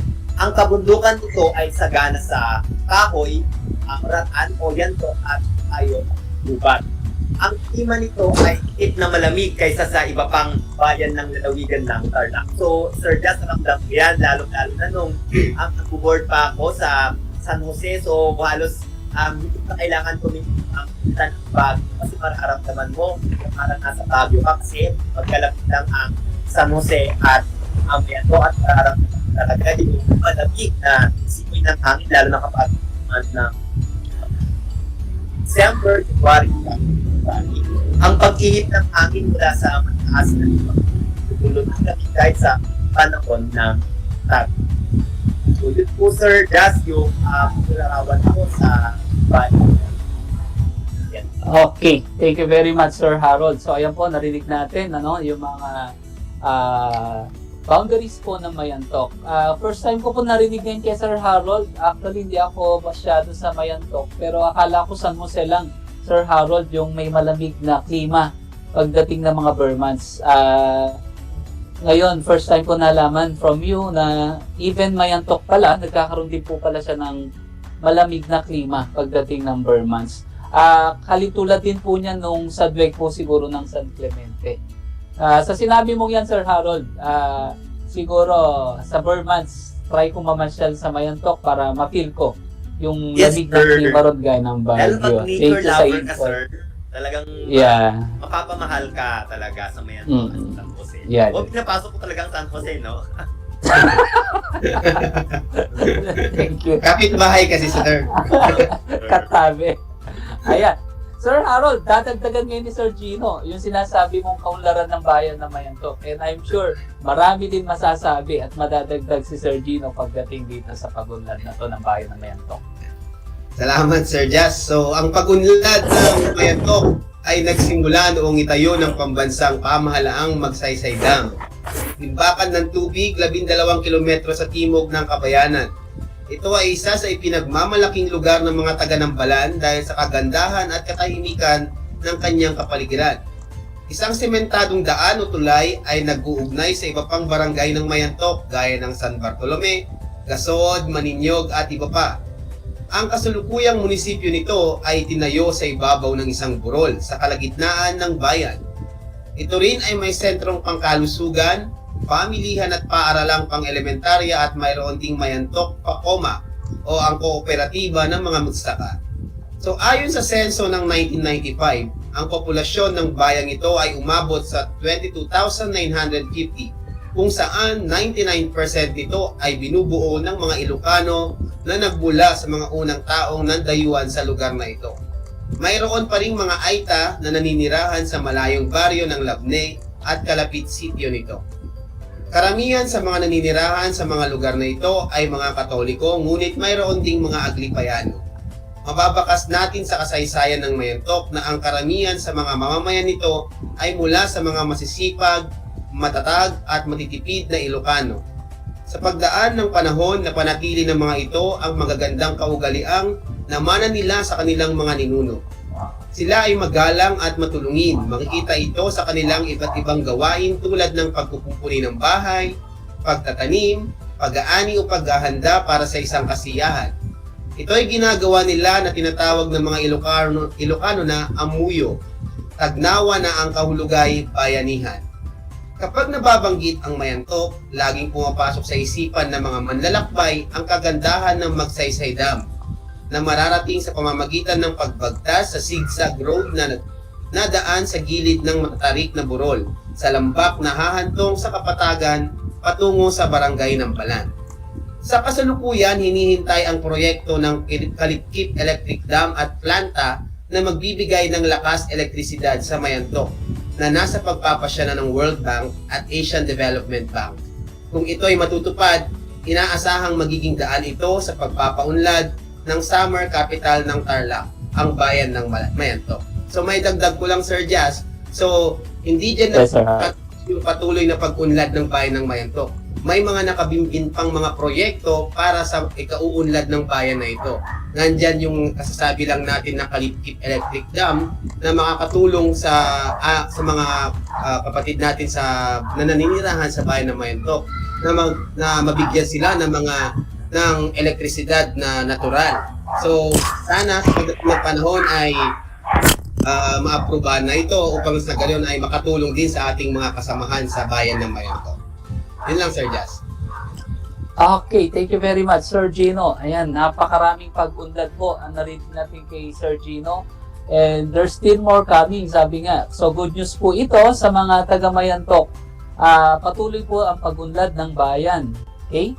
So ngayon lang po, may mga piling larawan po kaming nakuha mula sa Wikipedia na kung saan pinapakita po nito sa ngayon ang kagandahan ng Mayantok, ang kanyang kaunlaran, at ganoon din po ang dahilan para sabihin or tawagin po itong tunay na summer capital po ng Di pa ako nakapunta dyan, sir. Lalawigan. Pareho tayo, Sir Gino. Pareho tayo. Ako din. Sir, narinig ko yung nambalan, pero sikat na sikat siya nun, sir eh. Oo, Sir Lambert, set natin to, sir, oh. Tama, nagyayaya kanina. Yan. Yes, sir, nadadaanan ko yan. Napupuntahan ko na, pero hindi pa ako nakapunta dyan sa mismong tubig niya. So, kasi na-associate ko din yan sa bayan ng San Jose, yung Saipan Beach nila. So, hindi naman nagkakalayo. Pero pareho. Parang ganyan. Correct.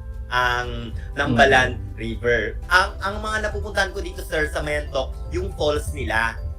Kaya, Kalyaw, sir? Yes, sir. Yan. And twin. May twin. Ayun, makikita sa slide. Yung twin falls nila. Yes, But sir. aside from that, may Kalyaw falls pa sila. Ang pinagmulan daw yung pangalan ng Kalyaw Falls is from yung ibon na kalaw. Opo. So, madami daw kasi dyan sa lugar na yan, yung ibon na kalaw, kaya yung falls ay tinawag na Kalyaw Falls. Yes, sir. Ang dami sir, talaga. Opo. Sir, kung hindi ka pa masyadong sa trekking, masyadong bihasa, pwede mong maging starting yan na pagpunta sa Kalaw Falls. Dahil nga, hindi naman masyadong, para maglalakad ka lang.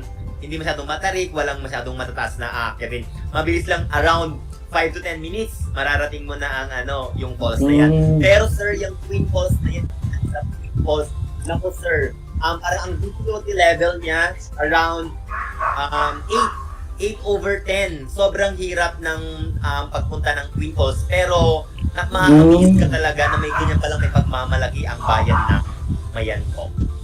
Wow, Sir Harold. Sa tono ng panalita, Sir Harold, mukhang nalibot na niya Mayantok, Sir Dino. Luging-lugi tayo, Sir Dino. Nakikinig na akong mabuti, sir. Parang gusto ko na rin tuloy pumunta. Kaya nga. Yes, sir, sabi kasi nga ni... taga-Tarlac lang tayo, libre, malapit lang. Correct, So, correct. Promote natin. At Bago mo pasyalan ng iba. Tama, Sir. Pag natapos yung segment natin, sir, baka ipasyal tayo. Correct. Sabi ko nga, paging Sir Lambert, boss, pasyal tayo. Lahat ng bayan, sir, puntahan natin. Pwede, Sir. Pwede. Yes. So, ayan po. So, thank you very much po sa pakikinig sa amin pong talakayan sa kasaysayan po ng Mayantok. At nakita po natin, narinig po natin, marami po tayong natutunan. Napakabunga po at umaapaw po ito sa kasaysayan natin. So, muli po ako nagpapasalamat sa aking napaka-lively po na panelists, Sir Harold and Sir Gino. Napakalaking bagay po na nakasama ko kayo bilang panelist dito po sa paksang ito, and maraming salamat po sa inyo. Muli po, ako po si Ginoong Justiniano Topero. Shout out lang din po ako. Makikigaya ako kay Sir Harold, please.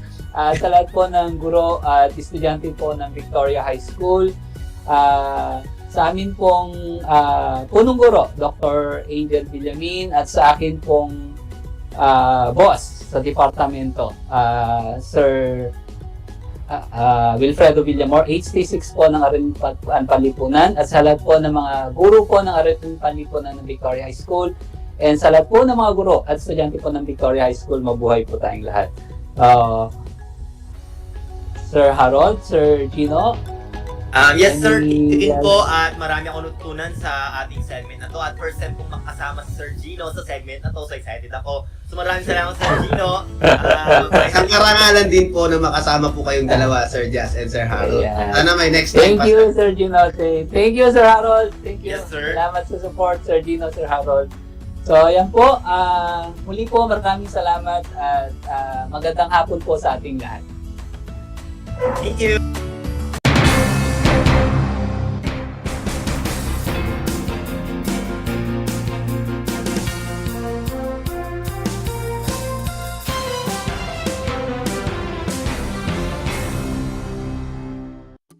Kumusta mga giliw kong tagapakinig? Nagbabalik ang inyong paaralang panghimpapawid Aral TarlakHenyo Sa RTV Tarlac, Channel 26, At sa bayang naririnig sa DZTC 828, Radyo Pilipino Tarlac.